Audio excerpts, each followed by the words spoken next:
I call this meeting to order at 12:50 p.m. Will all the members of the committee please state their name for attendance? Anamika Naidu. Catherine Isaacson. Roman Quattroki. And the chair, Blake Cox, is here.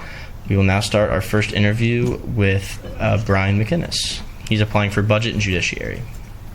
See that there? Yeah.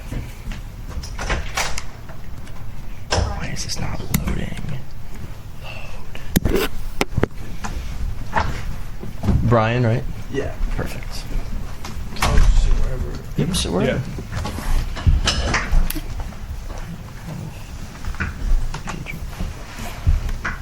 Could you please state your name and the seat you're applying for? Brian McInnes, and I'm applying for the Budget and Judiciary Committees. Hey. You'll have 4 minutes for the first few questions and then 1 minute for the technical questions. Your first question is, what motivates you to apply for this position? So ever since I can remember, UF's kind of been my dream school. Both my parents went here. I grew up coming down here for, football games and stuff. So I think really just getting involved in student government is kind of a way for me to give back to this university and kind of do right by the student body, I guess, try to help them get things done that will actually benefit student life here. I'm also on the pre-law track, so I'm interested in maybe pursuing politics after that. So any experience I can get with politics, and even at a smaller level like this, is really valuable to me and something that I'm interested in. All right. And what experience do you have that would make you a good fit for this position? So in high school, I kind of held a lot of leadership positions. I was team captain of my high school football team. I was the president of the Social Studies Honor Society of my school, Rho Kappa.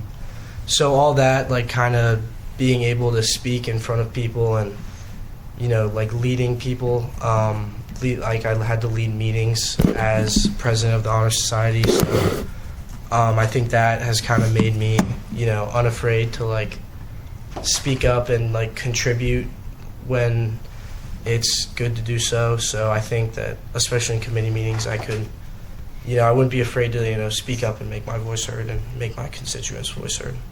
Perfect. And what are some ideas that you have? So to me, government is about the people and kind of helping the people get things done that will be good for them.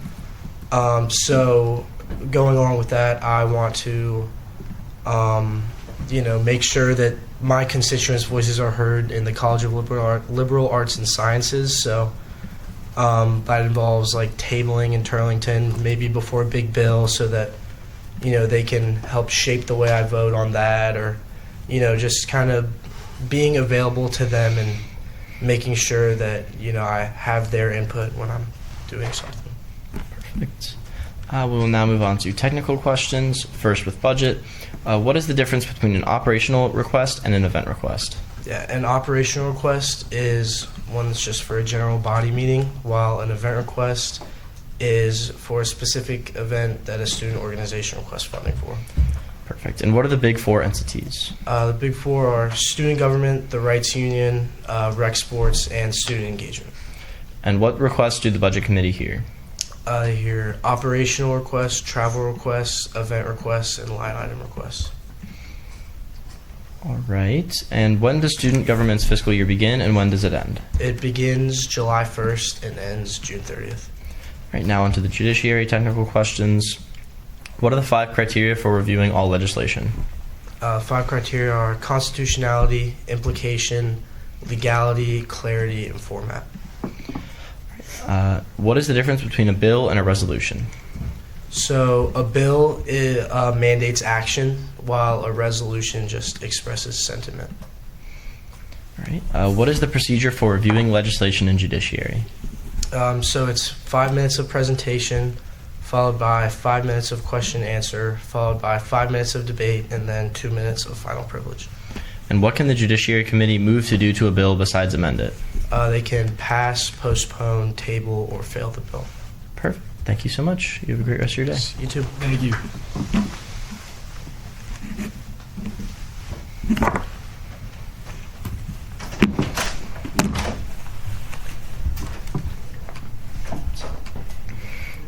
Oh, another thing. Oh, no. Oh, okay, yeah. I thought you were the guy who just walked out. I was like, no, you're good. Okay. I'm not going to be asking the "Do you have any questions for us?" question, because I think that's just a lot of time. And I think a lot of people just think they need to ask a question when they really don't. Okay. All right. We are now in line to call Jackson Ranson. He is Budget, Judiciary, and R&E. Also, a new thing, or what I'm going to do is, instead of just 1 minute flat for technical questions, they're like minimum of a minute, 30 seconds per committee applied for. Does that make sense? So then it gives them still plenty of time, but like if you applied for every committee, like you can answer all the technical questions and it doesn't mess up on time-wise. Okay. All right, so I'm calling Jackson Ranson right now. Oh, also let the record reflect that Monish Vijay Raghavan has entered the room. Hello. Good afternoon. How are y'all? Good afternoon. Can you turn it up? Yeah, I just turned it up. Could you say something? Could you say your name and what you're applying for? Hello, my name is Jackson Ranson, and I'm applying for Judiciary, Budget, and Rules and Ethics. Perfect. And you will have 3.5 minutes to answer the first few questions, and then 1.5 minutes for technical questions. All right. Please feel free to interrupt me. I'm in like a recent development, and Wi-Fi connection could be a problem. Yep, no worries. Your first question is, what motivates you to apply for this position? I'm chiefly motivated to apply for a committee position because of how grateful I am for the positive experience I've had in Senate so far, and the immense amount that I've learned about how we facilitate change at the university through Senate. I've really enjoyed talking to all of my off-campus constituents and fellow students at the university. I've had a fun time representing Senate during tabling sessions, and I've loved attending all of the events that we host or finance for the student body. I believe that I can beneficially contribute to the efforts that are made in the committees because of my experience in Senate, the communication and interpersonal skills that I've acquired from previous clubs here and at other universities I've attended, and my familiarity with financial management as an IT specialist, which is my job, and my desire to serve the student body. I've been involved in numerous clubs at USF, where I was previously, and here at the University of Florida. But my time in Senate has definitely been the most rewarding because I've been able to witness the tangible change we're able to achieve on behalf of the student body, and that's what motivates me to apply. Perfect. What experience do you have that would make you a good fit for this position? I've learned a great deal about passing legislation within Senate. I feel that that was informed by classes I've taken as a political science major, but especially the experience that I have operating in Senate while I was trying to find my feet. I've taken classes for my major that have covered constitutional law, and I've familiarized myself with the University of Florida's Constitution during my time here. Also, having prior experience as a senator has educated me on the roles and responsibilities each committee has, while also offering me the ability to meet senators from each party and settle into my role.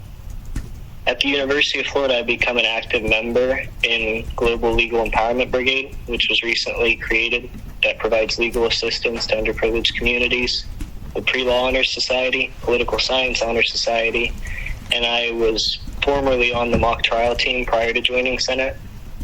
I feel like those experiences contributed to my ability to remain focused during long meetings, draft extensive writings, work within UF student organizations, and deliver my opinion confidently while acting as a strong team member. The clubs I've joined at the university greatly improved my personal skills, capacity for coordination, and work ethic as well. At USF, I was in the Multicultural Affairs Club, CLAS, which is College of Liberal Arts and Sciences, initiatives to volunteer at local food pantries, and I continued tutoring learning impaired high schoolers from my former high school.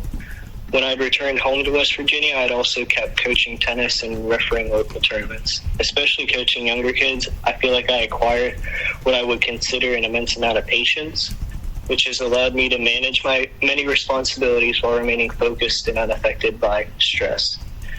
I feel like my experience volunteering at local food banks in Tampa and tutoring children from my former high school special needs program has definitely contributed to my development in a holistic sense and made me a much better person for it.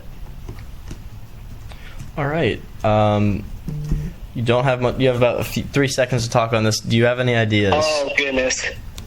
Oh, I'm so sorry. That's all right. That's your time. I'm going to distress the most. Okay. You now have a minute and a half. We'll ask you some technical questions. Your first one is we're starting for budget. What is the difference between an operational event or an operational request and an event request? For an operational budget request, it's for a general body meeting, while an event request is for other special events that an organization is requesting funding for. All right. What are the big four entities? Rights Union, Rec Sports, Student Engagement, and Student Government. All right. What requests do the budget committee hear? Travel, event, line item, and operational. When does student government's fiscal year begin and when does it end? It begins July 1st and ends June 30th. Do you have any, and then for the Judiciary Committee, what are the 5 criteria for reviewing all legislation? Constitutionality, implication, legality, format, and clarity. What is the difference between a bill and a resolution? A bill mandates action, whereas a resolution expresses a sentiment. All right. What is the procedure for reviewing legislation in the Judiciary Committee? 5 minutes of presentation, then 5-minute Q&A, then 5 minutes of debate, and then 2 minutes of final privilege. And what can the Judiciary Committee move to do to a bill besides amend it? Pass, postpone, table, or fail. For rules and ethics, how many absences can you get before being expelled from the Senate? For summer, it's 2 unexcused or a combination of 3 excused and unexcused. And then for normal, like fall and spring, it's 3 unexcused or 4 combined of the unexcused and excused. All right. What is constituency for a college senator? For a college senator, it's 2 hours of tabling, attendance at an SG-funded event, and then attending a meeting of an organization in the respective college or SG event. Alrighty, thank you so much. You have a great rest of your day. Thank you, too. Thank you all for your time. Okay. So we're a little behind, but the next person, Perry Johnson, emailed me and saying they were going to be on a flight at 1, so I told them that we would just call them at the end. Okay. So next is Catherine Gonzalez. Catherine? Yes, but that's in 2 minutes. Oh. So yeah, I mean if they're here early, then might as well give it a try. Should I try to get them? Sure, why not? Okay. Up to you. I'll see if they're ready if they want. Yeah.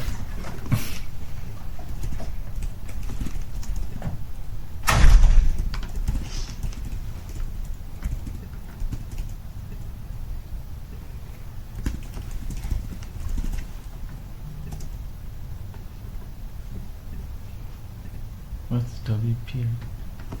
I meant Word. Oh, okay.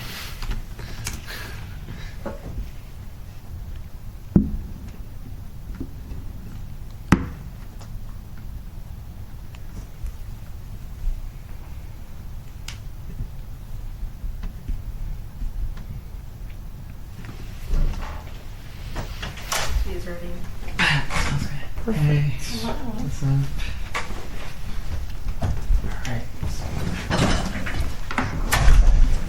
Alright, do you mind stating your name and what you applied for? Catherine Marie Gonzalez, and I applied for Budget and Judiciary.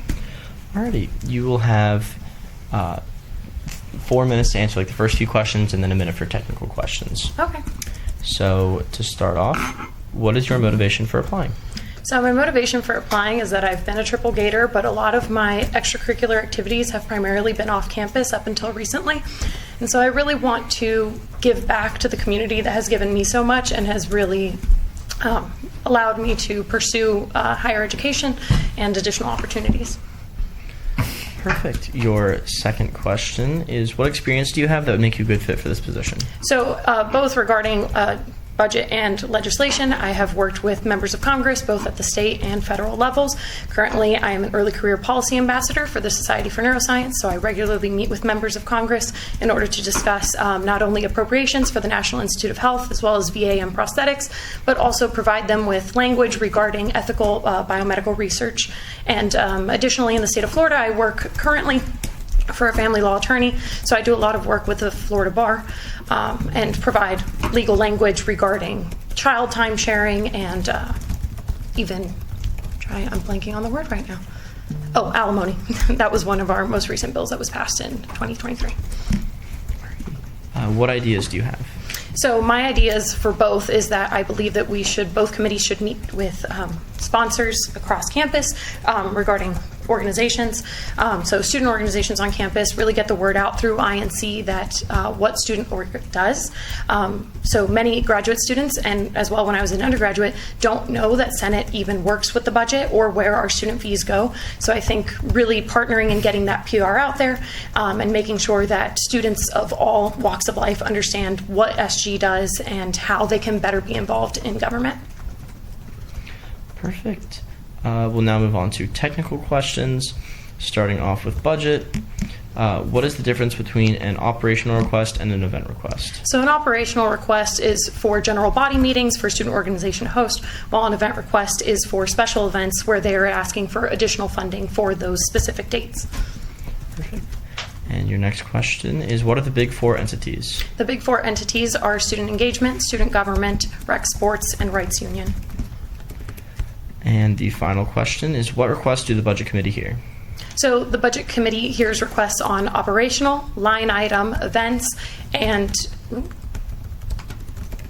I'm blanking on the last one right now.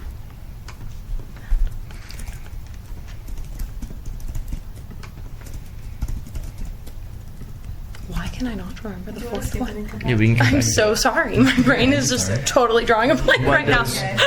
When does student government's fiscal year begin and when does it end? July 1st through June 30th. All right. Do you want to go back to what requests the Budget Committee hears? Yes, because I'm like, I know that there's a fourth one, and my brain is just not processing it right now. I apologize. I've been doing experiments since early in the morning. No worries. All right, so operational, line item, event, travel. There we go.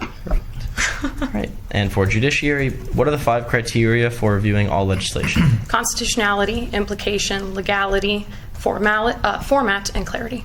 What is the difference between a bill and a resolution? So a bill is a mandated action, while a resolution is a sentiment. What is the procedure for reviewing legislation in Judiciary? Presentation for 5 minutes, Q&A for 5 minutes, debate for 5 minutes, and 2 minutes of final privilege. Thank you. And what can the Judiciary Committee move to do to a bill besides amend it? They can pass, postpone, table, or fail. Perfect. Thank you so much. You have a great rest of your day. You as well.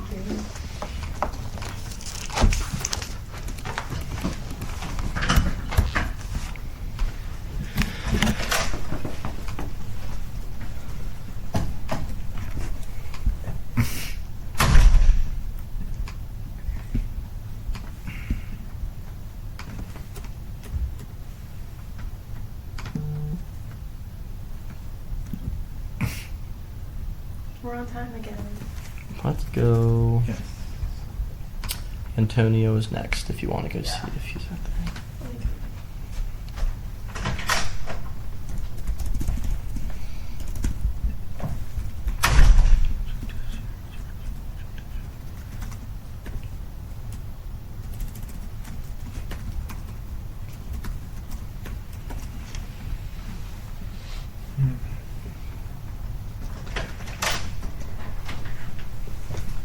I should put this open. I'm learning. Hello, everyone. Hello. Do you mind stating your name and what you applied for? Yes, I am Antonio Hendricks, a graduate senator applying for the Budget and Appropriations Committee as well as INC, Information and Communication. So you will have 4 minutes whenever you'd like to begin, and then we'll move into 1 minute of technical questions. Your first question is, what is your motivation for applying? I believe there should be more graduate student representation on these committees, stated simply. I have long believed that open and honest communication is the best way to move forward to represent our constituencies and enable the entire student body to be more productive and have a safer campus. That is extended through the Information and Communication Committee as well as the Budget and Appropriations Committee. What experience do you have that would make you a good fit for this position? As a engineering graduate student, my job is to solve problems, identify and solve problems. I manage a multi-million-dollar research budget in my lab for the Smart Systems Lab in the Electrical and Computer Engineering Department. I manage teams of several undergraduate and graduate students daily for our research projects and publish our results at various conferences.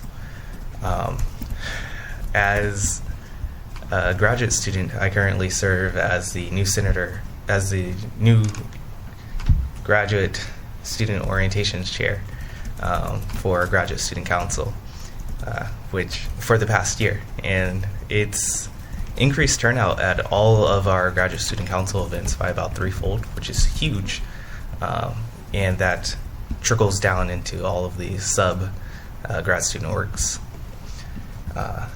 During undergrad, I served as Senate Pro Tempore, chair of the Legislative Executive Board, as well as vice chair of the Audit and Budget Committee, where we audited dozens of clubs, controlled a constrained budget, and divvied out funds for both student orgs and large-scale events across campus. I believe you'll find that I am one of the most qualified candidates for any of these positions. Over. All right. Your final question is, what are some ideas that you have? I have lots. You may have seen the 4-page document that I shared for the Information and Communications Committee, as well as the about 3-page document that I shared for the Budget and Appropriations Committee. I mentioned that clear and open communication is vital across campus, particularly for a student government such as ours. I think one of the big ways that we can bring more attention into student government would be to purchase larger banners, such as the blue and orange ties for given days, but for elections, as well as potentially expand SNAP to run during election days, during the day. You can see an entire list of all of my ideas in the documents, and I would be happy to answer any questions that you'd have on those subjects. I have, how much time? 1 minute left? Okay. We had little poster cards giving directions to polling locations. I think we can expand those to large A-frame boards, as well as revamp Gator Connect, which I see as a great tool for students around campus, as we all have used it at some point but found that there's very little information on it. At my previous university, we had a similar program called Phoenix Link, where we had student orgs as well as student government and the agencies log information about event dates as well as attendance information and contact information and other things.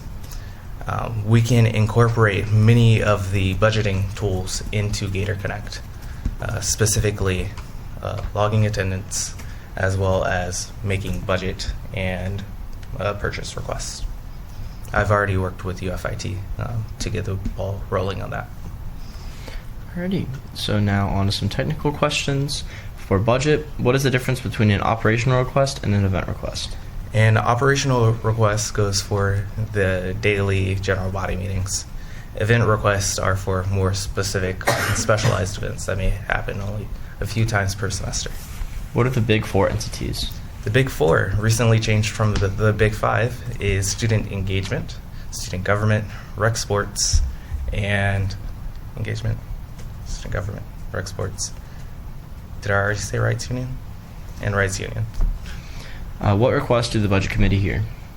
Operational requests, travel grants or requests, events and line item requests.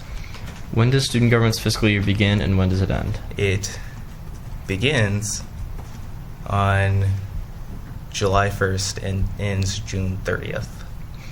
Now for INC, what are the events that INC is supposed to plan each semester and when do they need to be held?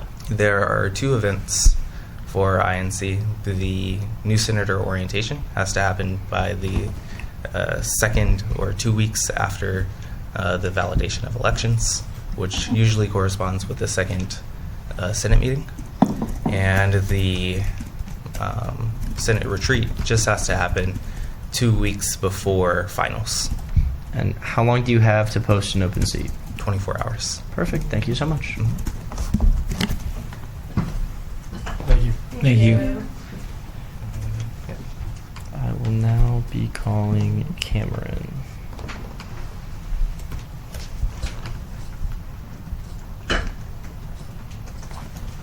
Thanks for going. See you all Tuesday. Yeah. Or earlier. Hello? Hello, is this Cameron? It sure is. Hi, Cameron. This is Blake. I'm calling from the Replacement and Agenda Committee. Gotcha, thanks. I'm glad to hear from you, Blake. Perfect. Do you mind stating your name and the seat you're applying for? Yes, my name is Cameron Driggers, and I'm applying for a seat on the Budget and Appropriations Committee, but I also selected the Judiciary Committee as my second choice. I'm not sure if that's applicable here. Alrighty. Yes, it will be. So you'll have 4 minutes to answer the first few questions and then 1 minute for the technical questions. Okay. Your first question is, what is your motivation for applying? Yeah, so as I answered in my text-based response, the work I do as an activist and just in my career is about solving problems creatively and as a team. I think I have a lot of experience in doing just that, like throughout high school and even in my short time at the University of Florida thus far. And the same reason why I wanted to be a senator in the first place is to make a plan to address concerns I've already noticed as a student. Now, as a senator, I'd like to take the next step in applying to be one of these standing committees, especially budget appropriations, to kind of more specifically address those concerns and to work with my fellow Gators and fellow senators to find a common sense consensus and one that works and actually get it done. So that would motivate me for this position. Perfect. What experience do you have that would make you a good fit for this position? Yeah, so as I also noted in my written response, I think I'm uniquely qualified for a seat on the Budget Appropriations Committee. My full-time job is as the executive director and founder of a statewide nonprofit called Youth Action Fund. In this role, I directly oversee a budget in excess of $600,000 annually. And obviously, that's very applicable to the Budget and Appropriations Committee in terms of identifying line items, managing a rather large budget surpluses, or whether it be surpluses or shortfalls. And I don't only do that as an individual. I have a staff and team under me, as well as the board directors above me, that I have to consult and work with to find line items and a budget that works for all of our stakeholders that we've identified and that we serve. And I really think that's a very valuable experience with the work I've been doing since last summer, the end of last summer, and I learned a lot about what an effective and cohesive budget strategy looks like. And obviously, the UF budget is certainly a scale up from even what I'm used to, but I feel more than ready to take on that role and to apply what I've learned already to make sure that the money that the student government oversees and is responsible for is used effectively and is used efficiently and in a way that serves our constituents best. Alrighty, and your final question is, what are some ideas that you have?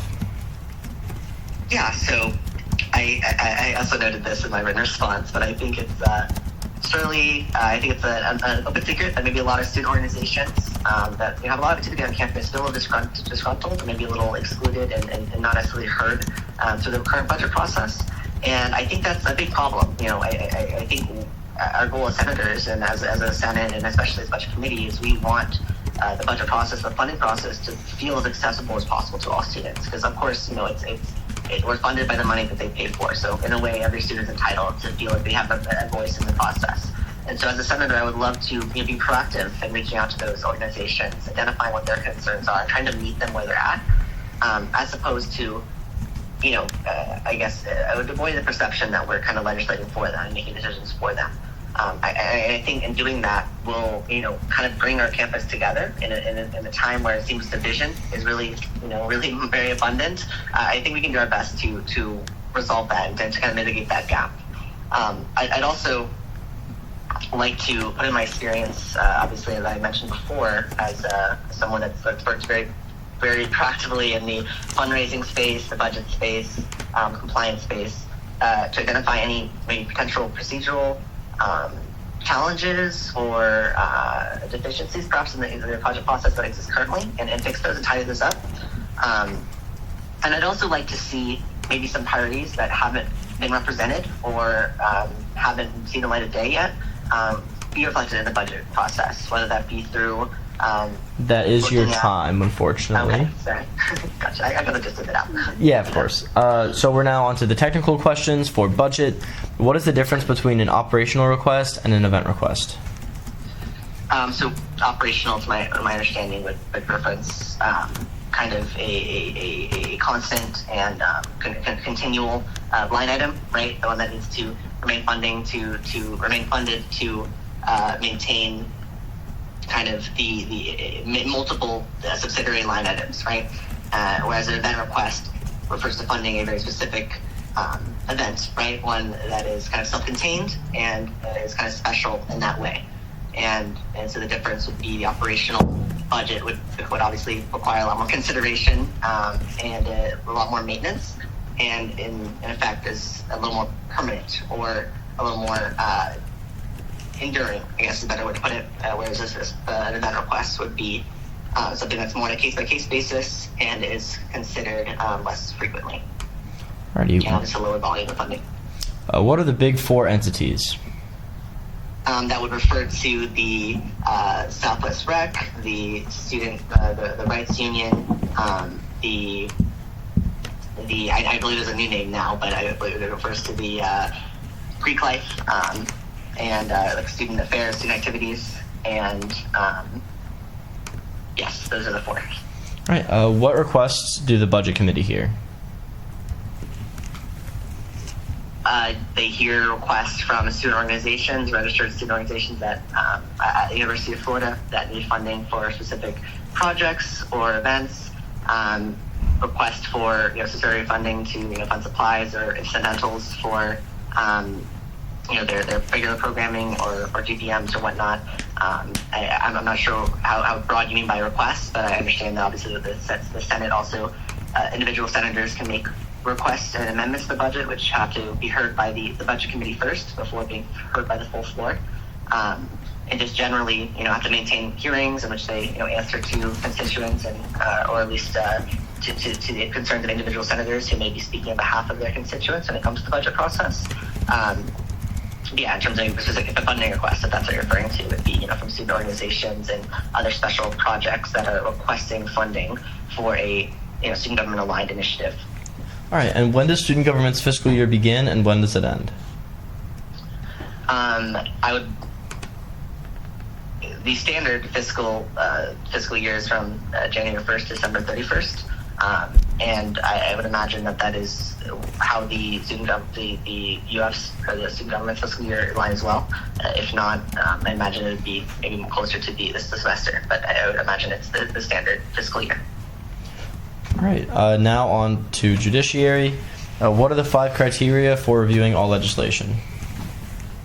I'm not familiar with that question. That's all right. But, yeah. What is the difference between a bill and a resolution? Right. So a resolution is non-binding in nature. So something that kind of speaks to the opinion of the Senate, but not necessarily a mandate of any kind.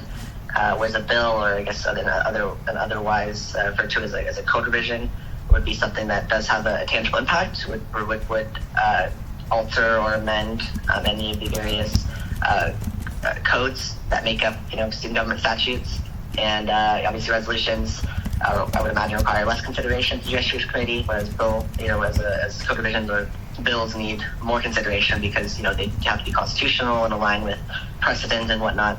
But yeah, I think that's the distinction. Right. The next question is, what is the procedure for reviewing legislation in Judiciary?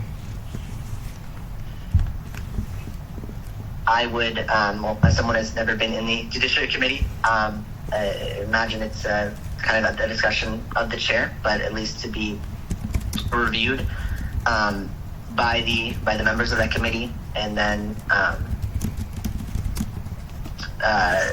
considered for specific, constitutional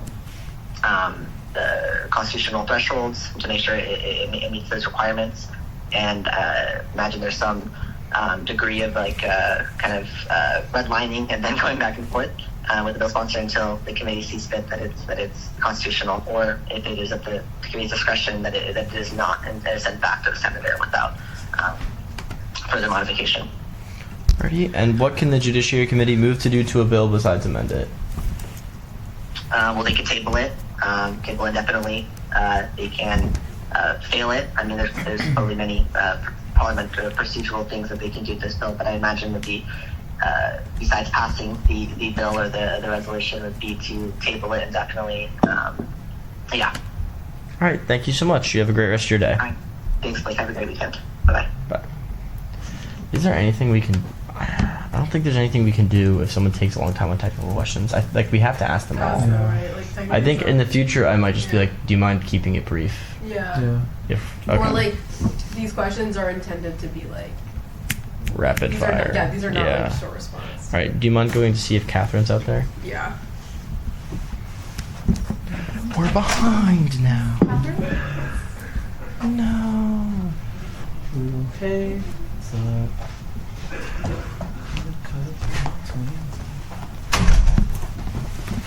Alright, do you mind stating your name and the seat you're applying for? It's Catherine Valdez, and I'm applying for Budget and Appropriations Committee.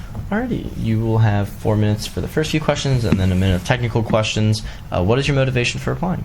My motivation for applying is really just the idea of helping other people out.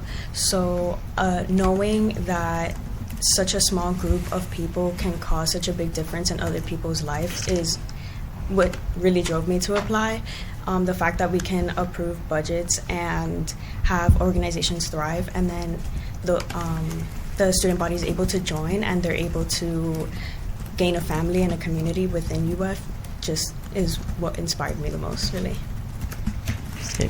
What experience do you have that would make you a good fit for this position? Yeah, so I was cohort for the First Generation Leadership Program, but through there I was able to learn a little bit about SARs and a little bit about student government. But this upcoming year I was given the opportunity to be the treasurer for the organization, and through there I had to speak to the treasurer and learn the more in-depth details about the actual position. Luckily, the vice president of the organization was actually the chair, Damien, and he was able to teach me a lot more about not only that position that I was able to build off of for the treasurer, but about student government, what he does as budget chair, and just a little bit more about what I can do in student government as well. And what are some ideas that you have? So I have two main ideas. One of them is just growing the outreach and the connection between the committee and the organizations. So two ways to do that is first having feedback forms, so that towards like the end of the year or end of the semester, budget is able to send that out, and the organization is able to give feedback to budget so that they're able to improve and cater to the organization. And another way is having more frequent info sessions, so that not only they're able to reach out just about budget requests, but they're also able to ask like how to deal with the money once it's approved, like their budgets are approved, and how they can use it effectively. Also line item transfers, or just some miscellaneous questions that they may have. The other idea is revising the budget funding and the budget limit for specifically for merch and programming, because I think that the $15 that we've had is catered to a time where inflation wasn't really that big, and it was big at the time. That was a big amount to work with, but now with inflation it's kind of like you're not able to get the same quality merchandise as you were able to back then. So that would be another idea that I have. Alrighty. So now on to technical questions. What is the difference between an operational request and an event request? Yeah, so operational is for GBMs, and it's whether that's food for GBMs, the items for the GBMs, or non-event related advertising. And this budget lasts for the entire budgeting semester. And then event is for anything that's not GBM related or tabling, and this lasts for the day that you're given for that event. Right. So next question, what are the big four entities? The big four entities are Rights Union, Rec Sports, Student Engagement, and Student Government. All right. And what requests do the Budget Committee hear? They hear operational, event, line item transfers, and travel. And when does Student Government's fiscal year begin, and when does it end? It ends June 30th and begins July 1st. Thank you so much. Thank you guys so much. Thank you. I will now call Rafe. Have a nice day. You as well. You too.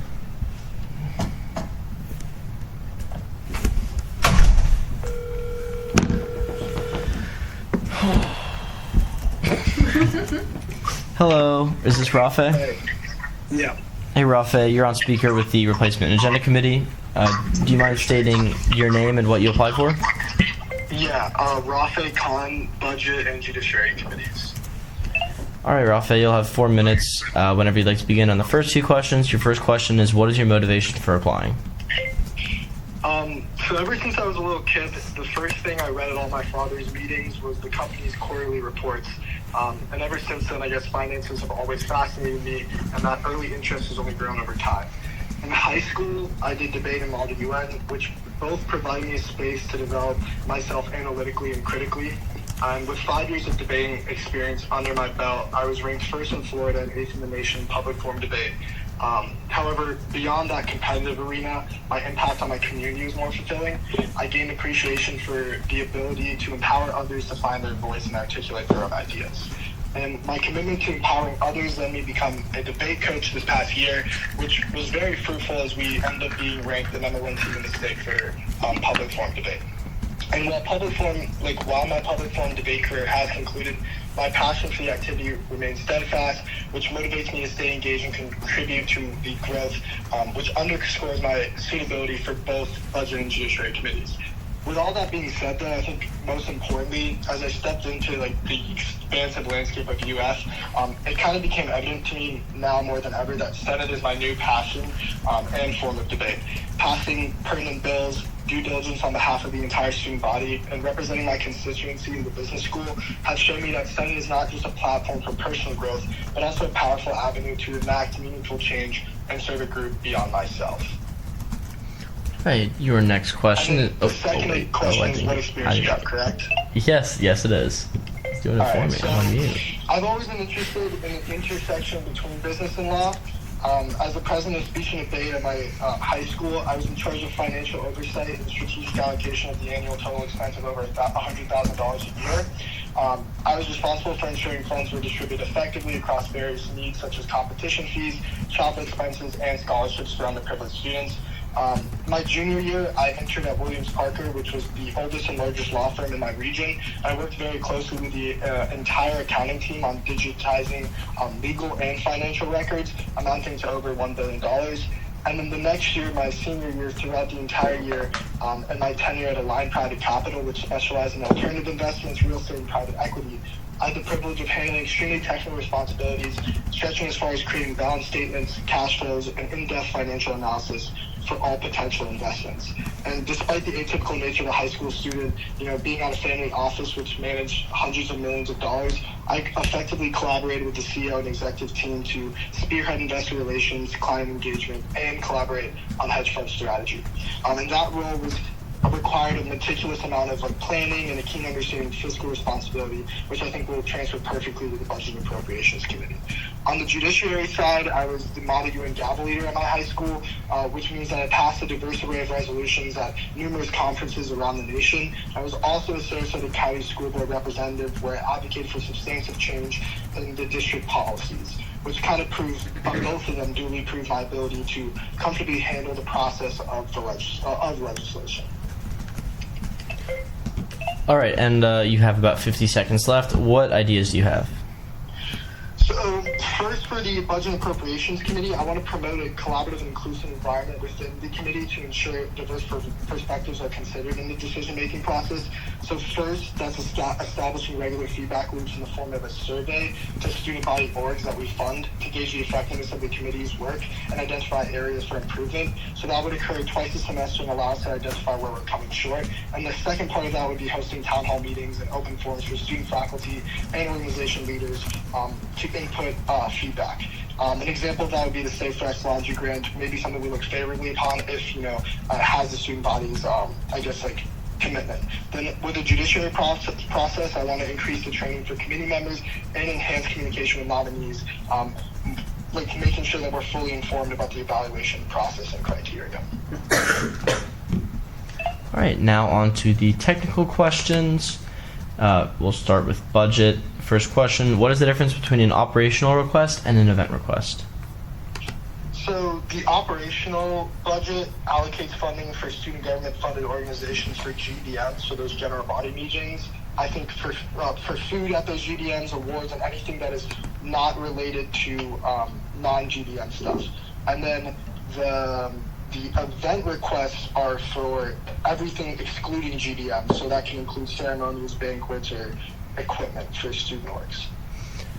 All right, next, what are the big four entities? Those are going to be 1, student government, 2, the rec sports, 3 is the rights union, and then lastly is the student engagement. What requests do the budget committee hear? The 4 are the operational, there's GDMs, travel, which is like conferences, event, which I guess would be like non-GBM, so banquets and ceremonies, and then lastly those line item transfers. Alrighty, now, when does student government's fiscal year begin and when does it end? The fiscal year starts July 1st and then ends June 30th. Alright, now for judiciary, what are the 5 criteria for reviewing all legislation?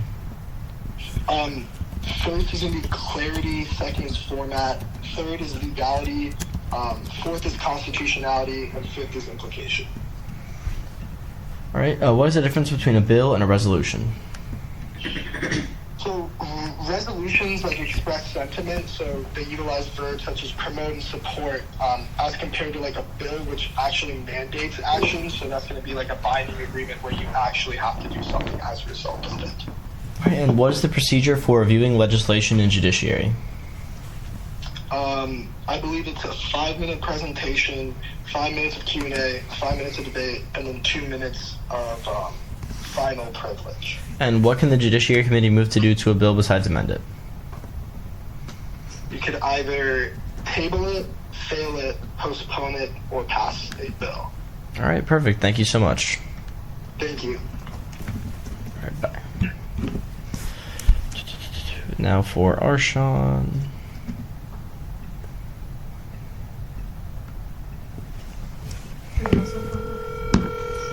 Yeah. Hello, is this Arshawn? Yes. Hi, you're on with the Replacement and Agenda Committee. Are you ready for your interview? Okay. Yeah, I am. Thank you. All right, perfect. So you'll have 4 minutes. Or do you mind stating your name and what you're applying for? Yes. Hi, my name is Arshawn Falastiri, and I'm applying for the Judiciary Committee and the Budget and Appropriations Committee. All right, you'll have 4 minutes for your first 2 questions and then 1 minute of technical questions. Your first question is, what is your motivation for applying? Okay, great. Also, just let me know if I am talking fast, because anyway. No okay, worries. my motivation for applying, basically, just in general for both committees, I have a really strong passion for wanting to uplift my community, no matter where I am. Or what position I'm in. That's why I joined SG in the first place. Is because I really feel like I want to contribute to the space I'm in and really add value to the lives of people around me. and that's what I really like about politics too, and being a senator, is that I get to represent the people that have elected me and bring tangible change to their lives through policy. So that is just like a standard motivation. And then for specifically judiciary and budget, so through judiciary, I really care about justice and really bringing like the best world and environment for all people, and advancing that through policy, through the Judiciary Committee is something that really appeals to me, because I have a really big investment in passion in justice and creating fair and equitable treatment for all people. And I think having that background and insight when creating policy and arguing policy will lend me a good perspective for judiciary. And then for budget, a similar thing. Of course, budget, I have just in terms of experience, I have experience with allocating funds through my dad's business, but I also have had a lot of experience with running a club or organization without proper funding, without the right budgeting. I understand the issues with that, and I've also seen how instrumental the student organizations on campus are for the UF community. And so I would love to be involved with making sure every UF organization can get the budgeting they need to really make this campus what it deserves to be. So yeah. All right, what is some experience that you have that makes you a good fit for this position? Okay, so I kind of already touched on this. In terms of very on paper experience, my dad he owns a drugstore. He's an immigrant from Iran, so he's very good at the business side of things, but he doesn't know much about the financial. He just was not educated about that. So it's come on to me and my brother to really work on the budgeting and financial aspect of things. And so that's given me a lot of on paper experience with budgeting that would apply to budget committee. And then with judiciary, my experience with policy is obviously limited. I just got into student government here at UF, but I have a lot of background and knowledge in terms of the U.S. student government and the policies and precedents, and how instrumental policy and precedent is for creating equitable environments for all people. So in terms of my background knowledge, I have a lot of investment and insight into what policy can do and the power of policy. So yeah. All right, what are some ideas that you have? Okay, so basically for both, it's I have a theme of wanting to increase information and transparency and accessibility.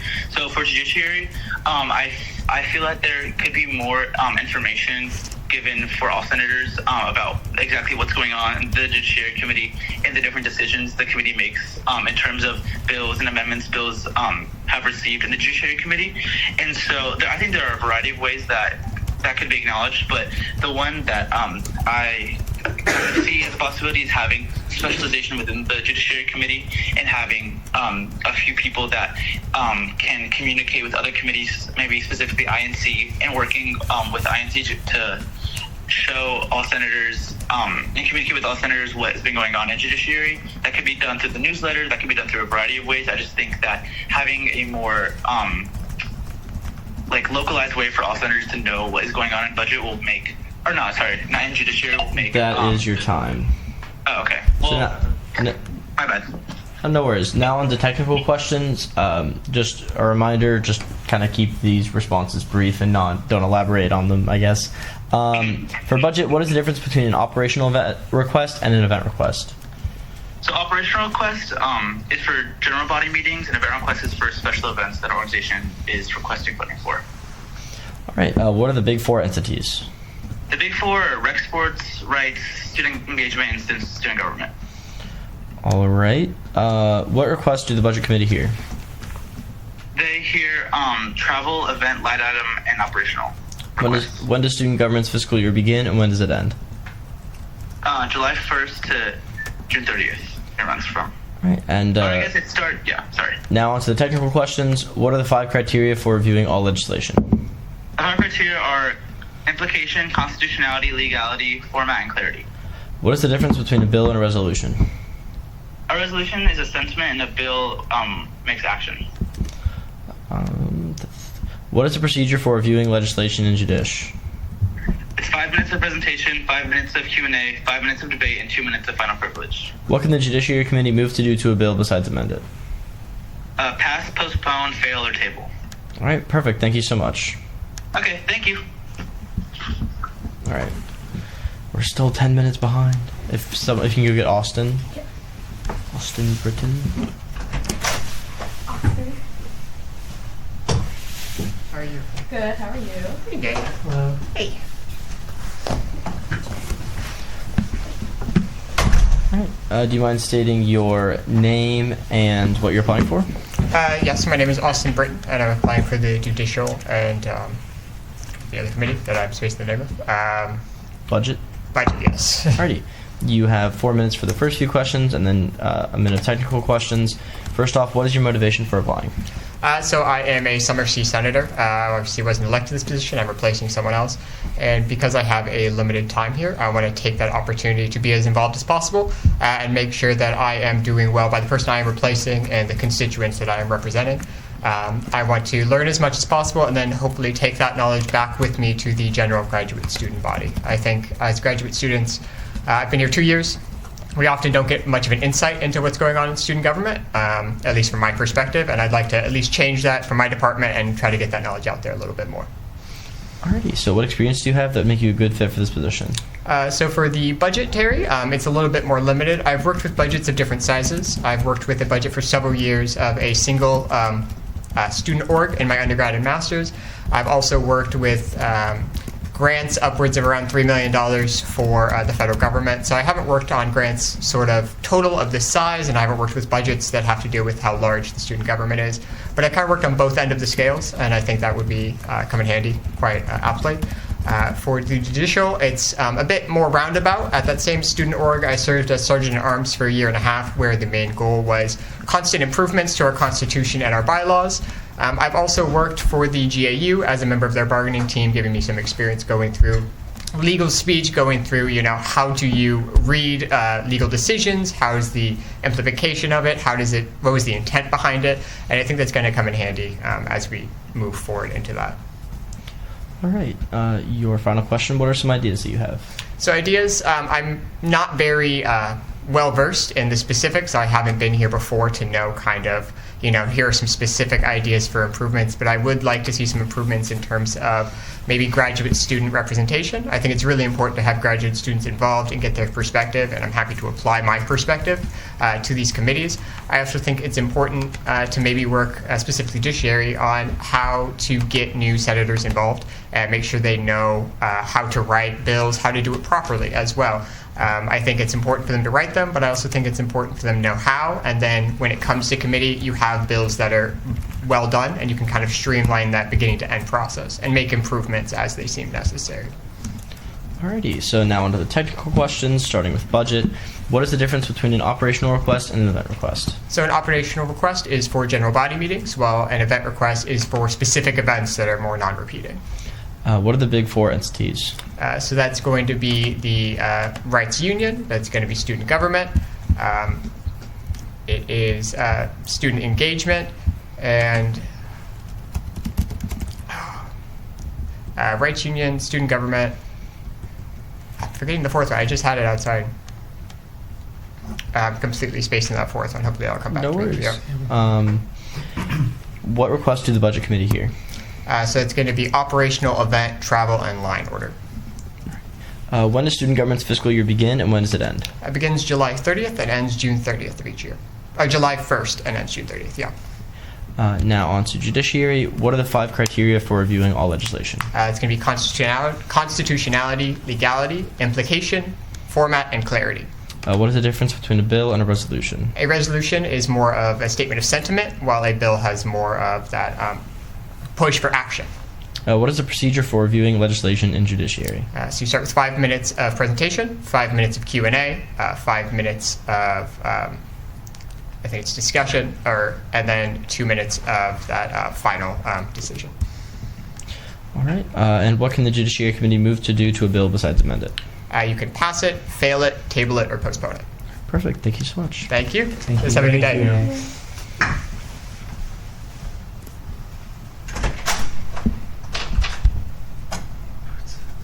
All right. Calling Anthony now. Hello? Hello, is this Anthony? Oh, yes. Hi, Anthony. You're on speaker with the Replacement Agenda Committee. Getting ready to conduct your interview. Do you mind stating your name and the seats you're applying for? Yeah, so my name is Anthony Buyosa, and I'll be applying for a Judiciary Committee as well as the Budget and Appropriations Committee. Alrighty. You'll have 4 minutes whenever you'd like to begin for the first few questions, and then we'll go into technical questions. First question, what is your motivation for applying? Yeah, so during my first semester at the University of Florida, during the spring semester, I had the privilege of being part of the student government campaign as an executive member. And while tabling, 2 to 3 hours every day, I was able to interact with hundreds of students. And it made it clear to me that a lot of these students did not fully grasp what the Student Senate does and how much it can actually help the students here at the University of Florida. And seeing their understanding grow as I explained the Senate to them and our overall goals, it really is the importance of educating them. So that's a reason why I joined the Senate, so I could help these students out, and now I want to join a committee so I could further help these students out. Alright, your next question is, what experience do you have that would make you a good fit for this position? Yeah, so while actively engaged in the campaign and working on the platform, I gained insight on the daily operations and the overall goals of the Student Senate, as well as doing other service here at the University of Florida, like being a Florida Cicerone. I have gained experience on how to do service with either prospective students or already just students here at the University of Florida. And what are some ideas that you have? Yeah, so for Judiciary, I would like to propose conducting regular informational sessions for the student body, focusing on both legal and illegal aspects of legislation so we can improve the efficiency. By providing clarity on legislative standards, we can reduce the incidence of improper submissions. Another idea for the Judiciary Committee, when I was as a new appointed senator, I was trying to see how to really create legislation. So I was a little confused. So I would like to advocate for the development of more comprehensive formats, as well as maybe doing organizing educational workshops for these new students, so we could really master the legislative process. And some budget committee ideas. So given the multitude of student organizations that we have here on campus, we can understand that many of these organizations may not always meet the desired levels. So for this reason, I would like to advocate for the committees to conduct educational sessions with these student groups to enhance their understanding of efficient budget utilization. And also something that I think we could also do is to schedule mid-year check-ins with these funded organizations so we can review their spending and ensure they are on track, and then maybe also provide support adjustments as necessary. All right, now on to the technical questions. Your first question is for budget. It's for budget. What is the difference between an operational request and an event request? Yeah, so an operational budget request is for general body meetings, while an event request is for other special events that our organization requests funding for. All right, what are the big four entities?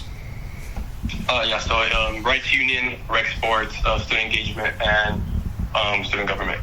And what requests do the Budget Committee hear?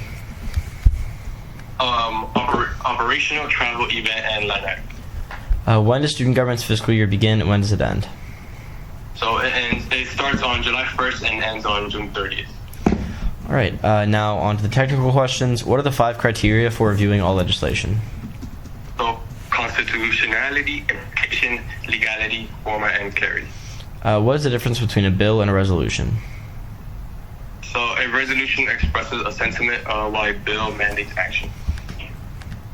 All right, what is the procedure for reviewing legislation in Judiciary? So there will be a 5-minute presentation followed by 5 minutes of Q&A, and then there will be 5 minutes of debate and 2 minutes of final privilege. And what can the Judiciary Committee move to do to a bill besides pass it? We can pass it, postpone it, table, and fail it. All right, perfect. Thank you so much. All right, thank you.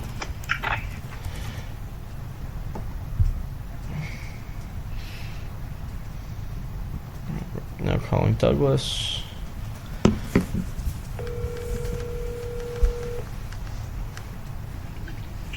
Hi, Douglas. You're on speaker with the Replacement Agenda Committee. Alrighty. Alrighty, you'll have 3 minutes for the first few questions, and then 2 minutes for technical questions. Starting off, what is your motivation for applying? So I was a summer replacement senator 2 years ago, and I'm currently in the chamber now, having been elected in the spring. And I feel like I'm pretty familiar with the chamber, with the different committees, as well as their responsibilities. And I'd like to be more involved in the chamber as well. Have a better understanding of Robert's rules and just the nature of the chamber, how bills are passed, things like that. What we can and can't do, and I don't know. I just would like to see some more positive change on campus, and I think that being on any of the 4 committees can lead to that. And what experience do you have that would make you a good fit for this position? Like I mentioned, being a senator, a permanent senator elected in the spring, being involved on the Cal's Council, Collegiate Farm Bureau, being heavily involved in my college in general.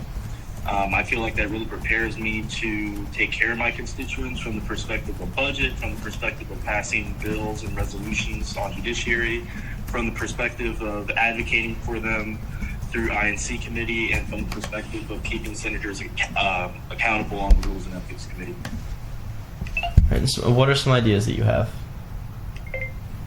With respect to judiciary, really just working with senators who are good-willed and have really great ideas, but might need some tooling and reworking with respect to their bills and resolutions, such that they can actually, create positive changes on campus. With respect to budget and appropriations, really working with student orgs and members of the now Big Four, and finding the common ground as to how we, can properly allocate the budget to make sure that everyone wins at the end of the day. With respect to INC, at least to me personally, advocating for issues that align with me, and also working with different senators to advocate for issues via our media that relate to them, as well as making sure that the chamber is a really inclusive and welcoming environment. And then with respect to rules and ethics, as I mentioned earlier, just making sure that everyone meets the expectations and responsibilities that they committed to when they became senators. Perfect. Thank you so much. We'll now go into technical questions, starting with budget. What is the difference between an operational request and an event request? So if you're having a GBM, that would be an operational request. And then an event request would be if a student org was having a special event. All right. And then what are the Big Four entities? So it goes rec sports, student government, the rights union, and the now student engagement office. What requests do the budget committee hear? Travel, operational, event, and line item. When does student government's fiscal year begin, and when does it end? July 1st to June 30th, I believe. All right. Now for information and communications, what are the events that INC is supposed to plan each semester, and when do they need to be held? So there's the new senator orientation, which I think is the second meeting after spring or fall elections. And then there's the Senate retreat, which is held, I want to say, maximum 2 weeks before final exams. All right. How long do you have to post an open seat? 24 hours. All right. For judiciary, what are the 5 criteria for reviewing all legislation? In order or just in any order? In any order. Okay. Implication, constitutionality, legality, clarity, and format. All right. What is the difference between a bill and a resolution? A bill actually demands action on something, and then a resolution kind of reflects a sentiment or view that a senator or senators might have. All right. What is the procedure for reviewing legislation in judiciary? So there's a presentation of the legislation, that should be 5 minutes. Q&A, that should also be 5 minutes. Debate on the legislation should be 5 minutes. And then final privilege, which I think is 2 minutes. All right. What can the Judiciary Committee move to do to a bill besides pass it? Or besides amend it, excuse me. Okay. So beside amending it, they could either pass it, put it to the floor, or no, not put it to the floor, but within the committee they could pass it, or they could postpone it, they could table it, or they could fail it. All right, for rules and ethics, how many absences can you get before being expelled from the Senate? For summer or for spring or fall? However you'd like to answer the question. Okay, I guess I'll just go both. So for fall and spring, you can have like 3 unexcused absences or 4 combined absences, and then for summer, I believe it drops down to 2 unexcused and then 3 combined absences. All right, what is the constituency for a dorm senator? You have to, so 2 hours of taping, and you have to attend an SG event or like a student org event that's financed by SG, attend an area government event, and then attend an IRA meeting. All right, thank you so much. All right. All right, can you go get Matthew? Yes. I mean, yeah, he had all 4 committees. Those are going to take forever. Yeah, we're 10 minutes behind. Which honestly, not too bad considering how far you've been doing. Long, tiring day. Yeah. All right, do you mind stating your name and what you're applying for? Sure. Matthew Bravo for Budget and Appropriations and Judiciary Committee. Alrighty, you'll have 4 minutes whenever you'd like to begin, and then we'll move into technical questions. Your first question, what is your motivation for applying for this position? Sure. So my motivation is my grandmother's experiences with public service throughout her life, whether it be trying to renew her green card or going in to try and get Medicaid. She had poor experiences with public officials and public servants, so I just wanted to be, one better, half-decent public servant out there. Try and help people like her out who are looking for people who are genuinely concerned about them and who want to help and represent them. So, what experience do you have that make you a good fit for this position? So I've had a variety of different experiences, both in SG and in the real world. So in addition to being a current senator, I was the freshman class president for class councils this past year. I've been a preview staffer this whole summer at Florida Cicerone, variety of different other agencies, and then involvements like Homecoming Gator Growl. And then in the real world, I would say that probably the biggest experience in my life has been being the deputy campaign manager for a state representative campaign.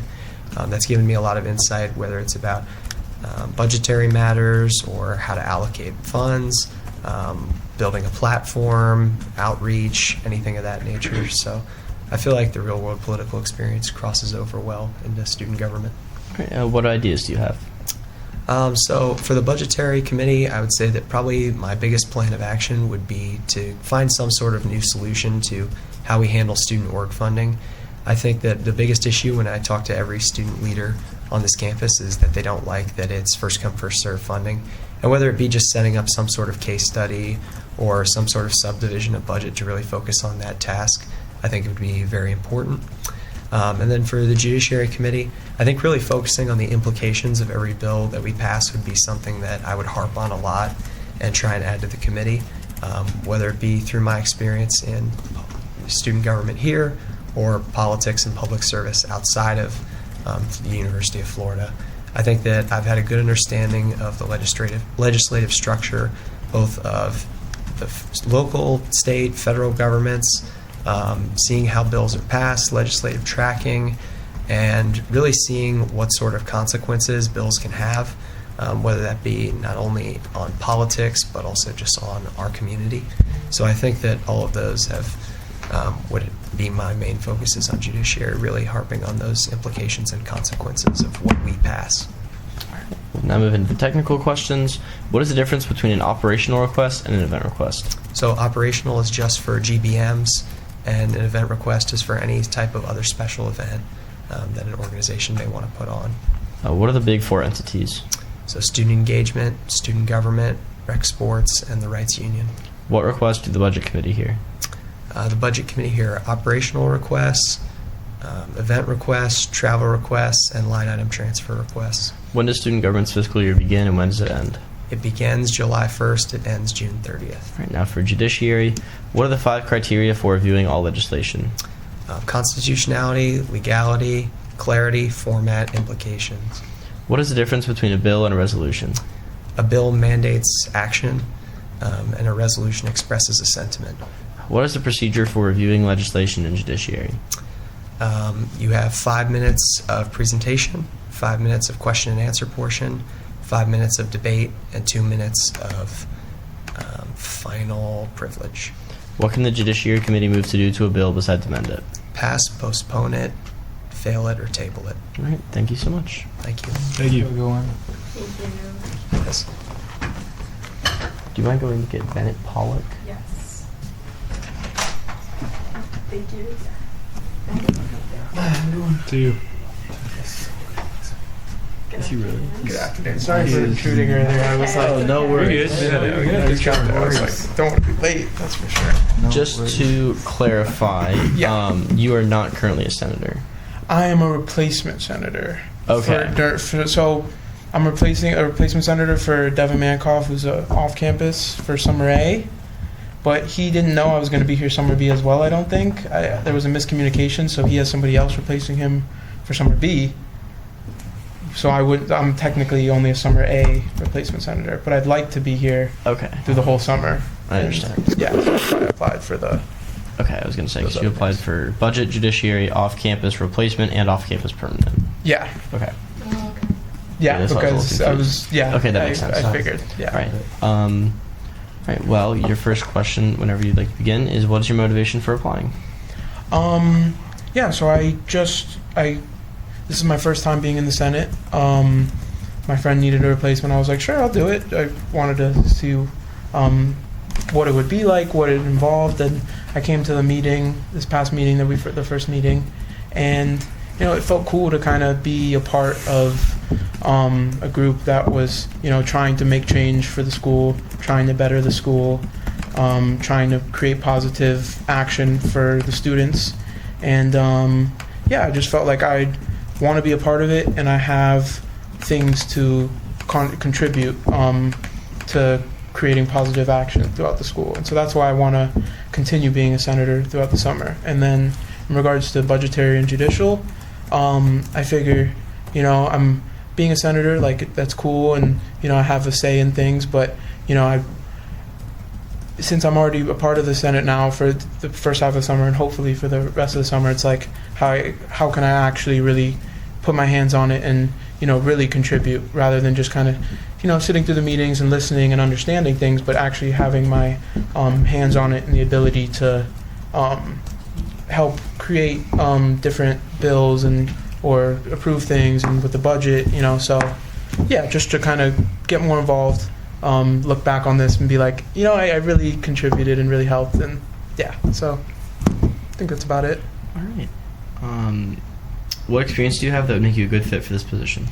So for the budgetary committee, always been really good at math. I'm currently in industrial and systems engineering. Really good. I'm good with Excel. I work really well with others. I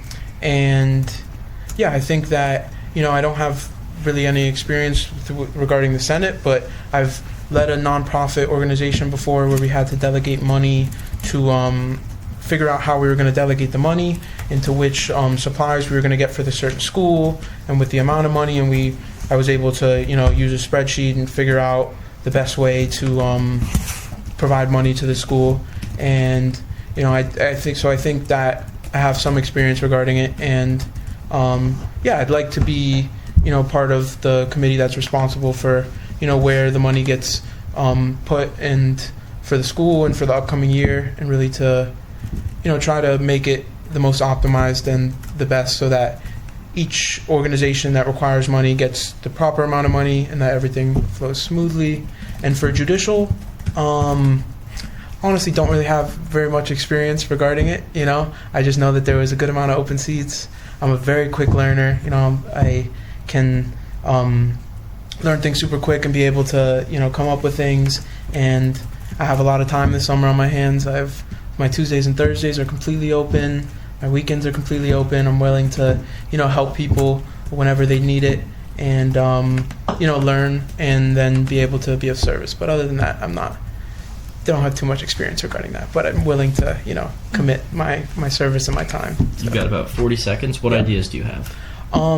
So for the budgetary, I have family members, and I know my people that I'm friends with, that struggle with addiction and substance use issues. And I think that I've done some research on UF, and there's not a lot of help for students that are struggling with substance abuse. And it's challenging enough being a UF student. So I think that if I was part of the budgetary committee, I'd want to apply some of the budget to I think it's the CWC, which is like the welfare counseling. That is your time, unfortunately. Oh, good, but yeah. Yeah. All right, now on the technical questions, what is the difference between an operational request and an event request? Operational request is for the general body meetings, and event requests are for the different, other special events that organizations need funding for. Yeah. What are the big four entities? Student engagement, rec sports, student government, and the rights union. What requests do the budget committee hear? What requests do the budget committee hear? Operational, events, travel, and line items. And when does the student government's fiscal year begin, and when does it end? July 1st to June 30th. What are the and then for judiciary, what are the 5 criteria for reviewing all legislation? Constitutionality, implication, legality, format, and clarity. What is the difference between a bill and a resolution? A resolution is like it's like expresses a sentiment, but a bill requires action. What is the procedure for reviewing legislation in judiciary?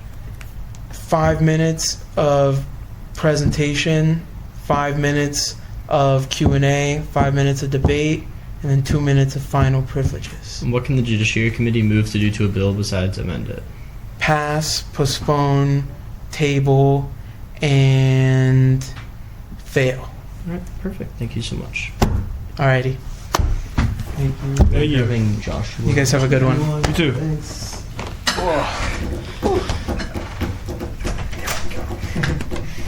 Have a good one, guys. You too. Thank you. Joshua?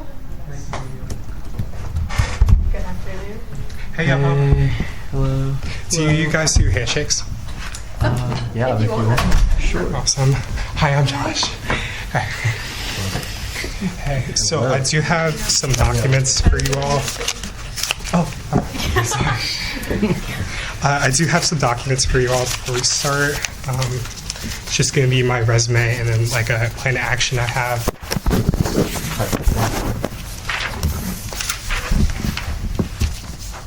Thank you. Appreciate it. Thank you. You'll have 4 minutes whenever you'd like to begin for the first few questions, and then we'll have to go into technical. What is your motivation for applying? So my motivation for applying is really just to help the student body out in achieving, getting the best student experience possible. I remember, so my dad went here. I'm a second generation Gator. He was very involved in his fraternity. And we've been diehard Gators fans throughout my life, and this is something that I've really grown to love. And UF is something that I am deeply committed to. Throughout my life, I've heard stories of how he's benefited this university and fraternity, and that's in his fraternity. It's really inspired me to make a change in student government, and that is also something that I'm really deeply interested in throughout life, because I want to go into politics and hopefully make a change on a larger scale. What experiences do you have that would make you a good fit for this position? So I think of 2 experiences when for this position. The first one is DECA. It's a business club, and it's really big in the state of Florida. I was co-president for my chapter for a couple of years. We had the 7th largest chapter in the state, 302 members with 20 different sponsorships. So for budget and appropriations, we had to create our budget, spend our budget, and make sure our money is well maintained, especially because we have so many people relying on us, we can't mess up. And then I was also serving as a state officer for Florida DECA. It was 10 of us, and we served 11,800 members. And we had to do we worked with something called the Carl Perkins Act. It is federal funding for CTSOs like DECA, FBLA, FFA. There's a whole bunch of them out there. And we had a say on how some of that budget was spent. So I am a little bit familiar with budgets. And I also think of my time in Boise State. It's a political program up in Tallahassee where we got to form a mock Senate and a mock legislation for a hypothetical 51st state. We had to deal with how we're spending people's tax monies, how we're creating legislation. And this helps me in both committees I'm applying to because it's teamwork and it's also making sure that everyone's voice is heard, coming up with compromises to make sure that we either make everyone happy, satisfied, or we make the best for our hypothetical 51st state. Alrighty. Your next question is, what are some ideas that you have? So I have 2 ideas per budget and judiciary each. So on that sheet that y'all received right here is a further explanation. So the first one is expanded funding for first generation students. So this would have to deal with expanding the funding for the cabinet. The cabinet on the budget. I believe it's like, I was looking over a few days ago, I think it's $40,000, and this specifically has to deal with the transition cabinet, which deals with first generation innovation and pace. A really alarming statistic I found is that 33% of first generation students drop out within 3 years, compared to only 14% of continuing generation students. I'm not a first generation student, but I could really see how hard it is to just be here on your own and kind of in a more remote part of Florida, far away from family. It could be really hard, and giving them these opportunities to socialize and join clubs and events to meet other people that are also first generation so they don't have to be alone in their experience could be major for that dropout rate. The next one is marketing budgets for agencies that deal with production events. As I was looking through the budget, I saw that there were certain lines in the budgets for different agencies that allocate funding specifically towards marketing. I was one of the people that went to the Nelly concert this spring, and I could tell you that really one of the reasons why there wasn't so much of an attendance is because there wasn't much marketing. I barely saw any marketing. The only reason why I knew that that concert was a thing is because I follow accent speakers on Instagram, and I also follow a lot of student government people on Instagram. So I think that marketing could really help increase the turnout of those speakers, which is really important. And that is your time. Awesome. Now moving on to technical questions. For budget, what is the difference between an operational request and an event request? So an operational request is used solely for general body meetings or GBMs. An event request is used for events. What are the big 4 entities? The big 4 entities are student government, student engagement, rights union, and rec sports. What requests do the budget committee hear? The budget committee hears event, travel, operational, and line item transfers. When does student government's fiscal year begin and when does it end? The fiscal year begins on July 1st and ends June 30th of the following year. What are the 5 criteria? Now moving to judiciary. What are the 5 criteria for reviewing all legislation? So the 5 criteria are 5 minutes of debate, constitutionality, implication, there's legality, there's formality, and clarity. What is the difference between a bill and a resolution? So a bill mandates action. It's something that calls for action, and a resolution expresses the sentiment. And what is the procedure for reviewing legislation in judiciary? So it's 5 minutes of presentation, 5 minutes of Q&A, 5 minutes of debate, and then you have 2 minutes of final privilege. What can the Judiciary Committee move to do to a bill besides amend it? So they could pass, fail, they could table it, and they could also postpone it. All right. Thank you so much. Thank you so much for your time. Thanks for having Adriana.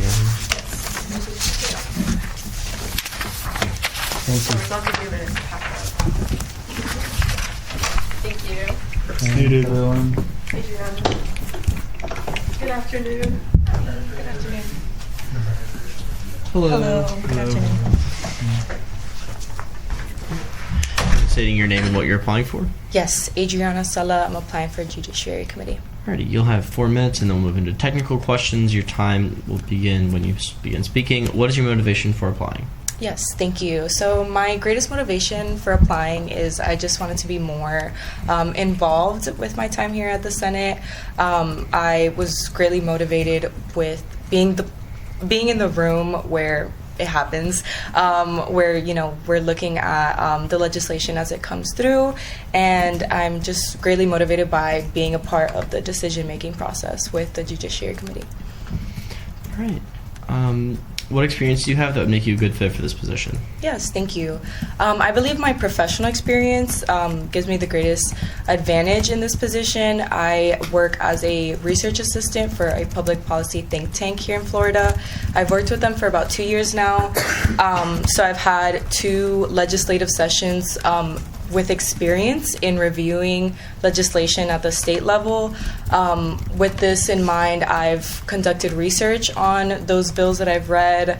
I've given policy recommendations and been a part of a team that organizes to push certain amendments for certain bills at the state level. For example, this past legislative session, there was a very egregious child labor bill, and I was part of the effort to review the legislation, conduct research, and do certain policy recommendations to push forward some amendments that ended up passing that made the child labor bill not as horrible. So that would be some of my experience that I have. All right. What are some ideas you have? Yes, thank you. I believe that outreach is important for this committee in terms of getting people to show up to our committees, especially the authors of the bills and sponsors of the bills, so that there's not miscommunication or misunderstanding. So outreach to avoid that miscommunication. And what I mean by this is probably reaching out specifically to the authors and sponsors of the bill so that they could come to our committee meetings, or being more active on other social media, email, listservs, reaching out to make sure that people show up to our committee meetings. All right. Now on to the technical questions. What are the 5 criteria for reviewing all legislation? Yes, constitutionality, implication, legality, format, and clarity. And what is the difference between a bill and a resolution? Yes, so a resolution represents a sentiment of the Senate, while a bill mandates some sort of action. What is the procedure for reviewing legislation in Judiciary? It's 5 minutes of presentation from the bill's author or sponsor, 5 minutes of Q&A, 5 minutes of debate, and then 2 minutes of final privilege. And what can the Judiciary Committee move to do to a bill besides amend it? Yes, besides amending, they can pass the bill, postpone it, table it, or fail the bill. Perfect. Thank you so much. Thank you, guys. Thank you. Yeah, have a great rest of your day. You too. Now call Megan.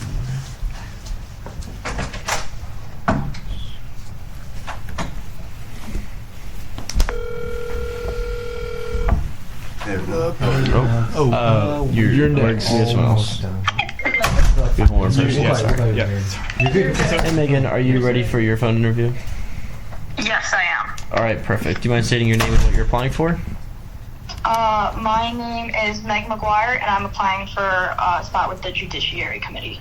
Alrighty, you'll have 4 minutes whenever you'd like to begin, and then we'll move on to technical questions. Your first question, what is your motivation for applying? Yeah, so just with it being summer, everything, I'm here summer, so I really just want to try getting more involved in Senate. I've been a senator since the fall, and I really want to have just better understanding of more roles within Senate in general. All right, perfect. Your next question, what experience do you have that would make you a good fit for this position? Yeah, so as I mentioned, I've been a senator since the fall. This allowed me to gain a lot of experience just with hearing a ton of resolutions on the floor, a variety of bills, and also just writing a variety of legislation. I know the Judiciary Committee in general just reviews all the non-budgetary bills, the resolutions, proposed amendments, and just my experience as a senator in general. Then also I am a student assistant with the physical therapy department here at UF. I do undergrad research, and with that, just throughout the year, I have been tasked with analyzing a variety of medical documents and journals and referencing them. the Judiciary Committee with their role requires just a lot of attention to detail, a lot of precision and accuracy, and doing that with my research has given me that experience. And then also just I served as the VP of Internal Philanthropy for my sorority, DZ, and with that I created a lot of new fundraisers, a variety of philanthropy opportunities, and that also just required a lot of precision and just accuracy and attention to detail when emailing people, filling out the paperwork, and everything of that nature. Alrighty, and what are some ideas that you have? Yeah, so I currently serve as a member of the Information Communications Committee, and this has really allowed me to realize the importance of transparency with student body just through social media. That's how a lot of people get their information nowadays. So kind of like combining the two, I think it would be really amazing if the Judiciary Committee kind of just highlighted like specific resolutions that were, or even just any legislation in general that was submitted throughout the week, kind of just reviewed them all in order to support bipartisanship, choosing one from each caucus, and then kind of just highlighting those authors, what their legislation's about, both on our Instagram and then also just in Senate in general. All right, now on to technical questions. What are the 5 criteria for reviewing all legislation? Yeah, so you have clarity, format, implication, legality, and then, of course, constitutionality. What is the difference between a bill and a resolution? A bill is going to mandate action, and then a resolution expresses the sentiment. All right. And what is the procedure for reviewing legislation in Judiciary? We got a 5-minute presentation, and that's followed by 5 minutes of question and answer. Then that's followed by 5 minutes of debate, and then finally 2 minutes of final privilege. And what can the Judiciary Committee move to do to a bill besides amend it?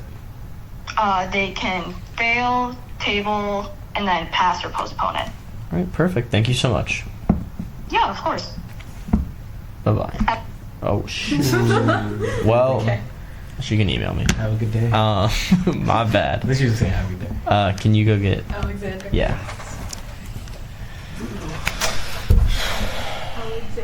Cut her off like that, Blake. I'm sorry about that. No, it's totally okay. Totally okay. Okay. How is everyone? Good. How are Do you mind stating your name and what you're applying for? I'm Alexander Wierix. I'm applying for Judiciary and Rules and Ethics. All right, you'll have 4 minutes whenever you'd like to begin. Your first question is, what is your motivation for applying? Okay, I'm the sort of person where when I get into a new space, I really like to try and improve it as best as I can. In order to improve a new space, you need to understand it fully and understand how it works. And I feel like Judiciary and Rules and Ethics are the best place to really get a full handle of what Senate is and the inner workings of the organization. All right, what experience do you have that would make you a good fit for this position? So, in terms of like reviewing legislation, I touched on this in my application, but I started a student government in my high school, and part of that obviously is like writing out bylaws for students to follow. We made major changes like completely abolishing the dress code, and with that comes obviously extra rules so that the administrators are convinced that, you know, there's still some sort of law and order to the school. So there was a lot of like making sure that there were no like loopholes that students could take advantage of, while also making sure that it's all fair and organized. And then on the rules and ethics side of things, I worked for my fraternity doing Rush, and also I was on the Vision Party campaign working on attendance, and that gave me a lot of experience with spreadsheets and organization in a more practical sense. What ideas do you have? For Judiciary, I feel like getting the legislation sent out like directly before you vote on it is a little too short. Like, senators should really have time to digest all the information, like pick it apart themselves before there's actually voting. I feel like it should be sent out at least a few days prior to that. And then for rules and ethics, I feel like constituencies should be organized. I noticed, like, in the way that the application portal works, something similar might be able to be done with the SG website in terms of a system that's sort of on the website, but controlled by senators, controlled by the Rules and Ethics chair, to basically just like input, is your constituency like in progress? Has it been accepted? Has it been denied? And that way you don't have to rely on like an email every once in a while, or like asking the chair, and you can just log on and check for yourself. And I feel like if we work with SG advisors, like just over the summer, this can be something that lasts a very long time with minimal effort on their end. Alrighty. Now on to technical questions. We'll start with Judiciary. What are the 5 criteria for reviewing all legislation? That would be implication, format, constitutionality, legality, and clarity. And what is the difference between a bill and a resolution? Bills, let me think of the wording here. Bills cause action, whereas resolutions are sentimental in nature. What is the procedure for reviewing legislation in Judiciary? 5-minute presentation, 5-minute Q&A, 5-minute debate, and then 2 minutes of final speeches. What can the Judiciary Committee move to do to a bill besides amend it? Table, pass, fail, or postpone.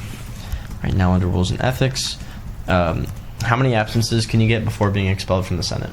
So for the normal year, it's 3 unexcused or a combination of 4 excused and unexcused. And for the summer, it's 2 unexcused or a combination of 3 excused and unexcused.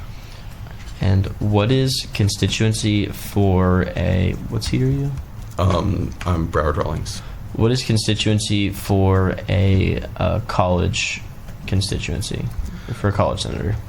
So 2 hours of tabling or community service, attend an academic organization related to your college, attend an SG event or funded event.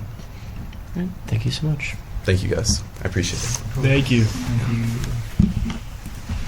Have a great day. It seems like you guys have a really long day. See you. Best of luck. Really? I'm not even close. All right, I'm now going to call Daniel. We're close.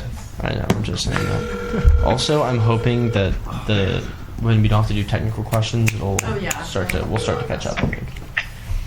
Hello, is this Daniel? It is. How's it going? It's going all right. Do you mind stating your name and the seat you're applying for? Daniel Weinberger, Judiciary Committee seat. Perfect. You'll have 4 minutes, and then we'll go into technical questions. Your first question is, what is your motivation for applying? Okay, so over the summer I have a lot more time.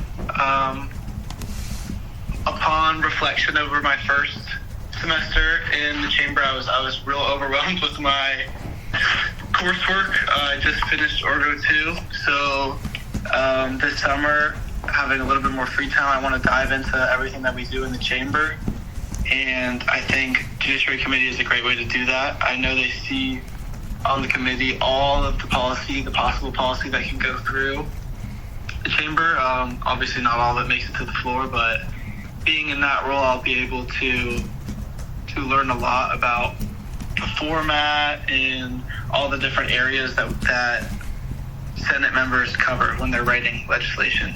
So I think that would be super valuable because I want to start writing my own legislation over summer. I want to have a resolution in mind, and then I also want to form a caucus. So I think that would probably be the best way to learn how to do things like that. Yeah, I'll end it there. What experience do you have that would make you a good fit for this position? Okay, so obviously I've been in Senate for a semester already, so I've gotten the feel for procedure and such within the chamber. On top of that, and this applies more to my role on Judiciary Committee, I just finished a professional writing class called Writing in the Health Professions, where we dove into research papers that were super, super dense materials that were really hard to comprehend. And through that experience, I was able to build skills, comprehension skills, I think will be really valuable. I know that legislation submitted to the committee can be pretty complex, and I think that the skills I had, I built in that class where I was able to take apart these super dense materials and then present them in front of the class with poster presentations, and also obviously there was essays in the class too, so I did that. I believe that is going to really apply as I transition. I know it's a little bit different, but it's a good foundation. And again, with the time that I have this summer, I know I'll be able to learn what I need to do to be on the committee. All right. What are some ideas that you have?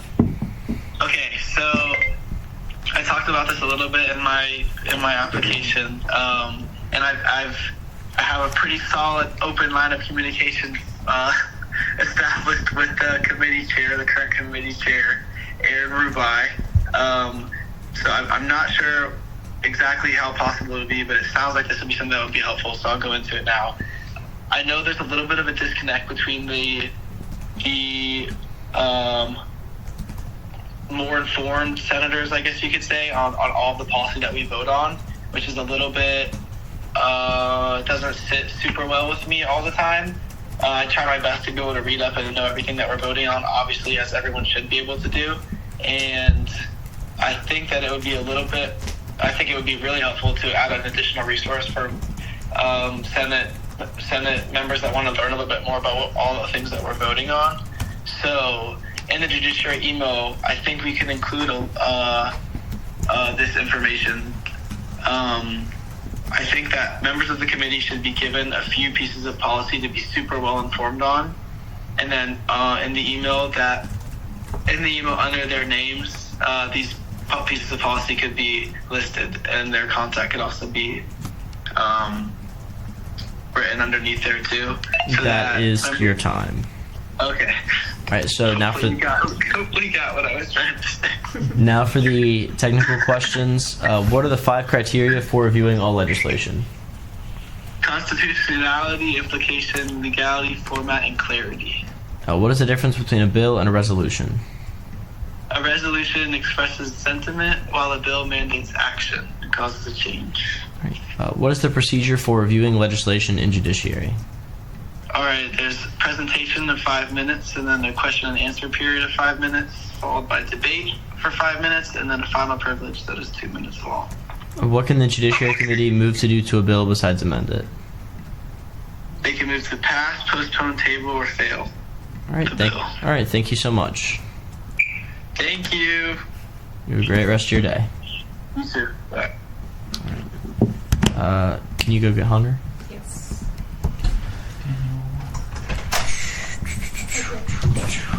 12 minutes behind schedule.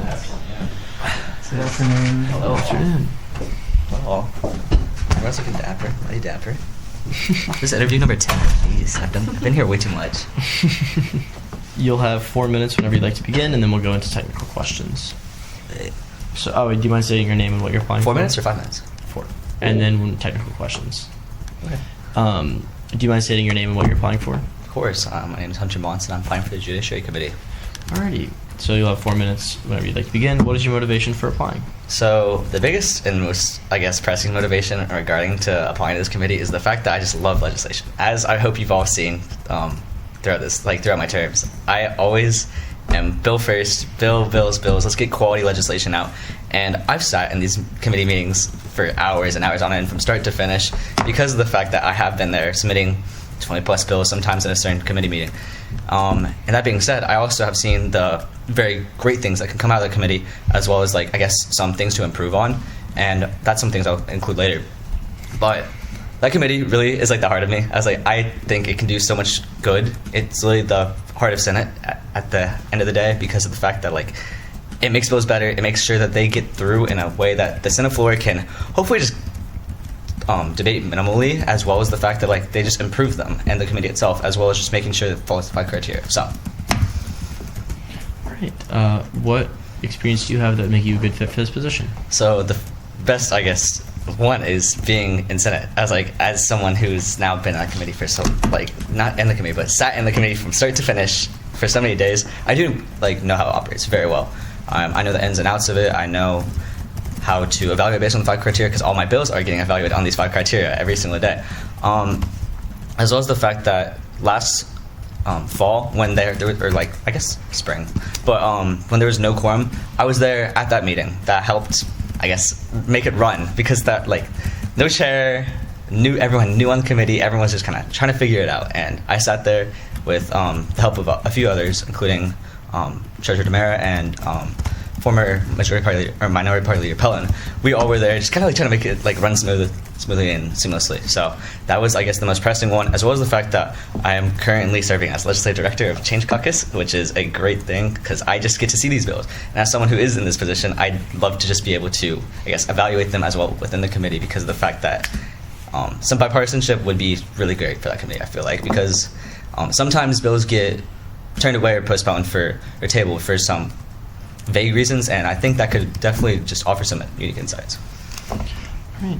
And what ideas do you have? So, there's 2 issues that committee presently have, in my opinion, or just not issues, but things to improve on. One of those is I guess efficiency, and efficiency is mainly seen with when we get through jumping around bills, the numbers, because usually you fall in sequential order. But at the end of the day, at the end terms, we usually just go resolution, things that will get passed really fast. And with that, I would like to work with Chair Rubai, as well as the rest of the committee that will hopefully be put in upon next meeting, and just evaluate which bills we'll get through first, and we can contact the authors and say, hey, are you going to be at this meeting? And I guess you don't have to follow a sequential order because we've already established that precedent. That's fine to do that, as well as regarding. I guess because apportionment's a big part of this committee as well. I feel like data analytics as well, that Chairman Rubai did this past spring, just seeing the numbers of where things are and making sure they are, I guess, proportionate. That's one thing that I think I can add because I'm well familiar with Excel, I'm well familiar with data collection in the city, and I guess promoting that even further is a great thing to do. All right. Now on to the technical questions.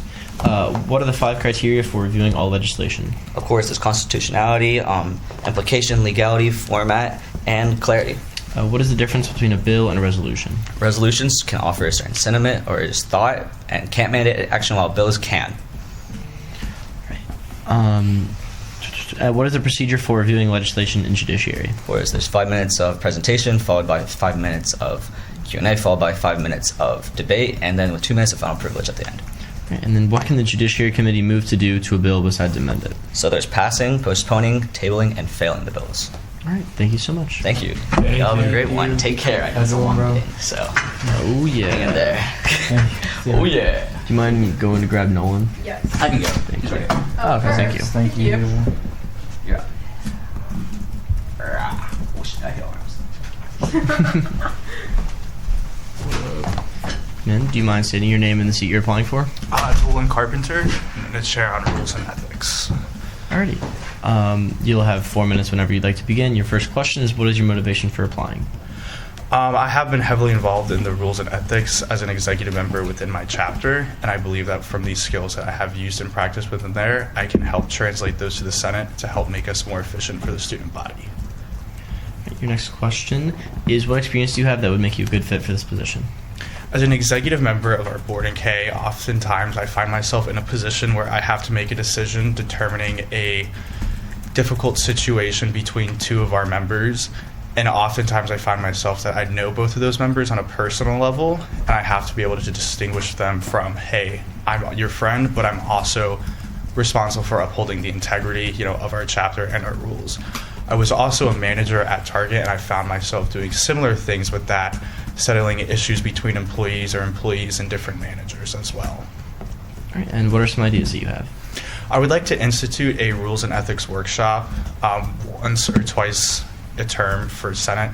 I believe that especially when we get new senators in there and we break down what the motions mean and what it really means to be a part of Senate and how you can influence the Senate, they'll understand that, this is extremely important, as well as make us more beneficial for the student body, as they will understand what's going on and being more transparent with that, as people aren't doing shady stuff and trying to hide what our motives are. All right.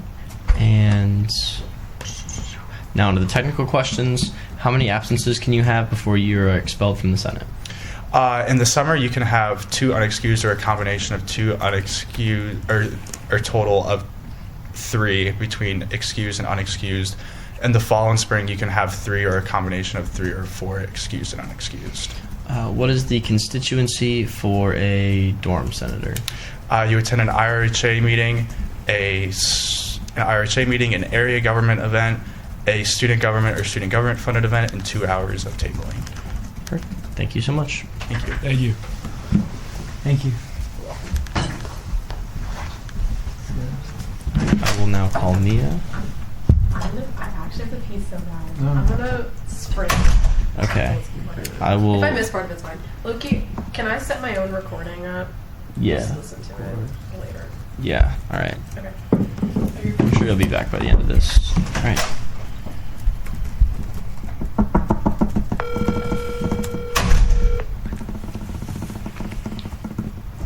Hello? Hello, is this Mia? Yes, this is. Hi, Mia. You're on speaker with the Replacement and Agenda Committee. Hi, guys. Are you, your interview, do you mind stating what you're applying for? Yes, the Rules and Ethics Committee. Alrighty. First question, what is your motivation for applying? So my motivation for applying for this position is just to serve as the voice for students. And it's impossible for them to be in every room to represent themselves, so they deserve to have somebody that will advocate for them. And additionally, I think that applying for a position in student government offers a way to learn from peers. I believe that's the only way we can grow individually and collectively. So it's such an eclectic group of people, so I think it's a great way to grow. And what experience do you have that would make you a good fit for this position? So last semester, I studied abroad and I worked for the Kensington, Bayswater, Chelsea, and Fulham Political Association. So basically, I was in charge of membership. So if people were on, members in there was about to expire or on the verge of expiration, I had to get them to renew. And I also just made sure that they were up to date with all their responsibilities, with their continued education and all of that stuff. And I organized a bunch of events, like a membership gala and a gala where they met the Chancellor of Exeter, which is basically like the Secretary of State. So I learned communication and organization because a lot of these people didn't really want to talk to me because I was a foreigner. But I learned how to be open-minded and just talk to people. Perfect. What are some ideas that you have? So the first idea that I had was just to increase senator education requirements, especially as a new senator. I'm a new senator. It's difficult to keep up with all the regulations. So just offering additional workshops for both new and returning senators would make things run a lot smoother. And I think implementing a platform for regular feedback for committee efficiency for all the committees in Senate would be a great way to increase productivity and engagement, just making sure senators know that their opinion matters. And I also included a idea sheet in the email when I requested a phone interview, but one of those was just like a domestic violence workshop, could be a constituency event. I'm the director of outreach for One Love, and that could just be a way for senators to get the constituency requirement. Alrighty, now onto the technical questions. How many absences can you get before being expelled from the Senate? For the summer, it's 3 combined of both excused and unexcused, and then you have 2 unexcused for the summer. And then fall, it's 4 combined, and then 3 of just the unexcused. Alright, and what is constituency for a college senator? So they have to do tabling and the tabling event, so it would be around 2 hours, I believe, or do a service event, and then attending a SG event or an event that the college puts on specifically. And yeah, just an SG event or college event too. Alright, perfect. Thank you so much. You have a great rest of your day. Me too. That. Oh, that was short. Yeah, you only 3 missed minutes. you only missed one interview. All right. Oh, the next one is Keishan Nayak. 8 minutes behind. We're doing so good, everyone.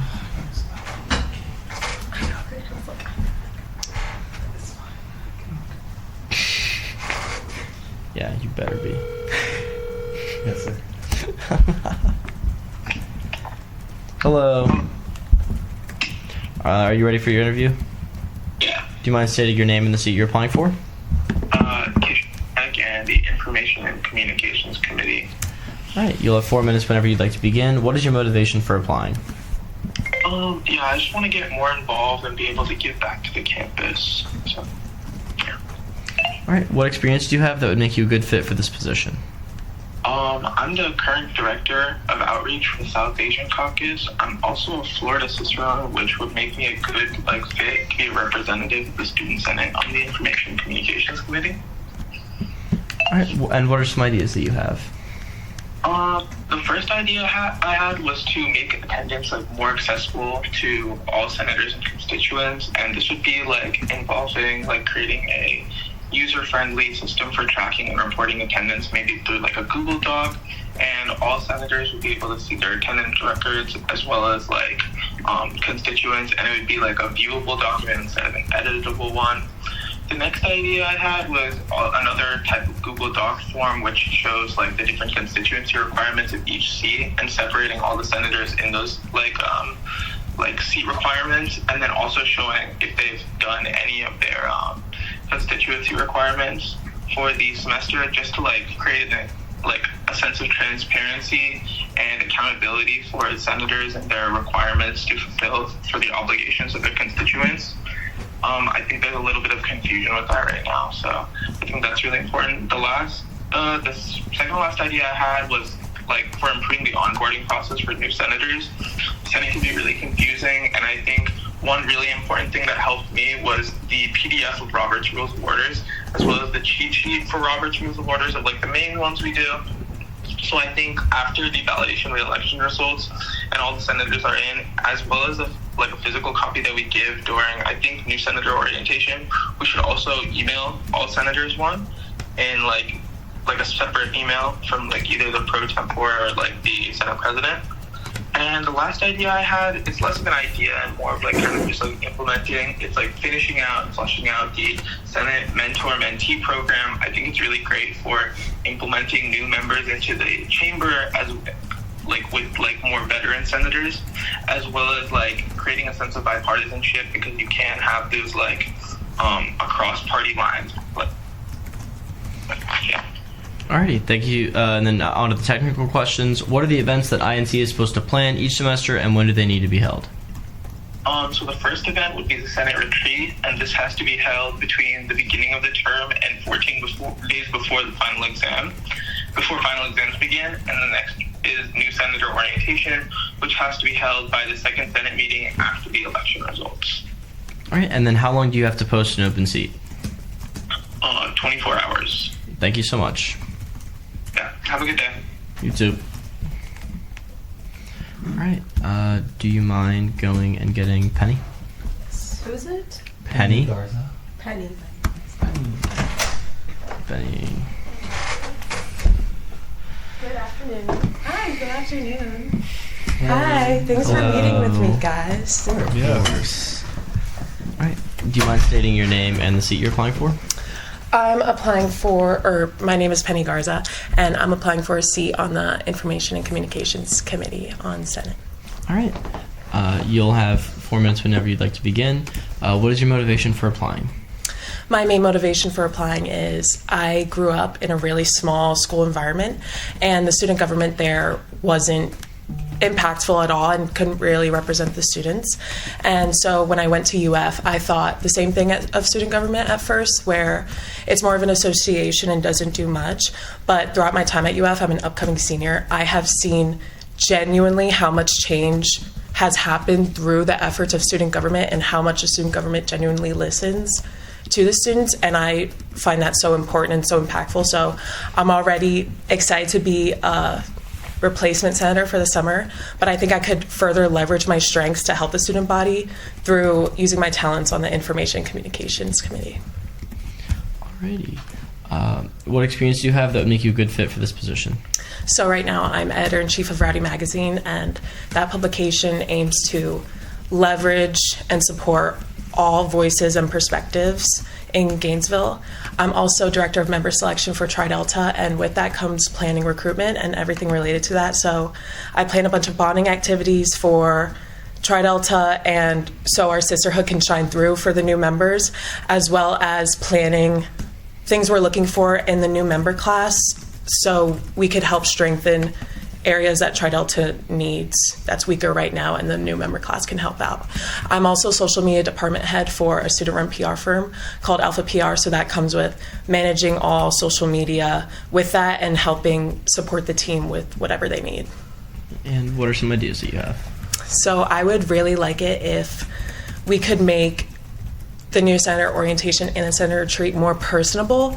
I find that Senate has a lot of kids, and it's very intimidating going in there, especially with how many people there are and all the new procedures you have to learn to get accustomed to it. And I think making it smaller and having people meet some other people in a more personal way and get to know one another and build a rapport can be really helpful and help people build confidence in Senate. I also think we should alter Senate public relations slightly to make it more readable to the general student body. Like I said, Senate is very convoluted almost when you first enter. It's really complicated, and so I wish we could break down communication to make it more accessible to the student body and have them understand it more, and I think that would generate a lot more interaction and engagement from the general student body about Senate. All right. And now onto the technical questions. What are the events that INC is supposed to plan each semester, and when do they need to be held? We plan the new Senator orientation and the Senator retreat. The new Senator orientation must be held after the second meeting, after election results are posted, and the Senator retreat must happen within the period of the beginning of the term to 14 days before final exams start. And how long do you have to post an open seat? 24 hours. Thank you so much. Thank you. Thank you. Have a good one. Yeah, you too. Thanks for meeting with me. Yeah. Bye.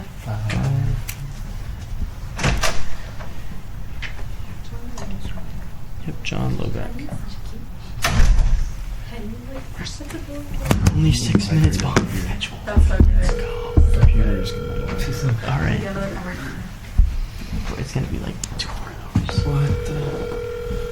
Unless we go under time to look. Dude, you need to try. I gotta try. Right here.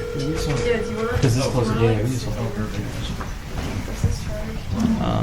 I'm charged. I'm a little concerned by the fact that we have no answer. You're chilling, dude. Let's have a charger. Come on, John, a little bit. Oh, you're good. Hello? Hello? Okay, I think that was a voicemail. I'm gonna try calling again. Okay. Here, I can do mine. Yeah, I can do mine. Thanks.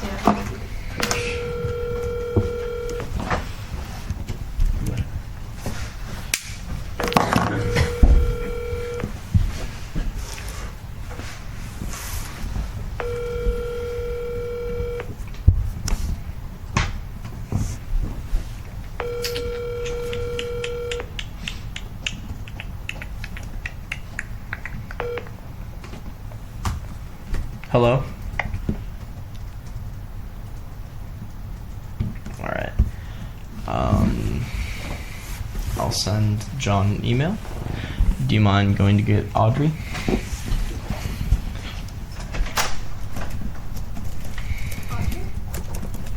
Good afternoon. Good. How are you? Hey.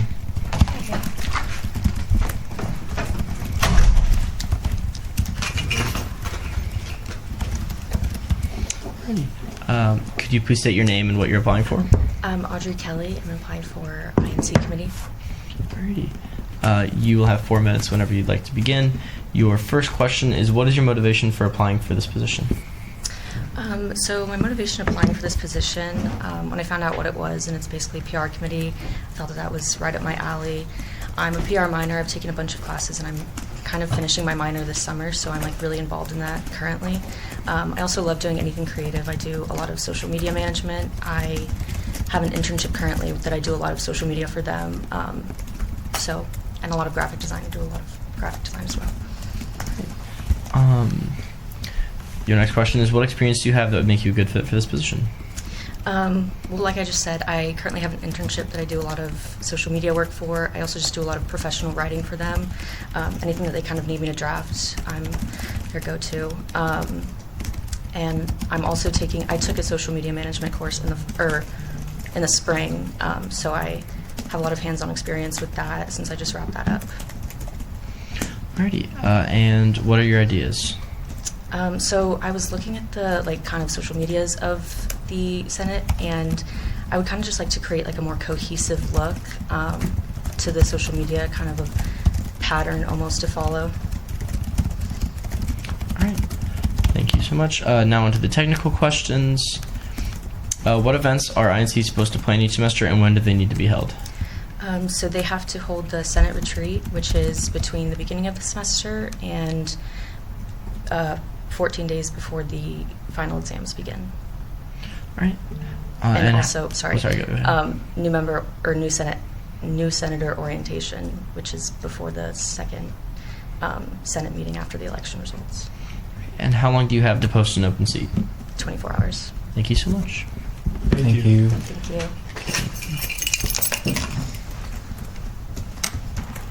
Have a good rest of your day. Thank you, you too. All right. John just called back, so I'm going to call him. Cool.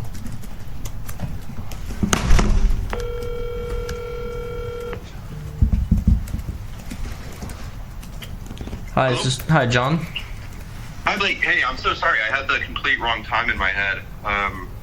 So sorry I missed your call. No worries. We are running a bit behind schedule. All right, we're going to get started with your interview. Could you state your name and what you're applying for? Yeah, so my name's John Lobeck. I go by Jack. And I am applying for the INC committee. And I also applied for a summer B position. But I'm not sure if it's the same interview or anything like that. But yep. It is. Okay, great. So, did you also apply for the permanent off-campus seat or just the summer B one? Okay, perfect. I did. So you'll have 4 minutes whenever you'd like to begin. Your first question is, what is your motivation for applying? Yeah, so my motivation for applying to Senate and to INC is I really want to get more involved on campus. I've been at UF for more than a year now, and I've really enjoyed everything. I enjoy what student government does, providing things like rec sports and all of the career services and everything like that, and helping out students. And I want to get more involved and give back on campus. Right. What experience do you have that would make you a good fit for this position? So for INC in particular, something that the connection I drew was when Laura was talking about it was how INC committee does a lot of outreach, things like tabling and setting up different events and things like that, and then controlling the social medias, which is basically what my job has been for the past year and a half at a company called Atlantis. I'm a business development intern. So for a while, I was running all of the social medias. I don't do that anymore. That was taken over by someone else. I'm more in the commercial side of things. So sales, going to conferences, tabling, stuff like that. And then I also worked for Yik Yak at the University of Florida app launch. And we actually broke the record in the entire nation for the most signups in one day by tabling at UF. So I have some experience in that. All right. What are some ideas that you have?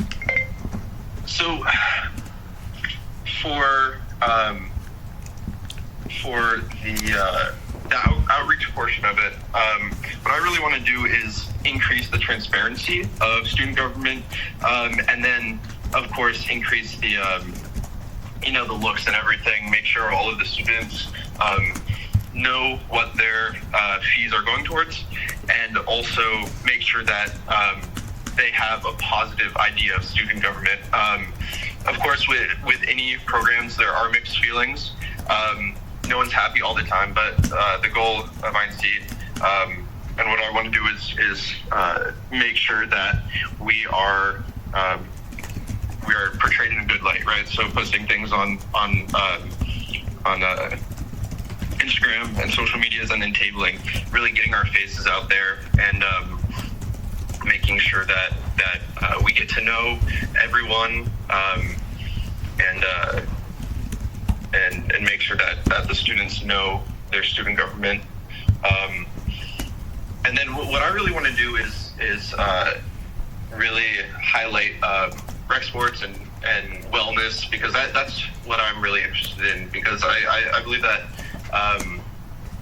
students, you can't really have a good mental state and be happy and have good mental health if you don't have good physical health. So I want to promote that a lot, make sure students know that we have these resources available to get outside, get some light in their eyes, go into nature, and then exercise and eat well and everything like that.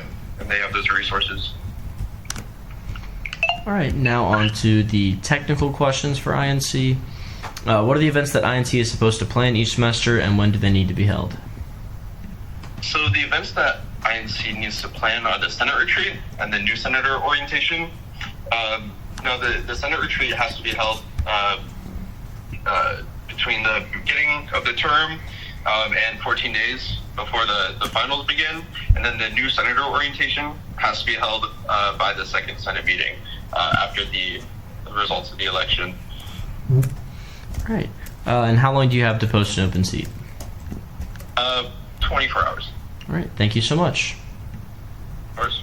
Thank you. Have a great rest of your day. All right, thank you. All right. Next we have Amanda. Pelton used to work for UFSG. Did he really? Yeah, I don't know what his position was. I don't think they worked on like the same project, but that's kind of fun. That's crazy. Aren't they Amanda? Yes. I don't think that's. Are we on time? Can you Google if it was? Good afternoon. Good afternoon. Hey. Good afternoon. Hello. Do you mind stating your name and what you're applying for? Absolutely. Hi, my name is Amanda Badalamenti, and I am applying for a position in the Information and Communications Committee. All right. You will have 4 minutes whenever you'd like to begin. Your first question is, what is your motivation for applying? Absolutely. So originally when I was told that I would be able to be a summer replacement in Senate, I knew definitely I wanted to do a little bit more. And committees are an excellent option. I definitely connected with Laurel Wentworth talking about different types of committees and what they offer. And I absolutely loved what the Information and Communications Committee was all about. Alrighty. What experience do you have that would make you a good fit for this position? So I'm coming fresh off my freshman year, and I've had the opportunity to be a part of some really amazing leadership groups, including FFLP, which was in a really, really amazing way to learn how to interact with people from all over, and the amount of communication that needs to be taking place and how effectively it can be done. And yeah. All right. Oh yeah. And what are some ideas that you have? Okay. So first off, I am very proficient in Premiere Pro video editing, and I saw that part of the components of the Information and Communication Committee is PR for social medias. With my ability to, for more than proficiency, certified through that, different interactive ideas can be done through the social media to get interaction from the students itself, especially over summer because a lot of them aren't on campus. And then also kind of bringing a fresh mind to the, okay, well, what can we do in certain Senate bonding activities, which I think is extremely important because these students who have decided to either stay over summer or are here and got their placement, it's absolutely crucial that you need to feel like you are a part of it. There are 3 semesters in a year, and you are one of those semesters. You are a third of it, and I think that's extremely important. Now on to the technical questions. The Information and Communication Committee is supposed to plan 2 events every semester. What are they and when do they need to be held? Absolutely. Well, the first is a Senate orientation session that must be taking place before the second Senate meeting, so all new senators understand what they're doing. And the second one is the Senate retreat, which must be taking place in between the start of Senate and 14 days before exams. Perfect. And how long do you have to post an open seat? 24 hours. Thank you so much. Fantastic. All right, well, I hope you guys have a good day. Hopefully it's not as drawing and, not as boring or anything. Yeah, absolutely. Have a great one. You too.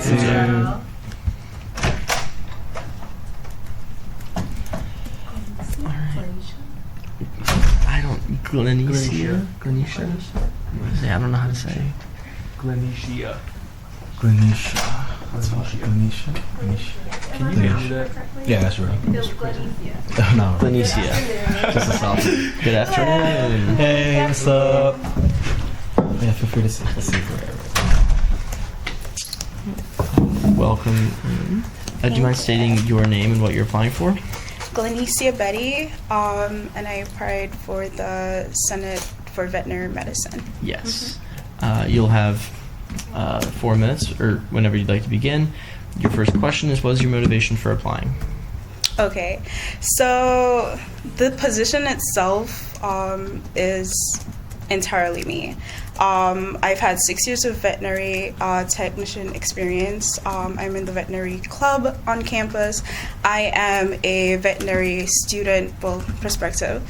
I've worked under countless vets who can tell you all great things, but coming from me, I've also served on the chief of staff at my transfer Palm Beach State College. And I was also interim president before I came here. So it's mixed with, my love for government and my love for veterinary medicine, and then it just makes sense. And so that's why I really feel as if this is the best role for me. I would be the ideal voice for that niche of veterinary medicine on campus, and I feel like I will be the person to make every thought that the veterinary students feel that needs to be spoken and needs to be heard, and I feel like I'm the avenue for that. Yeah. Alrighty. And what experiences do you have that would make you a good fit for this position? Sure. So as I was saying before, I'm no stranger to student government, and I'm definitely not new to veterinary medicine. I've served as like a surgical vet tech, emergency, ICU, just general. Right now I work at the Gainesville Animal Hospital, and I'll be the fastest lead veterinary technician that's there. I do well in my niche, and I just wanted to show you guys, if given the opportunity, that I can do well here too. And what are some ideas that you have? Sure. So I have thoughts about getting the veterinary students together. We could have like meetings, we could do activities, but essentially I'd want them to be comfortable enough to tell me what it is that they want, how it is they feel like they can be better represented. Just basically, I want to be comfortable enough with them so that they come to me as a medium for whatever their needs are. And so I feel like meeting with them on a regular basis would be the best way to get that done. And whatever issues that they have, we could do polls or, whatever, if they wanted to remain anonymous or whatnot. We'll bring those issues directly to the branch, and we'll see how best we could attain those goals. All right. Do you have any questions for us? I do. So what exactly, are you looking for your ideal candidate for this job? So I think because you're just applying for an open seat, ideally a senator is someone who will work hard to try to pass legislation, make impactful change for their constituency. So also it's good to see a candidate who is very in touch with their constituency and who they will be representing, if that makes sense. Okay. And also, how was the previous, the person who was in charge of the veterinary medicine on the Senate board, how would you say they represented their niche? To be honest, I haven't really interacted with any vet med senators very frequently. Okay. Take that as you will, I guess is a good way to say that.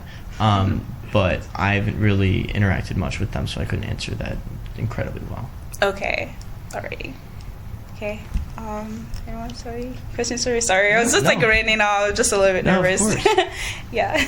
All right. Well, thank you so much. Of course. Thank you guys so much for having me. Thank you. Thanks. Have a good day. Thank you. Also, John Lobeck was on the schedule twice. Yeah, I think realized. that's why I he realized got that you. just like during the interview. I was like, John Lobeck. Oh. Like, oh, is he next? No, right? No, not for a little 30 bit. minutes. Danielle, cool. Hey, well, it works out. Yeah. We can have a little 5-minute potty break. Okay. Danielle. Also, I'm not gonna say who, but one of the applicants for a permit or for an open seat referred to me in an email as Dr. Cox, which I thought was so funny. So what, use it typing to his or her professor? Does he think you're like a faculty member? I don't know, but I think it's really funny. That is funny. Maybe his or her my doctorate. professors, like they're used to like typing professors. It's my doctorate in Senate. Frankly, I've been here so long, I could probably get a doctorate. That'd be kind of cool. That's funny. Doctor at SG. Doctorate of SG. Hello. Hello, is this Danielle? It is. How are you? I'm doing all right. Do you mind, or are you ready for your interview? I am. Alrighty. Do you mind stating what you're applying for? Yes, the off-campus replacement and permanent seats. Yes. Alrighty. You'll have 4 minutes whenever you'd like, or 5 minutes whenever you'd like to begin. Your first question is, what motivates you to apply for this position?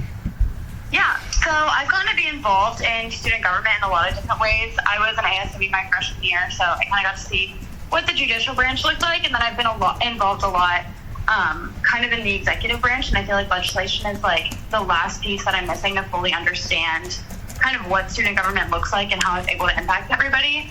Another thing that I have kind of experienced is like in the executive branch, we're kind of very specialized and we're only able to impact the people who are like attending our events and around, whereas in legislation, you're impacting everybody on a really deep level. So like even with the libraries, like that's such a big deal, and student org funding is also such a big deal to me. So I think being able to do that would just be a really powerful experience.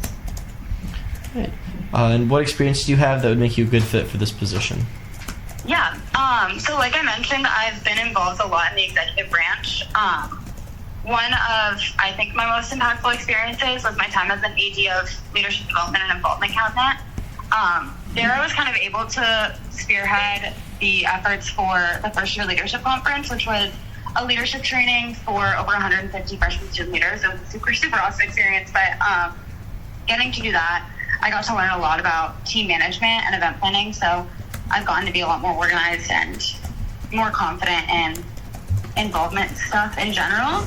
And then outside of student government, I'm currently serving as the director of parade for homecoming, which is the best thing ever. It's so much fun. But in that role, I get to manage a team of 6 assistant directors, and we've kind of started, and getting to deal with them has been such a great time. So I think that teamwork experience is going to be really beneficial in a role in the Senate. All right, and what are some ideas that you have? Yeah, so in terms of legislation, something that I've been really passionate about is food insecurity on campus. So I lived in Infinity Hall my freshman year, and I didn't have a meal plan, but a lot of my friends who did would kind of skip meals because everything was so out of the way. So I'd love to figure out a way to collaborate with Midpoint Park and get kind of a flex option there. I just feel like students that far out of the way, it would be really beneficial for them to have access to food over there. And then another thing that's kind of like outside of the scope of just the general Senate position is like the INC committee is the coolest thing ever to me. And a lot of my experience has been in hosting socials and internal events. So I'd really love to be able to get to make an impact there. I know something that we did in FLA was like a field day, and it was super, super fun. So I think there are ways to beef that up. And obviously that's a separate situation, but that's something that's also really cool to me. All right, and do you have any questions for us? Yes, so I could be there summer, like starting now if I really needed to be. Is there like,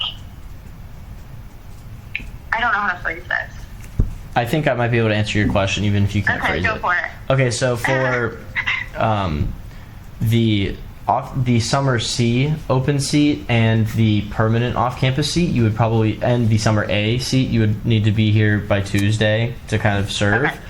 But there are open summer B seats, which would start summer B. You also must be taking classes to be eligible to be a senator. Yeah, right. That's another question I actually have. So if I were to enroll in a 1 credit class, that's fine, right? It's not like a minimum Yes. 3 or... Okay, Yes, just awesome. one. And then attendance-wise, sorry, last one. No worries. How does that work? Like, I know it's kind of complicated, but There's like, a what is an excused absence? so it's roll call attendance at Senate meetings, and the Rules and Ethics Committee excuses absences. Typically, it's pretty similar to university-approved absences, from my understanding, but I'm not 100% sure. Wait a minute, I got Okay, awesome. Thank you so much. Wait, hold on. We might be able to get you a better somewhere? answer on the Okay. absences. Oh, awesome. Absence excuses include death of the family, exam with proper authority signature, illness, car accidents, acts of God, academic commitments with proper documentation, or religious holidays with pertinent information about the observance. I'm on the committee. Okay. All right, Awesome. perfect. All right, Beautiful. Thank you guys. Have a great rest of your day. you too. Thank you. All right. Bye. Bye. I'm already, so Yeah, I was gonna say. I was I like, have them just like. I didn't know that there was a list. Good to know. Yeah, it's like, it means like things that can't be explained. So like. Like car breaking down. Or only like a big storm. It's like. It's just a storm. You know, like you can't really explain. I'm calling Tyler Burton right now. If it'll go, there we go.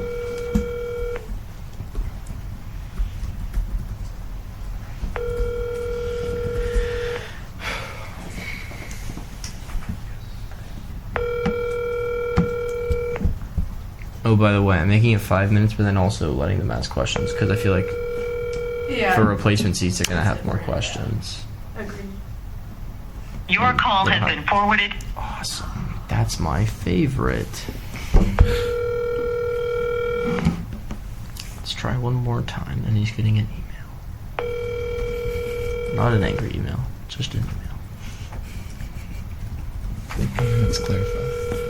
I had for the minutes. Yeah, for the minutes. If anyone Not ever angry listens to email, this just ever. email.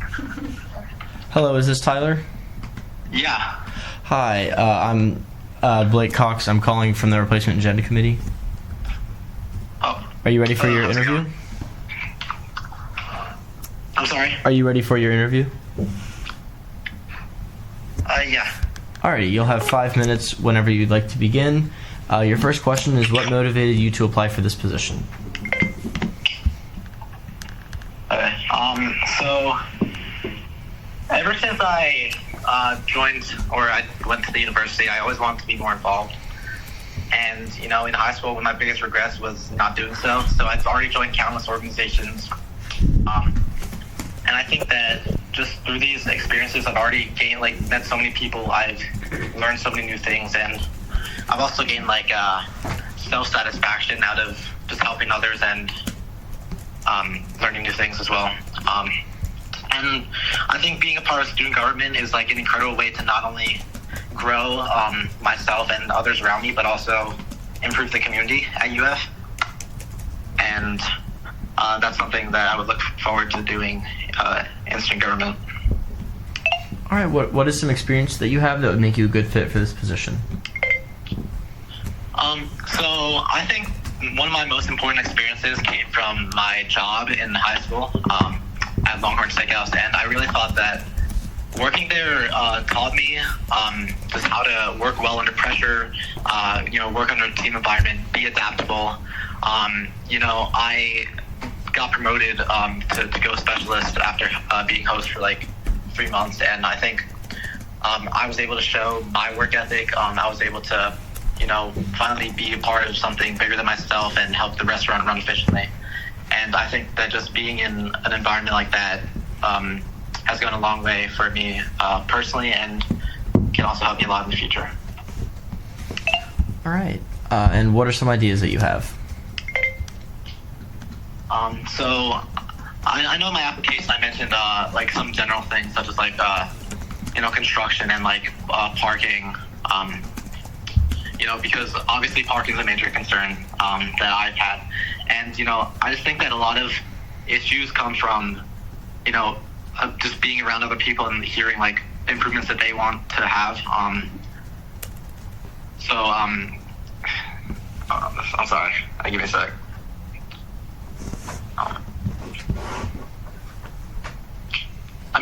Okay, so one thing I mentioned was how I had gone to this giveaway thing, and I thought that just being there was not only like a great way to learn about student government and also meet the people, but I think it's a great way to keep the UF community involved in like just having an opportunity to meet people and spread your ideas of like what you want improved.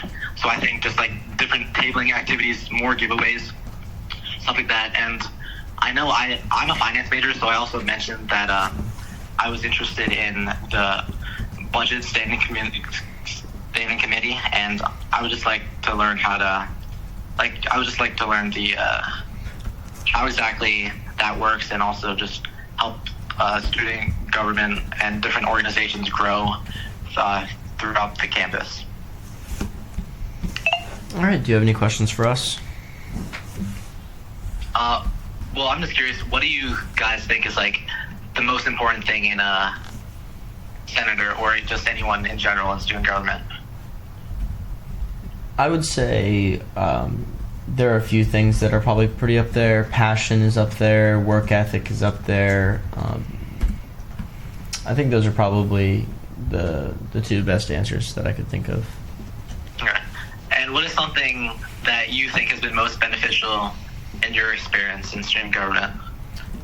In my experience in student government, one of the things that's most beneficial is getting to know other people and being able to work with them and coordinate with them on various things that I'm trying to accomplish.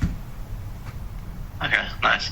Have there been any times like where like you had to, or you weren't sure what to do, and like how did you go about like solving that within because I know a lot of student government is like a lot of bigger things than just like what one person could do. So like, I guess how do you work together?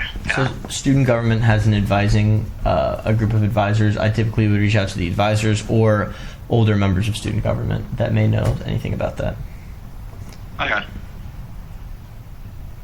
And this thing, this position was the replacement seat, and is that like a permanent thing, or like how did it's like elections, right? You applied for the permanent off-campus seat, and you would hold that seat until the validation of fall elections, or fall results. Okay, elections in fall, okay.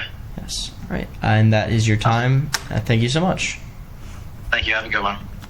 You too. That was 5 minutes, by the way. Wasn't even...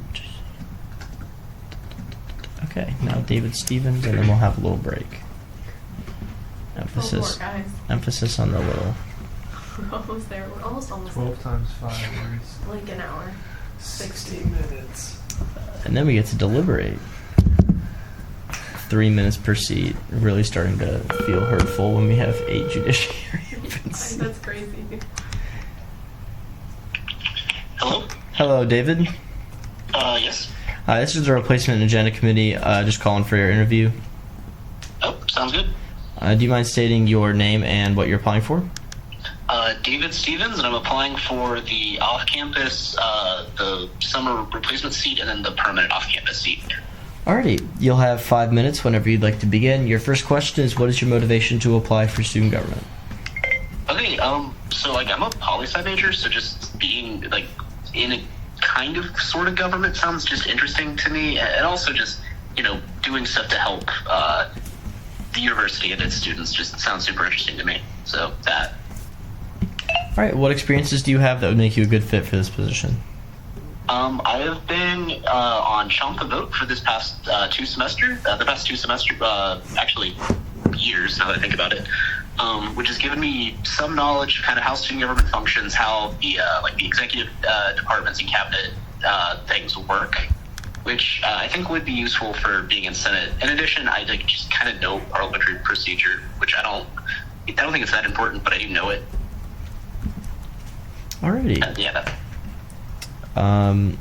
And what ideas do you have?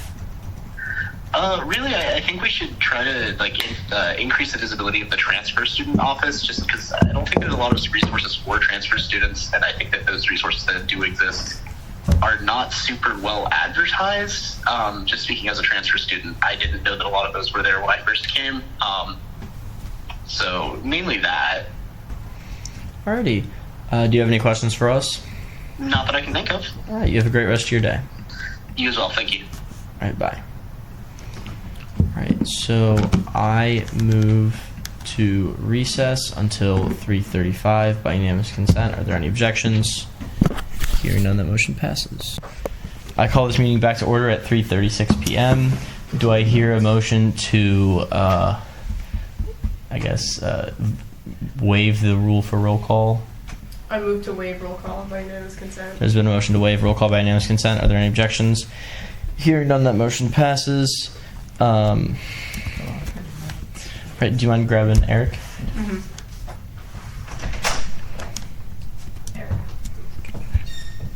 As soon as I see this. Good afternoon. Hey, good afternoon.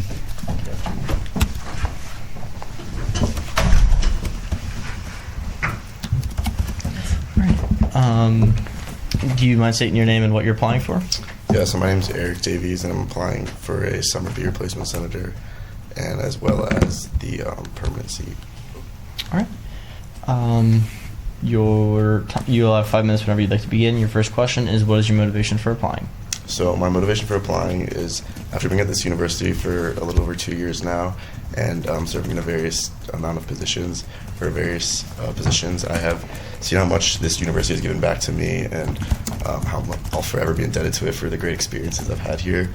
I've also served as the Interfaith Affairs Cabinet Director, so through that role I've got to really see how the student government works and worked with a lot of different people. So because of those two different things, I really want to give back and make this university better, as I've committed myself and my leadership skills to enhancing this place for the rest of the student body, as I've met so many great people here that have given me so many great opportunities.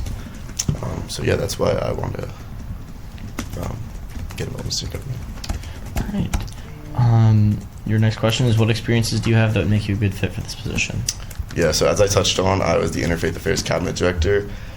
Through this role, I had to work with many different people, as it was a part of the diversity division of cabinet. So through that, there's totally a different spectrum of people that I had to work with from different ethnicities, races, religions, etc. So I've really got good experience through collaboration, which will be very effective when creating bipartisan legislation in Senate and authoring bills, as well as resolutions. In addition to serving in cabinet, I also have served in various outreach roles, such as the Vice Chair of Communications for Student Government Institute.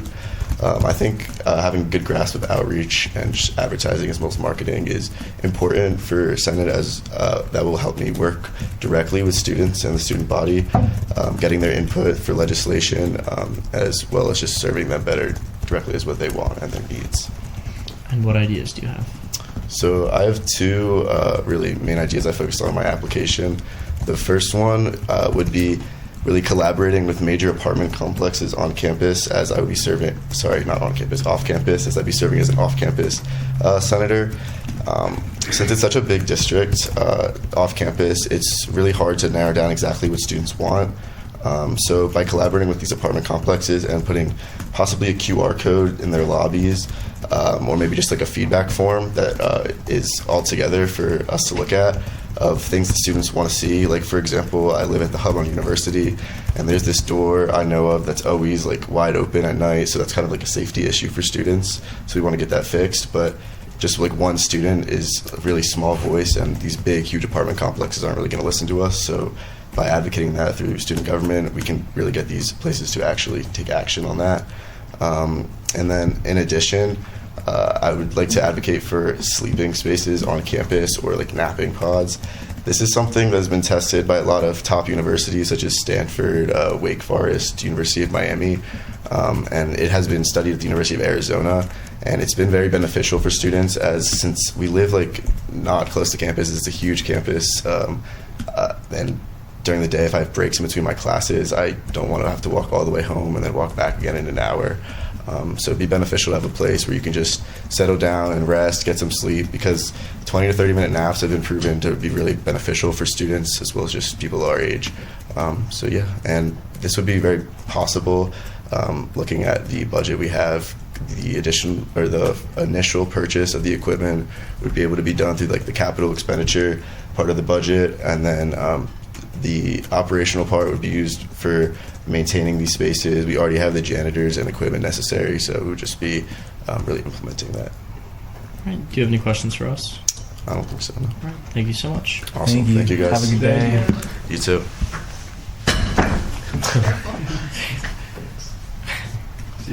See ya. Every other interview other than Grant Newman is going to be a phone interview.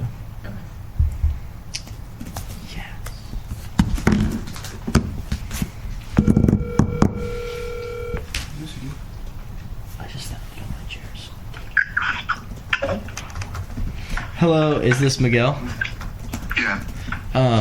I'm calling from the Replacement Agenda Committee. This is Blake? Yes. Certainly. All right. What's up? Are you ready for your interview? Yes, sir. Alrighty. You will have 5 minutes whenever you'd like to begin. Your first question is, what motivates you to apply? Okay. Hello, everyone. My name is Miguel Delgado. I am applying for the off-campus Senate seat. The reason I applied to be a replacement senator is because when I first walked on campus as a first-generation student, I really struggled to find who to talk to, who to reach out to, and I want to make sure Senate is a place where people can go, express how they feel, and not be afraid to be judged or looked down upon just because they don't look the same as everyone else. So I want to use that platform to make a campus that's more unified, more put together. With the recent elections and everything that's been going on, just everyone come together and make campus a better place. All right. And what experiences do you have that would make you a good fit for this position? I haven't necessarily had a lot of hands-on work. Most of my experiences comes through mentorship. People that I've met, like Clara, the previous vice president, and Alejandro Ortiz, that really pushed me to just work towards what I want to do. I've also met many upperclassmen that have helped me find a place on campus. One of those people being Monish. He pushed me to join STAR, and once I joined STAR, I really found the importance of working with everyone around me. And then it went through a very specific training, and the training came down to just protecting others, using your voice, and then just making sure everyone felt comfortable in an environment that sometimes wasn't very comfortable with various tough discussions. So I feel like STAR has really helped me just realize the importance of just listening instead of just talking, which is something we all struggle with. So I think that STAR, just being certified by STAR, really would help me just go on the Senate seat and just help everyone, even the open public comments, just everything just come together, just better overall. All right. And what are some ideas that you have? Okay, so after Cole Bennett and just the last class senators came in, I talked to them for a little bit, and they gave me an idea. They came up with the idea of just having a better advising system, where as soon as class students come in, you just sit down, you get an appointed a one-on-one advisor, which would really help. And I've gone through this personally because I just switched from engineering to poli-sci and econ. And it's been a struggle to just have a one-on-one advising. And another idea I want to have is, that I want to put into place, is a buddy system between off-campus and on-campus students. I feel there's really a big disconnect between those type of students. So having a buddy system where maybe you can carpool or just have a one-on-one mentor that you guys can catch up and tell me, what's going on campus? Tell how's going on off campus. And just have a mutual blend of students that can just work together and not be really separated by where they live. All right. Do you have any questions for us? No. All right. Thank you so much. Thank you. Have a good one. You too.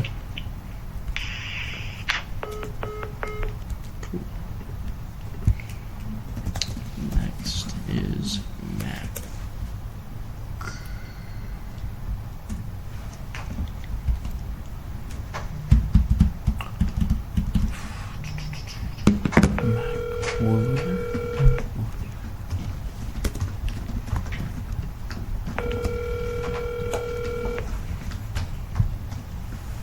Hello? Hello, is this Mac? Yeah. It's Blake? Yes. You're here with the Replacement Agenda Committee? I'm sorry, can you repeat that one more time? You're on speaker with the Replacement and Agenda Committee. Are you ready for your interview? Yeah. All right. You will have 5 minutes whenever you'd like to begin. Your first question is, what is your motivation for applying? Yeah, so I'm really, I've always been pretty intrigued by politics pretty much my whole life growing up, so that's probably one of the biggest factors that played in my decision. And then I've also always wanted to, get involved when I went to college, so I think this would be a great opportunity to get involved in something where I can improve my leadership skills and my networking skills and things like that, and just get to meet people and hopefully make an impact on something. All right. What experiences do you have that would make you a good fit for this position? Yeah, so I think I have a good skill set that could be well suited for this position. I'm a hard worker, so I know I'll be able to show up, put the time in, and do my job. And I think it's important to be able to be personable and a good collaborator with people. That's probably one of the biggest things you're looking at. Some in politics, you got to be able to talk to people and negotiate and collaborate in order to come up with solutions to problems you're trying to solve. All right. And what ideas do you have? What ideas? One of the biggest things that I talked about a little bit in my application, I'd like to focus on student services. I think, I was a PACE student before I, became a full-time on-campus student, so I've gotten to see a little bit of both sides of the issue in terms of accessibility and overall knowledge about the services that students have access to. So I'd like to see let's focus on the distribution and accessibility of the information in terms of educating people on what the things they have at their disposal, and also just the overall improvement in terms of maybe establishing some sort of feedback mechanism to allow people to see what people would like improved and what people may like changed or implemented in the future. So I'd really like to see some focus on student services as an overall issue. All right. Do you have any questions for us? Not at this time, really. Just time frame in terms of when you guys start with your legislative sessions and all that. So our legislative session has already happened. It's like ongoing. So our Senate meetings are every Tuesday. You will hear back about whether or not you got it by tomorrow at around this time. Around this time, okay. You have a great rest of your day. Yep. You as well. Take care. All right, next is Hannah.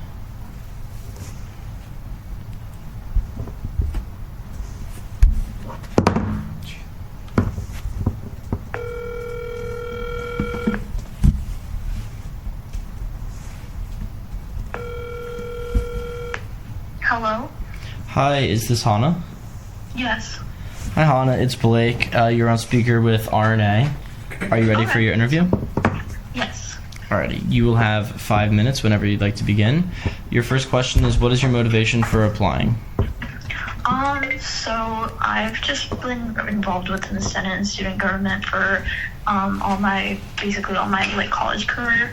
And so I just really wanted to come back and get involved again, especially now that I'm coming into my senior year. I think it's a good time for legislation, and I just really want to be able to write legislation, serve on budget, and make sure I'm leaving the University of Florida a better place.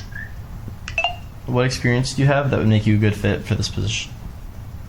I served as a senator last year for about a year and 8 months, so I really just want to come back so I have that experience as being a senator, and I've also just have experience being in a Big 9 org such as Visa, and I've also served as done research and things, so I know kind of what Senate's about, and I know basically all the intricacies of how Senate and the legislative branch works. All right. And what are some ideas that you have?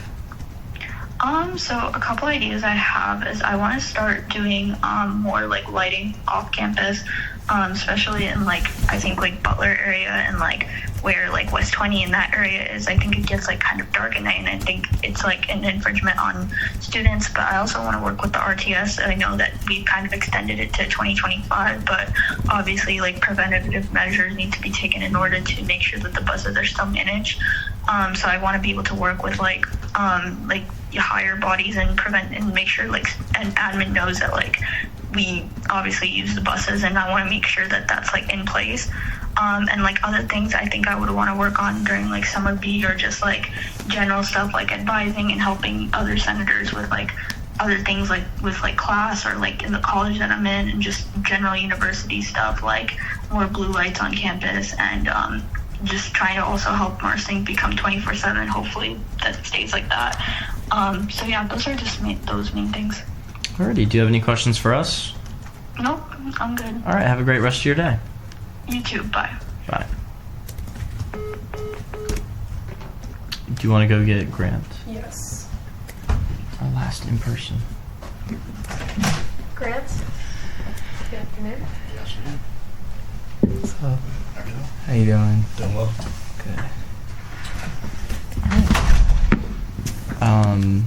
You will have 5 minutes whenever you'd like to begin. Okay. Do you want to state your name and what you're applying for? Grant Newman. I'm applying for the off-campus position for summer A. You'll have 5 minutes whenever you'd like to begin. Your first question is, what is your motivation for applying? I'm motivated to apply just because I want to get more involved on campus. My first 3 semesters, I was a mechanical engineering major, and I felt kind of disconnected from everything because I was always in the library, always doing my thing. I'm not saying that that's the only reason I didn't do anything, but I decided to switch my major and try and get more involved and try and meet more people. Just to try and increase my like quality of education and like my experience here at UF. And I kind of want to keep doing that. I think this is a good step for me as far as branching out and, you know, just meeting new people and making valuable decisions. What experiences do you have that would make you a good fit for this position? I've kind of always been involved with decision making. Like back in high school, I played a lot of sports, and so being a leader in that role has I made a lot of decisions that were kind of important and held weight. And I kind of missed that, and I kind of haven't had a whole lot of that recently, but I want to continue to do that here. Last summer, I spent my time at a summer camp, and that was really fun because I got to not boss people around, but kind of instruct them and kind of make decisions that impacted the people around me, and we were all working towards a common goal. I feel like that's something that I can apply to this position. What ideas do you have? I had an idea where around like the Chillington area, there's a lot of congestion, like doing to and fro classes as far as when people are walking, because everyone's walking every direction and it's kind of a mess. And so people that are on like faster modes of transportation, as far as like scooters, skateboards, one wheels, bikes, they kind of have to either get off or people don't get off. And I've seen people like collisions, I've seen bad things happen, and I think that can be changed. I know I was talking to my friend who's already on the Senate, and he was saying there's a committee that's kind of in charge of transportation, and I think that could be something that I could contribute towards. I know it's like not easy to make those kind of things, those changes, but I feel like a couple lines on the ground, just like bike lanes, would be enough as far as organization goes. Do you have any questions for us? Nothing off the top of my head now. All right, thank you so much. Thank you. Thank you, man. Have a good rest of your day. You as well.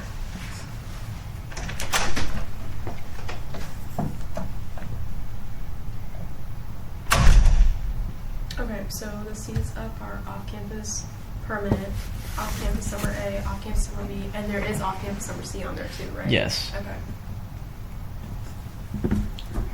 But when we get the report, it didn't specify which they applied for. I think you just generally apply for off-campus. It's summer. Hello. Hi. This is Blake from the Placement Agenda Committee. Are you ready for your interview? Yeah. Do you mind stating your name and what you're applying for? Hi, Hi, this is Iman Ali, and I'm applying to be a summer replacement for the summer replacement seat for summer B. All right, perfect. You will have 5 minutes whenever you'd like to begin. Your first question is, what is your motivation for applying to this position? Yeah, so I basically want to be on Senate because I think it's a really good way for, advocating for the needs of others in the UF community, and I just think that having that position would not only benefit me when it comes to like my communication skills and any decision making, and just it gives me a valuable opportunity to develop my leadership skills and also make decisions on the behalf of others. All right. What experiences do you have that would make you a good fit for this position? So I'm currently working on a campaign as a campaign manager. So on a day-to-day basis, I kind of have to deal with like decision making and just to make sure that things function smoothly. So that whole experience really would help my effectiveness in the position. And then I am also the treasurer for Global Legal Empowerment Brigades at UF, and just like having to manage the budget and fundraising efforts and all that just kind of helps contribute to like my leadership skills in general. And what are some ideas that you have? So if I was appointed as a senator, I kind of want to promote more student engagement when it comes to certain things. Like, I would love for us to have more mental health resources, just like when it comes to counseling services and things like that are just more open to the students. And then I also like the idea of having some form of a peer mentorship like initiative that we can utilize for people that are just kind of confused when they're underclassmen and they don't really know what kind of path they want to take in the future. All right, do you have any questions for us? No. All right, have a great rest of your day. You too, thank you. Of course. Wow, we actually have to wait so that we can catch up. Okay, so there's 1 summer B, 4 summer A, 2 summer C, and Yes. then 1 permanent. Yes. Okay, shoot. I don't know who does what though. It doesn't specify. No, it literally doesn't. Ooh, how are we supposed to, For which? Sorry. for off-campus seats, how are we supposed to know? They mentioned, Iman said summer B. She said Right? Yeah. She said summer B. summer B. And then Grant said summer A. Who else? said Those are the only something? 2 who specified, so I'm assuming everyone else could do C or A or B. I think Miguel said summer Miguel, C. Summer C. Mac is summer A. Eric is permanent. Permanent. I think. Yeah. Just from like the application, that seems to be like a different section, so that's the only ones we can tell. But how is that going to work? Most of the people who applied for permanent also applied for summer, is the thing. Only 1 person applied for only permanent. Which is probably Eric. No, it was... Eric applied for summer B. It was Tyler Burton. Okay, let me write that down. Yeah, when I was looking at the application, I think Miguel was summer C, Mac was summer A, Grant was summer A, Iman was summer B. Because if there's only a certain amount of seats per thing, how are we supposed to know? I think it's how many are for summer A? Is it 4? I think we just kind of have to... I mean, that's 4 for a summer flaw, A? but we just kind of have to put them in places, I guess. Okay. Because, like, on the application, you just apply for summer. Yeah, well, And the it only people seems to who... me... Like, only a few people specified that they could only make a few terms. Oh, so you're saying, like... So if you apply for summer, you just get whatever?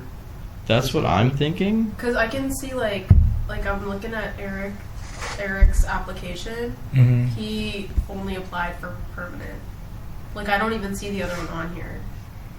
I guess we'll just assume for him permanent. Permanent, I guess. Yeah, right? and then, so Like, let me we check. have Max summer A, Grant summer A. That's 2 summer See, A's. Hannah's is only summer, but it doesn't tell you which term. Yeah, it's weird. That is really weird. It's gonna get confusing. I don't think we since we know majority, we can ask starting now, like for Gabriella and Jack, since Yeah. they're summer.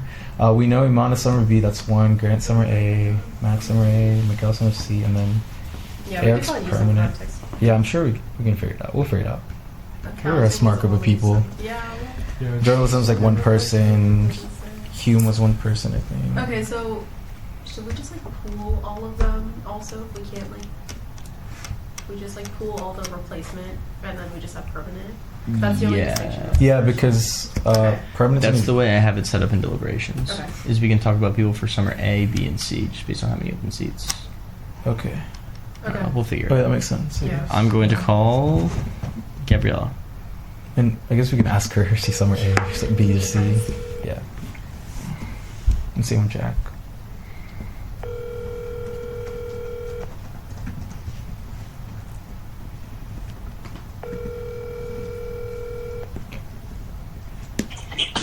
Hello? Hi, Gabriella. Yes. Hi, this is Blake from the Replacement Agenda Committee. Okay, hi. Are you ready for your interview? Yes, I am. All right, and you applied for the off-campus summer seat, correct? I did it for summer A. Okay, for summer A. Perfect. Yes. All right, well, you will have 5 minutes whenever you'd like to begin. Your first question is, what is your motivation for applying? Yeah, so ever since I got to UF, I've always been interested in student government, even before I knew that was kind of something I wanted to get involved in. So last semester, I had the chance to be an ambassador for the spring 2024 election, which honestly kind of made me want to get involved even more. I was super interested in it, and I really enjoyed it. So I just feel like being a replacement senator over the summer would really just help me experience student government more. I also really want students to just love UF as much as I do and just enhance that experience for them. And I wanted to find a way to make a difference on campus so that I could do that. And yeah, that's pretty much why I applied. All right, do you have any experience that would make you a good fit for this position?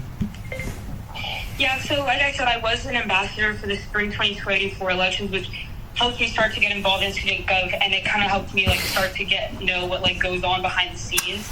I also had the opportunity to be part of the 2024 cohort for Gators of Tomorrow this past spring, which really helped me personally, and it helped me develop professionally, and it really helped increase my leadership skills and my confidence, which I feel would be really helpful in Senate over the summer.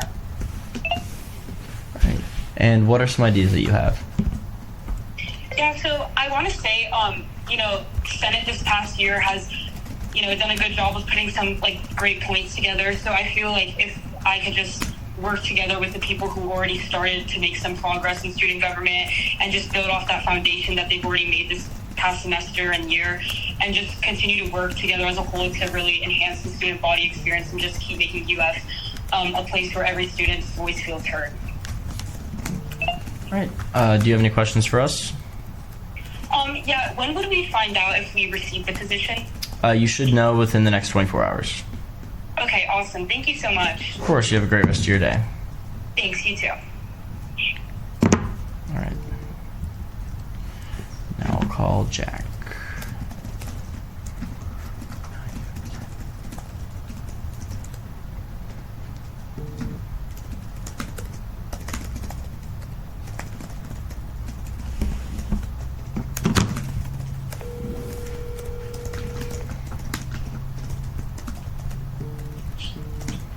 Hello? Hi, is this Jack? Yes, this is me. Hi, Jack. You're on speaker with the Replacement and Agenda Committee. Are you ready for your interview? Yes, I'm ready. Alrighty. You will have 5 minutes whenever you'd like to begin. Oh, actually, what summer are you here for? What amount of summer? I'm gonna be here for summer B. Okay, perfect. You will have 5 minutes whenever you'd like to begin. Your first question is, what motivates you to apply for this position?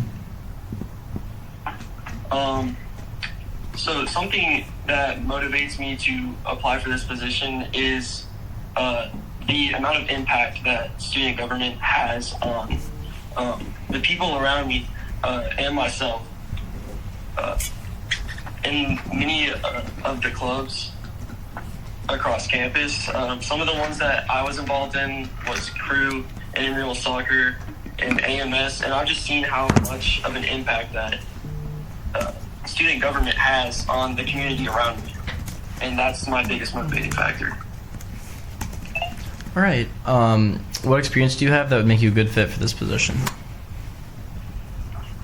So, in the last year, I've lived off campus, and I feel that I can actively provide a fresh and clear perspective of an off-campus experience as I'm applying for the off-campus senator position.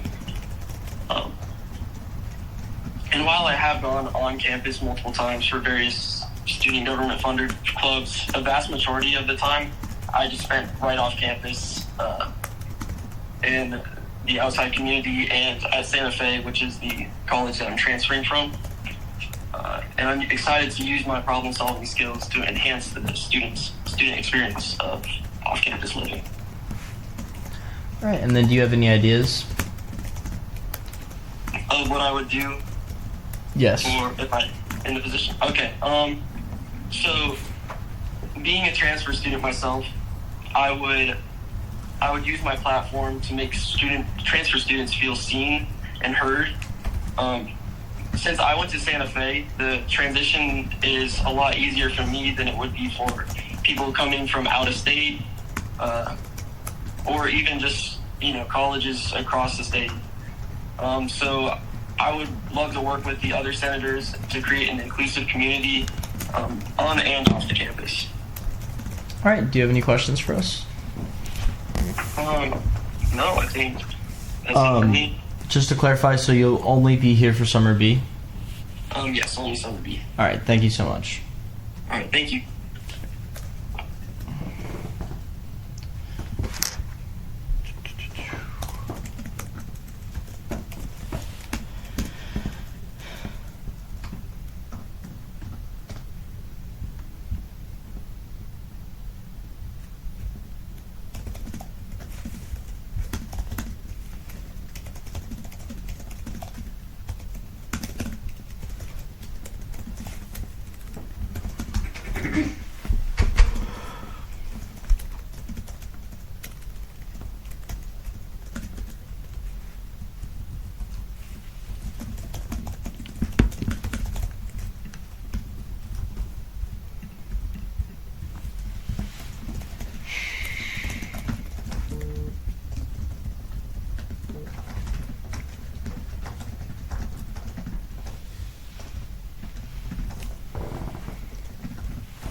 It's munching time. Yeah. Two more, 3 more. And then we deliberate. Which is probably going to take a while. Yeah, it will take no longer than, I did the math, an hour and 48 minutes. That's if we use all 3 minutes per open seat. Something tells me that may not happen. I feel like some we will, some we won't. Because some of them there's like a ton of applicants. Some of them there's like one person. It'll depend. All right. It is time for Matthew Haller's interview for the open accounting summer seat. The number you have reached is not in service. This is a recording. That's just great. Let me make sure I have it right. Maybe I copied it wrong.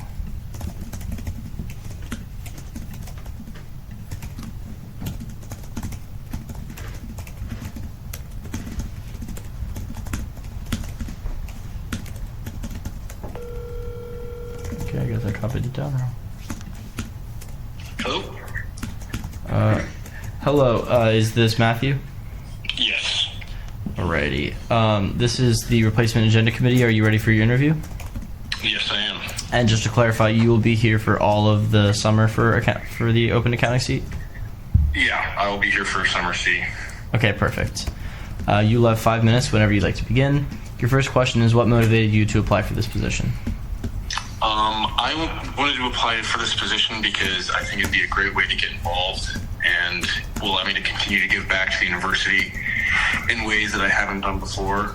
And also, I think holding a position in student government would give me a better understanding of how the university operates behind doors and give me a deeper understanding of how the university implements policies and procedures.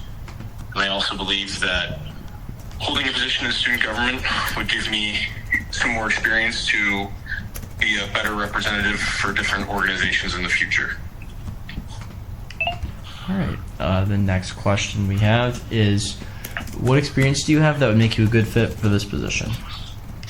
I believe that my experiences as, most notably as philanthropy chair for my fraternity, will make me more effective at this position because it has given me experience being a representative of a group of people, whether that be my fraternity as a whole or the philanthropy committee within my fraternity. And in doing that, I've had to effectively communicate with people that I represent and discuss what they would like to see done with our philanthropy. And then after seeing what their wishes are, turning around and doing my best to see that it's done. And I think that this could carry over to being a senator for Summer C by giving me the experience of effectively communicating with people and getting a solid understanding of what their expectations are and what they would like to see out of an organization, and then in turn doing my best to represent them accordingly and representing their opinions and wishes. All right. And then what are some ideas that you have? My ideas would be to, one, get a deeper understanding of how the Senate works and how student government works, and be an active and engaged member of the Senate and always willing to help out with whatever student government needs done throughout the summer, and also being an effective representative of the accounting school and communicating with people within my classes and throughout the accounting school and listening and seeing what people would like to see out of student government. All right. Do you have any questions for us? I do not. All right. Thank you so much. Of course. Thank you. All right. All right. Now, Matthew Van Wert is the next person we're calling for the journalism seat, and I was notified that there's a chance he can't take the call, and if so, he's withdrawing.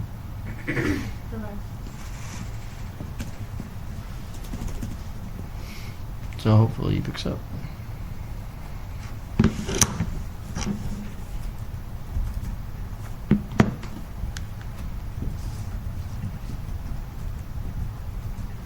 And then after these next two, we have to go back to Perry Johnson.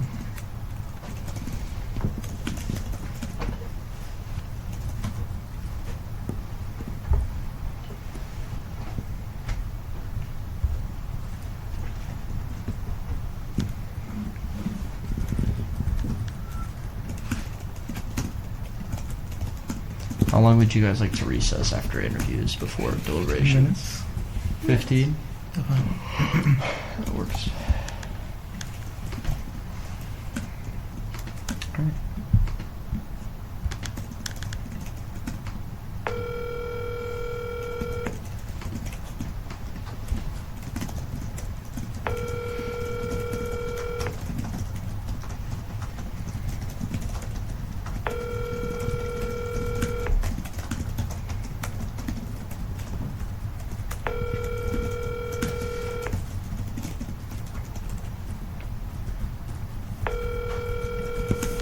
Your call has been forwarded to voicemail. The person you're... I'll try one more time. And then if not, this will be it.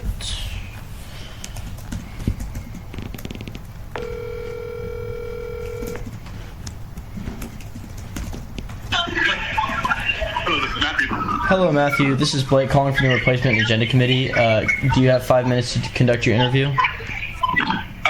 Sure. I will be honest. I am in a spot where it's difficult to conduct an interview, but yeah, let's go and run it. I'm sorry. That was miscommunication on my part. No worries. It'll just be 3 quick questions. First, what motivates you to apply for this position? Yeah, for sure. So I've had the privilege of, joining the J School. I was originally a physics major, but I joined the J School after, not really knowing where I kind of fit in terms of my studies. And the community I found there was really wonderful. And, serving as a JCA or Journalism College Ambassador allowed me to kind of get to know even more about what's happening within the journalism school and kind of see firsthand all the professional development that goes on within the J School. I think that's one thing that really stands out, especially about it, is the fact that, you do have so much focus on the professional development because, like in a lot of my other classes, it's just very hypothetical kind of textbook work, whereas in the J School, it is super hands-on. And so I think finding ways that we can kind of allocate more attention from student government and kind of bringing in more like resources and effort from the greater UF community to continue to push that professional development further and expand those opportunities, I think would be a really cool opportunity. All right, and then what experiences do you have that would make you a good fit for this position? Yeah, so like I said, I was a JCA, so I got to know the college internally very well and the culture within there overall. I have a pretty good understanding of the broader UF community as well through just a variety of other campus involvements, through other student government activities, being a Florida Cicerone, just general involvements across campus. And so I think that I would be able to kind of mesh the two between a Senate experience, student government experience with the needs of the constituents that I would potentially serve. And so through that, I think that would be, I guess, the best way that I could kind of serve in that capacity, because there are just so many opportunities that could be afforded to students within the J School. And there's a lot of untapped talent that I think, the greater UF community could utilize that's mutually beneficial for both students in the J School as well as students outside.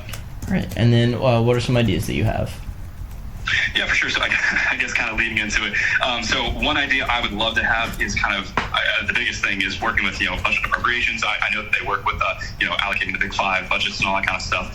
But there is always a lot of leftover stipends. And so making sure that, the clubs and organizations within the J School are aware of timelines, funding, opportunities, and all that kind of stuff, I think is really important because, again, like I said, there's a lot of untapped talent and untapped resources in the J School. You have world-class, videographers, photographers, writers, all these kind of different people in this kind of creative media world and journalistic world. And I think that they could serve the broader UF community through the proliferation of their clubs and organizations. And the more we get student government involved with them, the more that they can have an impact on that greater UF community overall. So I know it's not like a super, super in-depth answer, and I have like ideas for specific clubs that I want to see sponsored and stuff like that by student government. But if you want me to go into more depth, I totally can. But I do know this is only 5 minutes, and I know you all been going at it for a while, so do let me know. Of course. Will you be here for all of summer? I will be here for, so truthfully, I will be predominantly summer A. I can do summer B, but that's why I applied for the journalism seat, especially because I saw it was a replacement for summer A. I can make summer B work. However, I am working a job in the second half of summer, so summer A was the preferred. However, if need be, we can talk about that. Okay, so this is a summer A seat. Perfect. Yes. All right, and then do you have any questions for us?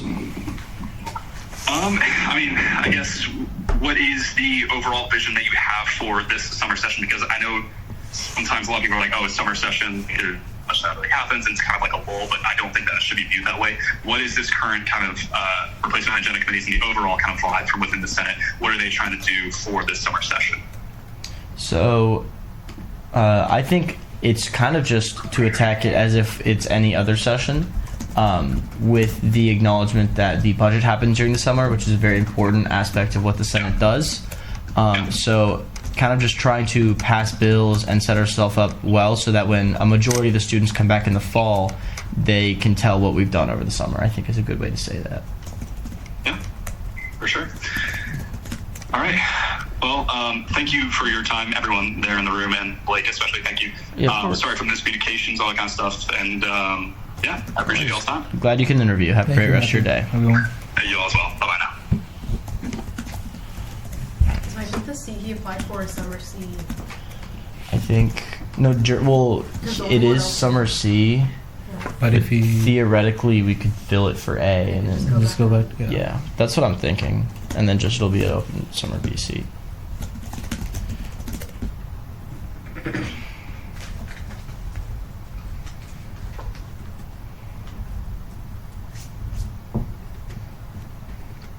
This is River Coyle, maybe, for Hume and Sophomore. So we'll just have to choose which one of the two. It's the only applicant. Hello, how are you? Hello, is this River? Yes. Yes. This is Blake from the Replacement Agenda Committee. Are you ready for your interview? Yeah, absolutely, for sure. Do you mind stating what you're applying for? Yeah, so I applied to be Hume Hall Senator and also Sophomore Senator. Yes. And what terms of summer will you be here for? So I'm actually being a preview staffer this summer, so I'll be here all of summer A and summer B, and for summer C as well. So I'll be here all summer. Okay, perfect. You'll have 5 minutes whenever you'd like to begin.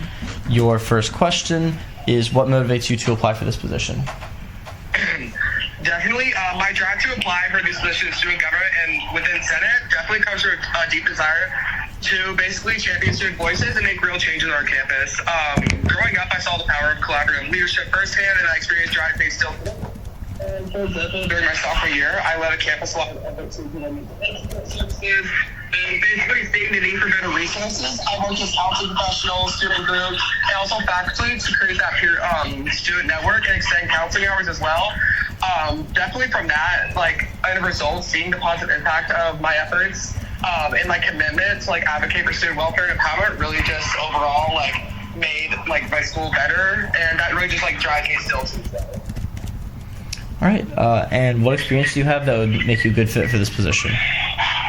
My past experiences definitely show that I can handle complex challenges and come up with innovative solutions. As president of the Community Service Club, again, I organized several outreach programs, including a citywide food drive that collected over 5,000 pounds of supplies for local shelters. Definitely that role taught me valuable project management skills like effective delegation and engaging with stakeholders.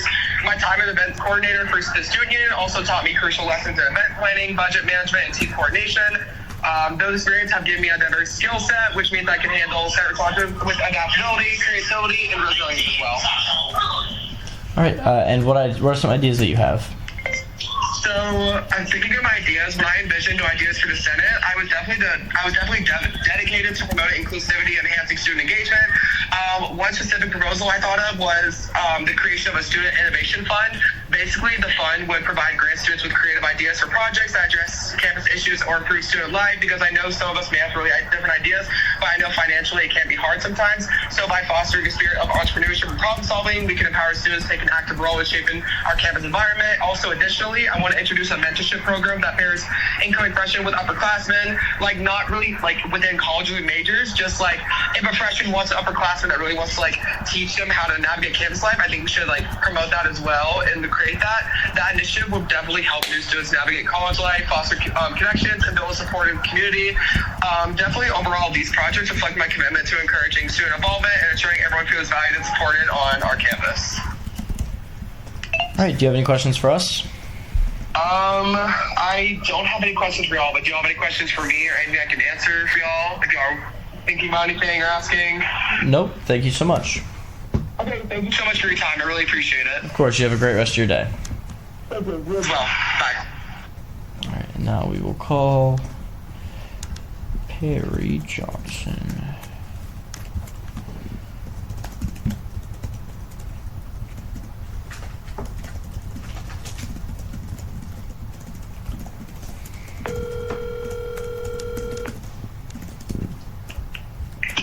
Hello? Hello, is this Perry?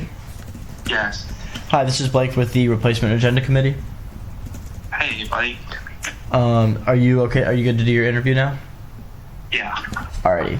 So you will have 4 minutes whenever you'd like to begin. Do you want to clarify what seat you're applying for? For a seat on the Judiciary or the Budget Committee. Alrighty. And you will have 4 minutes whenever you'd like to begin. What is your motivation for applying? So my motivation is I just got a replacement seat on Senate. So I've been wanting to have a spot in student government for a while now, and I just figured this is my opportunity and chance to get my foot in the door, learn a few things about how student government works, how it affects the students, and what all it does for the UF community. So I just really want to get involved.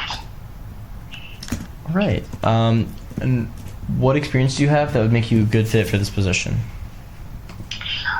For the budget committee, I've done an internship with a company called Ward High Market, where I have served as a communications specialist and a fundraising manager. So about that role is I just managed fundraisers, oversaw the expenses for that, and helped the people doing the fundraisers manage that. So I have a little bit of experience in finance. And for the Judiciary Committee, I have a lot of experience with parliamentary procedure, parliamentary law. So I'm not 100% sure if that would completely correlate with that, but I believe it wouldn't to some degree. I was in high school. I did a lot in FFA and did many activities with parliamentary law. All right. And then what ideas do you have? So being completely transparent, I've had a hard time answering that question even on the application. Since I'm not really familiar with how everything works in student government, I'm not fully comfortable, or just don't really know what input to give towards what we should do or change since I'm so new. All right. Now on to technical questions, starting with budget. What is the difference between an operational request and an event request? So an operational budget request is for general body meetings, while an event request is for other special events that an organization requests funding for. Right. And what are the big four entities? The big four entities are student government, rec sports, the Right Student Union, and student engagement. All right. And what requests do the budget committee hear? The budget committee covers operational, travel, event, and line item request. And when does student government's fiscal year begin and when does it end? The fiscal year of student government will start on July 1st and will end June 30th. All right. And then judiciary, the technical questions. What are the 5 criteria for reviewing all legislation? The 5 criteria for reviewing all legislation is constitutionality, implication, legality, format, and clarity. All right. And what is the difference between a bill and a resolution? So a resolution expresses a sentiment, while a bill mandates action. And what is the procedure for reviewing legislation in judiciary? The procedure for reviewing legislation in judiciary is a 5-minute presentation, 5-minute Q&A, question and answers, 5 minutes of debate, and 2 minutes of final privilege. And what can the Judiciary Committee move to do to a bill besides amend it? The Judiciary Committee can move, or they can pass, postpone, table, or fail a bill. All right. You have a great rest of your day. Thank you. You all as well. Bye. All right. Do I hear a motion to... Or actually, sorry. I move to recess until 4:45 by unanimous consent. Are there any objections? Hearing none, that motion passes. I call this meeting back to order at 4:48 p.m. Do I hear a motion to waive the rule for roll call by unanimous consent? I move to waive roll call by unanimous consent. There's been a motion to waive roll call by unanimous consent. Are there any objections? Hearing none, that motion passes. All right, I guess we'll get started with deliberations. We will start with the budget and open 5 budget and appropriation seats. So that will be 15 minutes of deliberations. Whenever you all would like to, or actually 15 minutes at most, starting now. Does anyone wish to speak?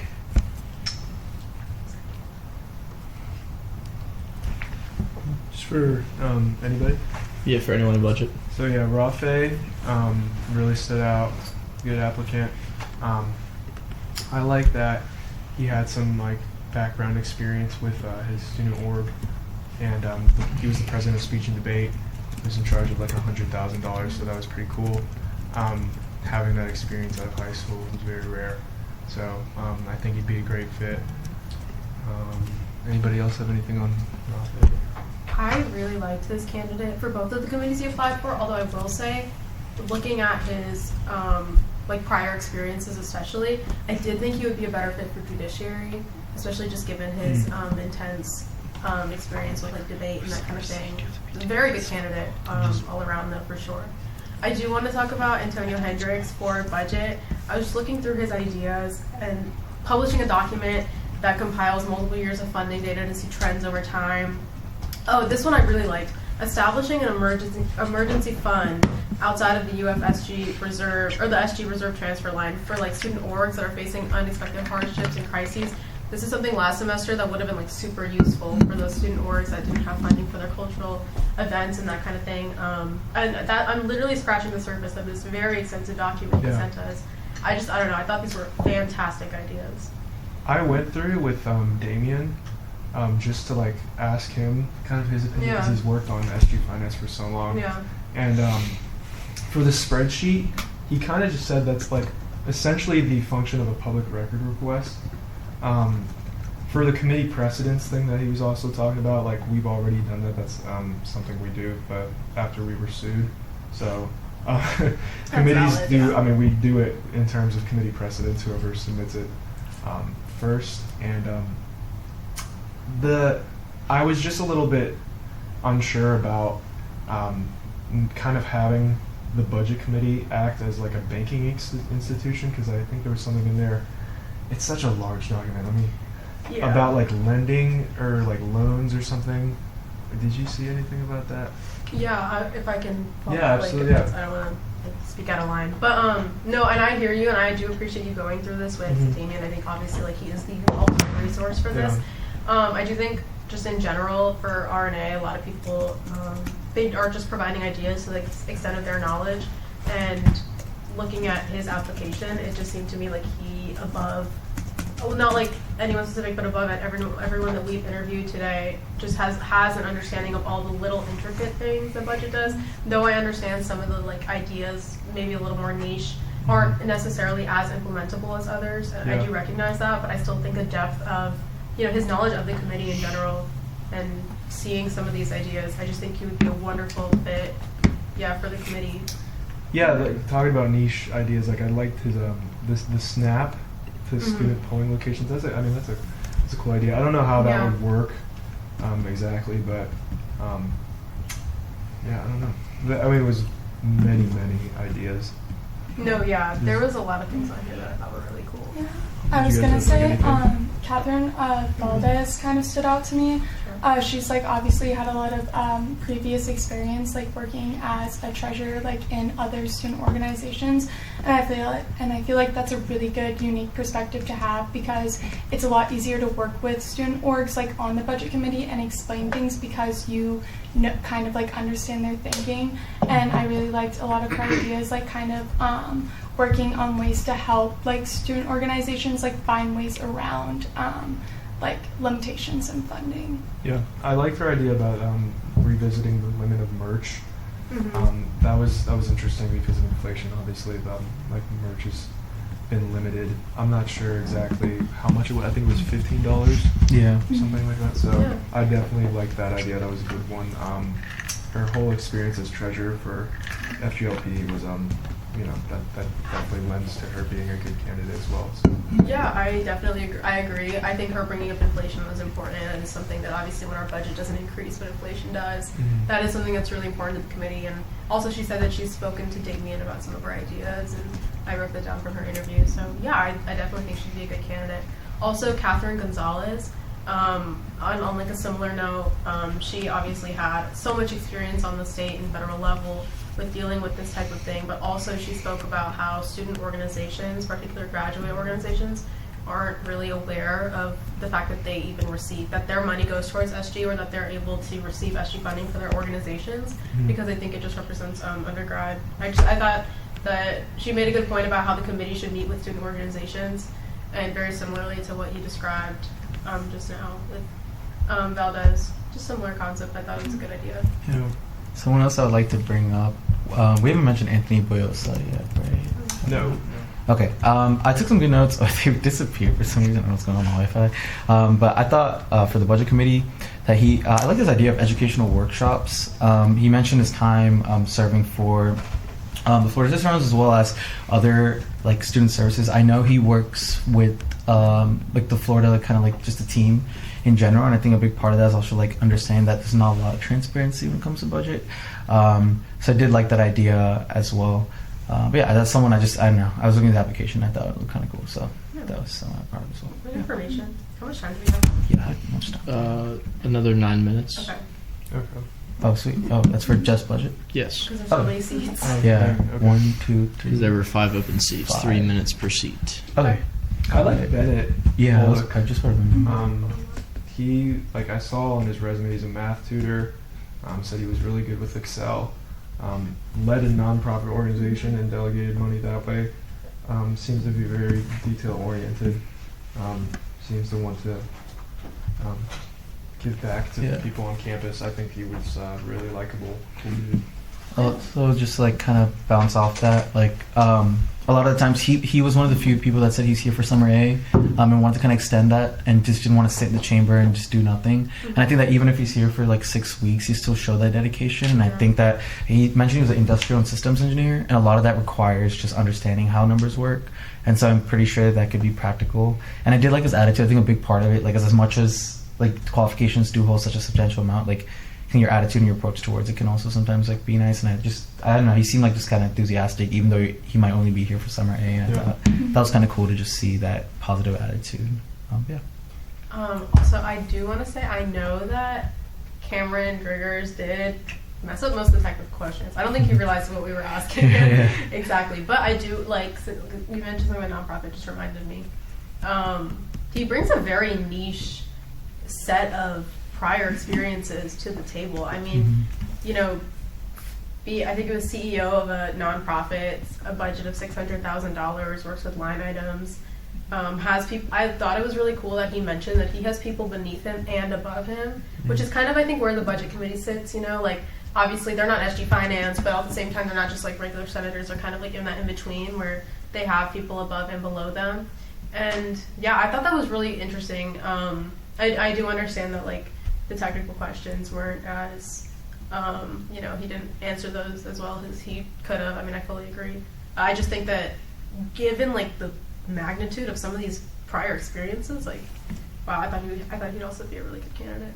I want to go back to his application because wasn't there something about his idea was to implement some type of survey from the student body.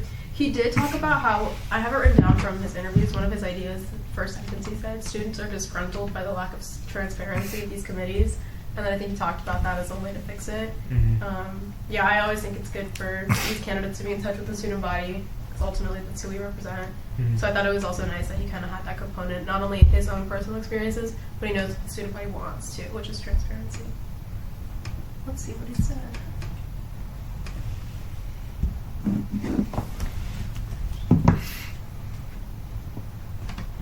He invites student orgs to be represented in the hearings. Yeah. And then implementing student input into the budget. Yeah, a survey. He did talk about a survey. That would be great. You know, we spent so much time arguing about, should we give it to Accent or SGP, or should we put it into Rec Sports? He's like, bro, just ask the students. Yeah, I'd wonder, I haven't looked over, like, the Constitution at all. I don't know if that, like, kind of blurs the lines of what we're allowed to do or not. Do you know anything about that? I don't know enough. I don't want to speak on it just like because I don't know enough about that. But yeah, no, I'm not too sure about that entirely. And I know as a Senate we have the ability to kind of like move that money around to the Senate. It comes out of the committee. So I think that having the committee as like a objective party, so to speak, kind of administer a survey like that would be a really great way to go about that if it is something that is within our means. So yeah, I think it's a good idea. Yeah. Let me see. I'm looking through my notes. There's so many applicants. Who else did I write down? I liked Douglas Harrison. Seemed very involved in CALS. Yeah. Has experience like working in the Capitol. Yeah. Yeah. No, I was just going to bounce off that. A big part of the CALS constituency as well is understanding how funding works towards sustainability.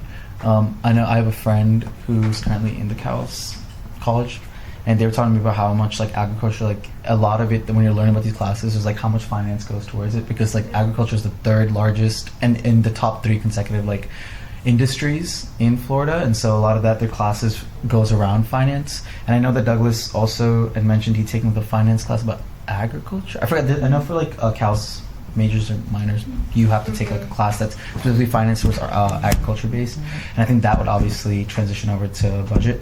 But yeah, that's also something someone kind of liked as well once Roman mentioned it. So, yeah. I think looking I through was the going work. to say also, like Douglas Harrison also mentioned this, which was kind of like a few people did for ideas, but he did also mention like helping, like once again helping student organizations finding ways to like meet like their needs, especially because I feel like since he's in like the Cal's college, he's like their representative, and he's worked with sustainability and funding for that, and how sometimes there is a lack of funding for it. He has like he understands a lot better on how to work around it. Yeah, as for Douglas Harrison, I will say I had this candidate down as a good option for the INC committee. I like that he talked about using it for like student advocacy, making the chamber welcoming for new senators, but also students. But I guess I won't go too much into that right now because we're not on INC. Yeah. Okay, let's see who else applied for budget that we haven't talked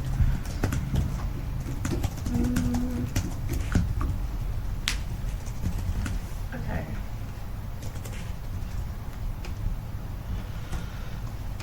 I do want to. Oh yeah, Can I go back to people? Yeah. We're like stalling out of new people. Okay, 2 people I'd like to go back to.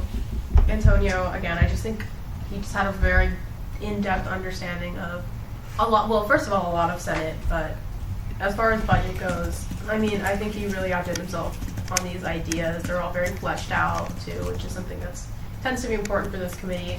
But also just like the sheer quantity of them and the quality, like they all are very thoughtful. I do understand the concerns that maybe some of them aren't as feasible as other ones, but I do just want to, I think it's pretty clear that he did put a lot of time and effort and thought into this. Yeah. Catherine Gonzalez, I also wanted to go back to. She just has a lot of really great professional experience in things like this. Talked about how grad representation, it's not very prominent in any of these spaces. Also, she's a triple gator. I'm sure she's seen, because she talked about how student orgs really don't know sometimes how to apply for budget, how to, engage with SG in that regard. So I'm sure she has seen that on many different capacities. Yeah, I think she'd also be a great candidate.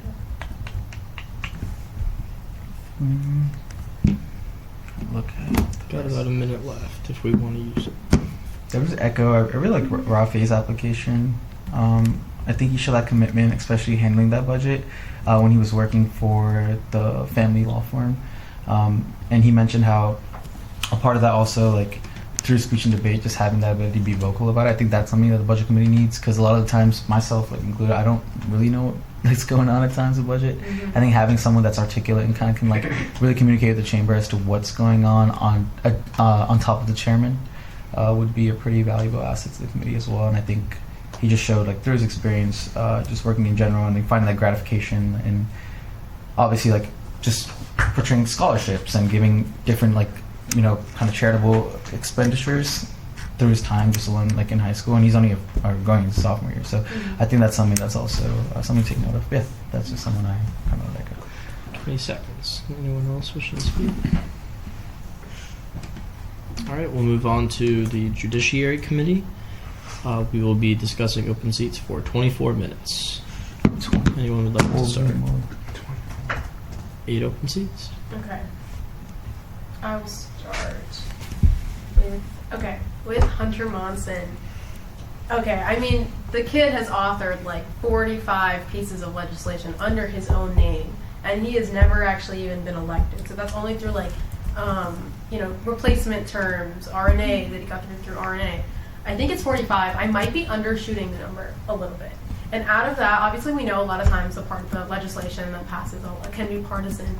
But despite it being around 45, I want to say it's just under 30 pieces of legislation that have passed under a chair that was not from the party or the caucus that he was from.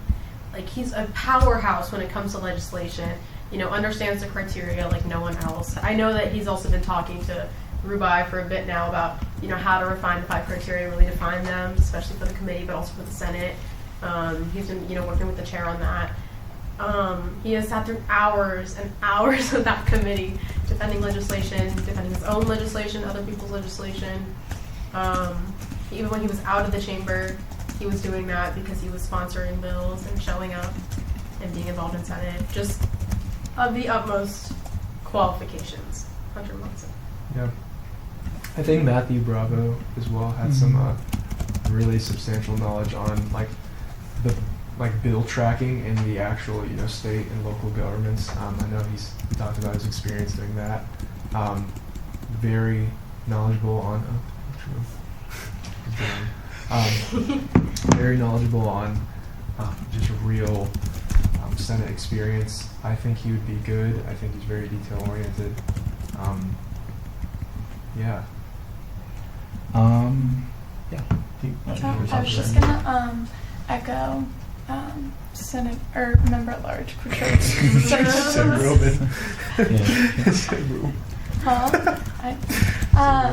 And I also thought it was pretty unique how he's seen the actual side of true government, being a deputy campaign manager for a state house representative.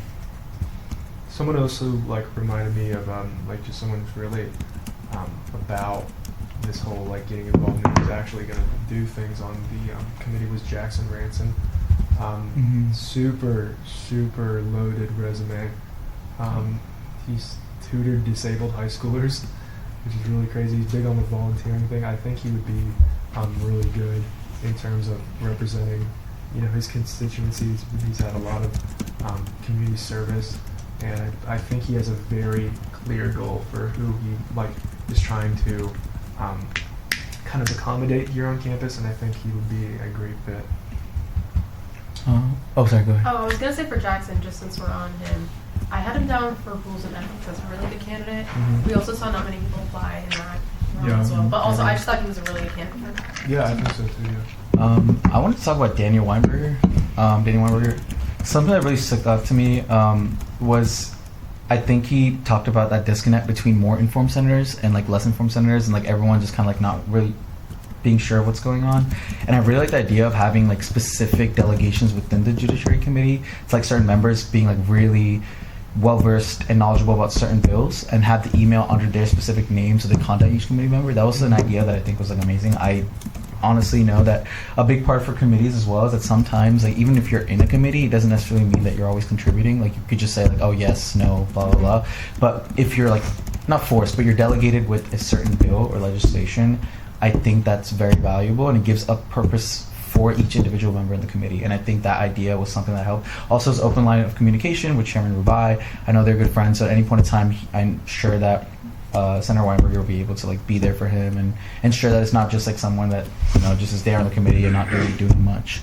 So that was someone that I don't know, I just felt would be a really good fit in the committee. With keeping a whole open line of communication between the Senate and Judiciary, I liked really Megan's interview. She talked about how she wanted to highlight legislation that would be submitted throughout the week and talk about the legislation on Instagram. I think it's pretty obvious that there seems to be a disconnect between new people who come into Senate and just people, students in general who aren't affiliated with Senate at all, have a hard time kind of understanding what's going on. So I think that needs to be improved a lot.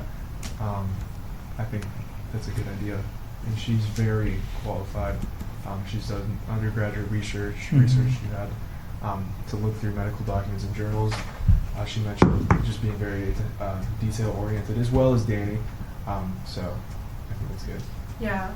No, I agree. I also had similar notes down for her. I did worry a bit about, displaying certain, one piece of legislation for caucus as a pre-campaign type vibe. But honestly, the more I think about it, I agree. I thought she had some good points about that. For Judiciary, someone else I wanted to mention was Adriana Sela. I don't know. I've always she's a very respectable senator, and I think she comes in with a great kind of mentality towards.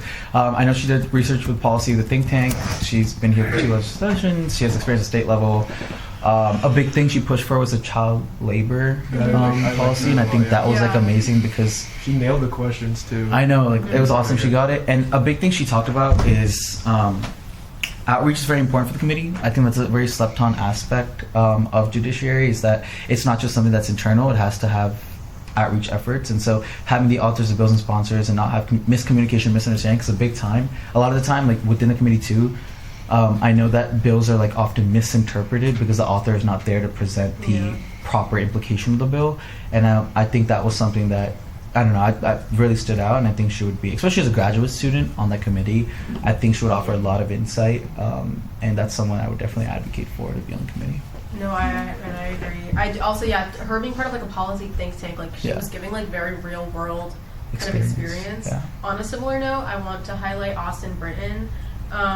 He has, being on like the GAU bargaining team, he's made it very clear he's very good at maneuvering through legislation from the state level and the faculty level, legal speech. And I also want to highlight, considering he's never actually been on the committee because he's a new senator, he's a replacement.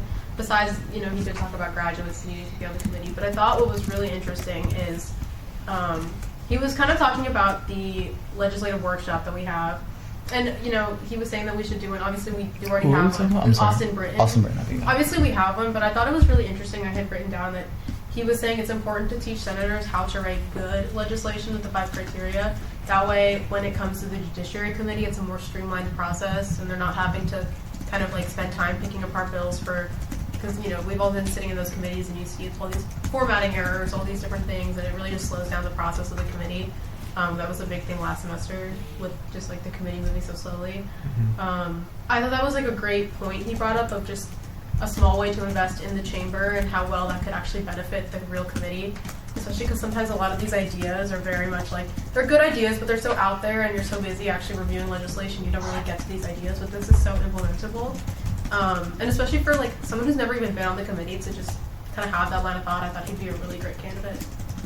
Yeah, the only concern I had with him was the ideas were mostly just about him learning the whole process. So yeah, I know he wrote about that, but then his interview surprised me because he had more ideas in the spoken interview. Yeah. So that was really impressive to me.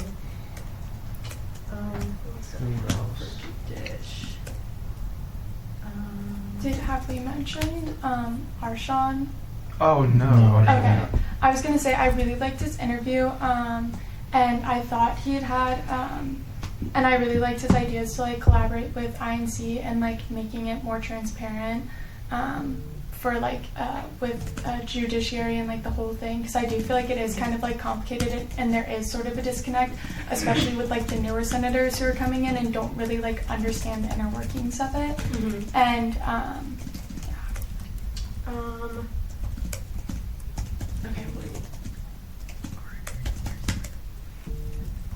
Okay. Oh yeah, I had Rafe down for this one. I was like 5+ years of debate experience, like state champion. I just thought he was like an above and beyond qualified candidate for this. I mean, genuinely, I was like, okay, like I'm just gonna write hella qualified on my thing. Like I don't even know what to write. I know you guys wanted him for budget. I think this committee like really fits him, even though he is just a very all around qualified candidate. I also wanted to talk about Joshua. Yes. H. I don't know. Hold on. How's it? I think it's It might be Yashwick. Yashwick. I don't know. Well, I thought also even just like the ideas, for example, like providing feedback on why legislation was tabled, failed, anything but passed. I think that would be so beneficial because a lot of times like bills just die in the dark, and I don't even say that based on the student body. It's like the senator who submitted it literally won't even know why it was failed. And so just having like a tiny blurb, hey, like this is one of the 5 criteria it was failed on. Just to have that, just to know about that. Yeah. Like if I submitted something, I'd like to know which criteria it failed on. I thought that was a great idea. Yeah, that was cool too. Yeah, no, I thought that was why don't you apply for INC? I don't know. I also think along with that, he also has a lot of qualifications, like with DECA. No, but yes. Yeah. Like between like DECA and then like kind of like understanding not only like the legislative side but also the budget side, and like how I do feel like sometimes budget does kind of tie into judish, and I thought that was No, agreed. I thought he'd be a great candidate. I mean, especially for his budget ideas. I mean, I've seen some of them before, but especially judiciary. Can I see that again? Yeah, absolutely. Thank you. I'm trying to look. Yeah, very intentional with this. Yeah, for There's a sure. lot. For sure. And he pretty much Did nailed we- the questions as well. Yeah. Someone else for judiciary that I really liked was Alexander Weirix. I don't know if we talked about him yet. Oh. Oh, Did we yeah. talk about him? I don't know. Just reviewing legislation, starting with student government in high school is very impressive, especially when you have to deal with bylaws. I know he mentioned how the whole dress code thing, the law and order, but also understanding that there's no loopholes and understanding that there is has to be a foundation for legislation. I think talks a lot. He also talked about judiciary getting the legislation sent out before we vote on it and pick it apart themselves, as in a earlier manner, just so that students or senators can rather just look at it, pick it apart themselves and not have to rely on just showing up to the meeting and trying to figure it out on the floor when people are talking about it. And at least they would have had a couple days to talk or discuss their feelings about the bill. And I think that was something that was good. That's Seems to be a good fit for judiciary. Yeah. He created an entire student government, which is crazy. Yeah. That's pretty impressive. Kind of has that same type of knows how laws will kind of be received by his constituents in his high school. So I think he's very cautious on how things will affect well, people will take advantage of this, will people like this law. So I think it'd be a really good addition to judiciary, as well as R&E. I think he had a really good. We've heard the idea of making a sheet for constituency a lot. Oh, just sorry to interrupt, but just as a point of order, you can only talk about judiciary. Oh, sorry. Bill Rand judiciary. So I'd ask to say that from Ernie. How much time is left in this category? 11 minutes. Yeah, so we got time. But yeah, great candidate. I also, just looking at his qualifications, abolishing dress code. Did he go to a private school? I don't understand how that works. That's pretty very much impressive. Yeah, that's insane. That's really impressive. Creating new guidelines for it. I think it shows initiative. Even before coming into the chamber. I do think the thing about giving senators more time to review legislation, unfortunately, is probably pretty implausible, just because of the quick turnaround of meetings. Yeah. But despite that, I still thought it was. He knows what's relevant. That is something that's important, and people don't really. I will also echo kind of what Roman said. I won't discuss why, but I do think this candidate would be good for R&E based on some of his other ideas. Yeah. Okay, I'm gonna start revisiting people. I think. Well, I think we talked about people. Okay. Oh wait, I don't know. Okay, I don't think I talked about her yet for Judish. But Catherine Gonzalez, she applied for budget and judiciary. I know I spoke about her during budget, but I do want to follow up with judiciary as well. She's worked under family law attorneys, worked with the Florida bar, just so much legal experience. And I think if you're going to apply that anywhere, the two most committees that follow that would be budget and judiciary, but very much judiciary just because of language. I think the ability to sort through legal language is important, not only for reading bills, but also for interpreting codes as they relate to bills, the criteria, that kind of thing, knowing, what is constitutionally allowed to pass or fail a bill, while staying objective. A lot of times it really just comes down to your legal experience. And, we do see Chairman Rubai is very good at that. He's very good at understanding when things are going to be legal and when they're not. And I think she's a great fit for this committee. Based on that, that's not something we tend to see on the committee very often, so that's very good. Legal assistant. What was she a family? Yeah, she it's worked just family for family law. Yeah, working to get families. I guess alimony, as she was talking about it. I was like, oh, that's pretty cool. I mean, I think Matthew Bravo also had good experience with real life stuff as well, in terms of law. As it's more I think Matthew's experience might have just been a tad more pertinent, as if he was dealing with real Senate stuff. So I believe he was also a good candidate. I'm trying to think. I agree with that. I wouldn't say it's any more pertinent though, just because it's still the principle of like being able to sift through those legal documents. But I do agree that those similar, qualifications make him a good candidate as well. I will say Matthew Bravo also did mention like on his ideas, which I know it's like obviously like it's like important to consider this, but I like how he mentioned how important it is to consider the implications of these things and like how liable like the university and SG can be, and I think that'd be a really cool thing to have somebody who's really keeping those in mind on the committee when reading through the bills. Yeah, okay, I will say that was the part that did concern me a little more, because I don't think implication is any more or less important than legality or constitutionality or any other of the criteria. So that was a bit concerning to me. Also, I know that in the actual committee, because I've sat in on it, I've sat in on the committee, a lot of times bills will just get failed on implication. There's not really an explanation. There's not really a thorough explanation as to why. So I just do worry about sending Judiciary in a direction that kind of favors one of the 5 criteria over any of the others. I do think the rest of his qualifications were great, but I will say that part did really concern me.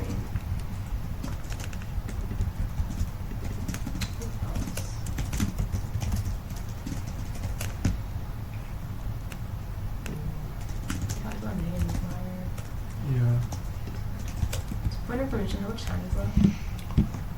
6.5 minutes. Wow. Okay. Good. Okay, then. You don't have to use all. Yeah, of you don't have to. I'll just re-highlight some of the people. Okay.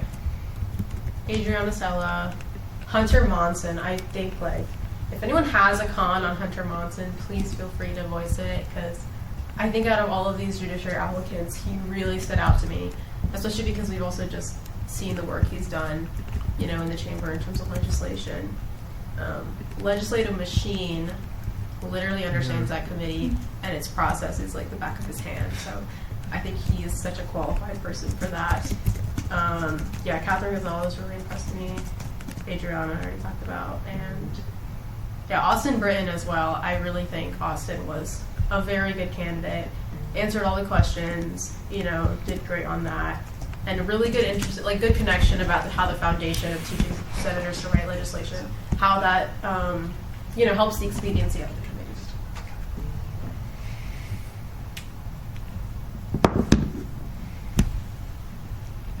Is there anyone else wishing to speak? All right, hearing none, we'll move on to rules and ethics. There are 4 open seats, so we will deliberate for 12 minutes, starting now. Is there anyone wishing to speak for rules and ethics? Rules and ethics. I'll start. I had Jackson Ranson written down. Jackson. I think he'd be great. I'm forgetting why off the top of my head, but I think it was something about volunteering.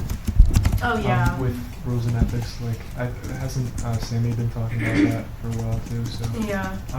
I think he's a really good candidate for rules and ethics.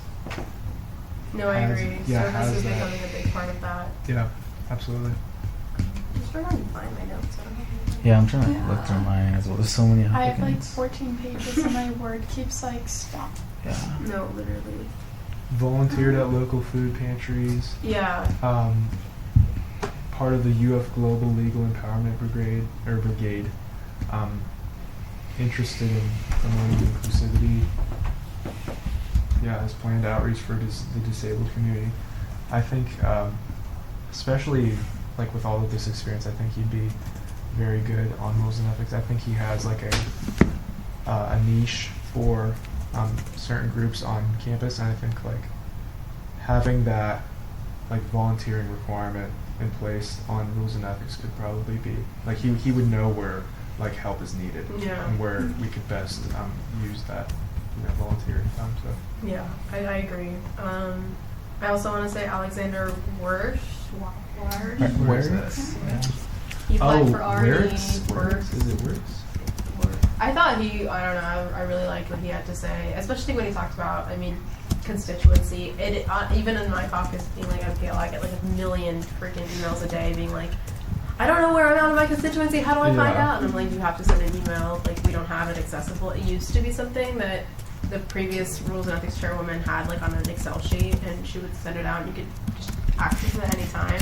So I like that he said an accessible constituency tracker. The method in which he was describing it on the SG website might not be the best way to go about it, but just still like the concept of having accessible constituency trackers, I thought that was important. I remember Arshawn and me were writing a bill about like the Google Calendar for student government stuff, and I think like it could be enacted some way like that where it's an external thing, you know, not something directly, you know, on the website, but something you can change. I think that's absolutely neat because I find myself texting Sammy. Exactly. So that could be very useful. And she's drowning in emails from her all inbox. the time. So if it was just there, it'd be much easier on her too. And it'd also just be like simpler because then you can also know like whether or not, because I know sometimes we have to fail stuff, and like obviously like you don't always know if something is failed because like it didn't meet the requirements and it was like the wrong kind of meeting. And so I think that would definitely be like super useful. I really like that idea. For sure. Did we talk about? Did you guys have anything on Mia? Mia? Oh. Yeah, Mia. Yeah, let me. I feel like she sounded like very motivated, and I feel like her experience has given her a lot of like effective like communication and like organizational skills, which I do think come like in handy a lot with rules and ethics. And I also kind of liked her idea of like workshops and what was it? Oh, it was like the increased senator education on requirements. So like kind of because I know like honestly the only reason I really understand like all of the different requirements is because I sit on rules and ethics, and I think it can be really confusing because and like on where to find all of the requirements. Yeah. Says she was a national research administrative assistant for a while. On her resume, says she upheld an up-to-date daily calendar. I think that kind of Up the middle. Yeah, I think that's pretty good. Yeah. I really liked her kind of really, she was very excited about applying, so she was great. Mia, honestly. Yeah, plus she's like a new senator, so she has that kind of understanding that people want to understand exactly how constituency works. But yeah, give me 1 second. I also liked her idea for this. I mean, this is part of R&E in a way because domestic violence workshop. Part of R&E is also kind of like, and this is what me and Chairwoman King are trying to do, is like the SHAPE Act and like Green Dot training. They're not really doing Green Dot training for the summer, which is why we're trying to like see if we can get something else coming. But I like that idea because that is very in line with what Rules and Ethics has to do with holding that kind of like domestic, like just awareness about like a lot of those relationships and like domestic violence, how to like properly prevent sexual assault, stuff like that. So I did like that in specificity to like rules and ethics. I thought just very aligned with its values. So that's something that I took down as well. Is there anyone else? We're in R&E. I like Nolan Carpenter a lot. I think a big part of it was he talked mainly about maintaining integrity as a manager and also as his work. I forgot exactly where he mentioned he worked, but manager target, settling issues. I think it's a big thing. Sometimes when you're friends with individuals, it's tough to like make those decisions, like, oh, this counts, this doesn't count, and so forth. But having someone who knows that there's a time and place to maintain neutrality and integrity, I think that's very beneficial. I think that especially when like R&E, like a lot of it's like absences and kind of like debating, and sometimes even if it's your friends, it sucks, but you have to be like, oh, this absence is unexcused or is excused or we need further information. I think having that kind of person who understands the role versus like the friendship aspect would be beneficial, just because R&E is meant to like maintain those rules and ethics. And I don't know, I always really thought that stuck out to me. So and his I know his interview was really short, but reading his application online, I mean, he definitely talks about ethics and morals, which I understand, like rules and ethics. We tend to focus on the rules part of it, but I do like that he is bringing in that like how to ethically serve in this position and how to make sure you really understand the codes, you know, the like codes that you're required to abide by, and also just how to lead with integrity. I thought that was a really great. I think that goes along with the whole kind of like direction I feel like R&D's moving in terms of community service, like getting out there, being a part of student life. Yeah, agreed. There weren't a lot of people who applied for this. No, yeah. Yeah, barely Catherine, they anyone. hate us. I know. I don't know. We actually kind of have like the best. I mean, well, I know. We already talked about Jackson Ranson, right? Mm-hmm. I was just gonna kind of reiterate what we already said, and I did see he's like an IT specialist, like, and for rules and ethics, I think that could really come into handy, like with the computer or like with the calendar that I know we've always been talking about, because I like obviously I'm not very good in tech, but like I'm assuming there's some sort of code or something that could definitely come in handy. Yeah. Point of information, how much time is left? 4 minutes. I think that was everybody, wasn't it? I think that was everybody. Not many people applied. Was it just everyone? All right. Is there anyone else wishing to speak in deliberations? All right, we will now move on to the INC committee. There is 6 open seats, so we'll do 18 minutes. I don't even think 6 people applied. I don't think so either. I believe there were 5 applicants. Oh, really? Really? Yes. Okay. Oh no, there were 7. Oh, were there? I missed them. Okay, well, I'll start. Oh, yes, there were 7. Amanda. Oh, I was just gonna say Badalamenti. that. Oh my god, she's Amanda. like perfect for this committee. Yeah. So personable. Like, said. just literally enough. Literally She enough was said. great. She was absolutely great. Would you guys have anything on Oh, Amanda, she's so nice. Great. She walked Perfect. in like she had such a good energy. I was gonna say, I remember like the first time I met her, and I was just like, it was actually during kind of like, it was like during campaign season, and you know how everyone's just kind of like, she still like is just like a light. I don't know how to explain it. She just has one of those personalities that makes you want to smile. Like, she's so personable, and like, what better committee Yeah. to really be on than INC when you have that personability? And not to mention, she did have the qualifications, talking about her experience in Premiere Pro, and then, having like ideas like wanting to make social media more interactive, things like that, and how to use her skills to do that. She really stuck out to me. I think she'll be great. Killed the questions. For sure. Founder and president of the Disability Advocacy Club. The Premiere Pro thing really caught me off guard. That's awesome. Mm-hmm. Yeah. Yeah, for sure. Yeah. Let's see.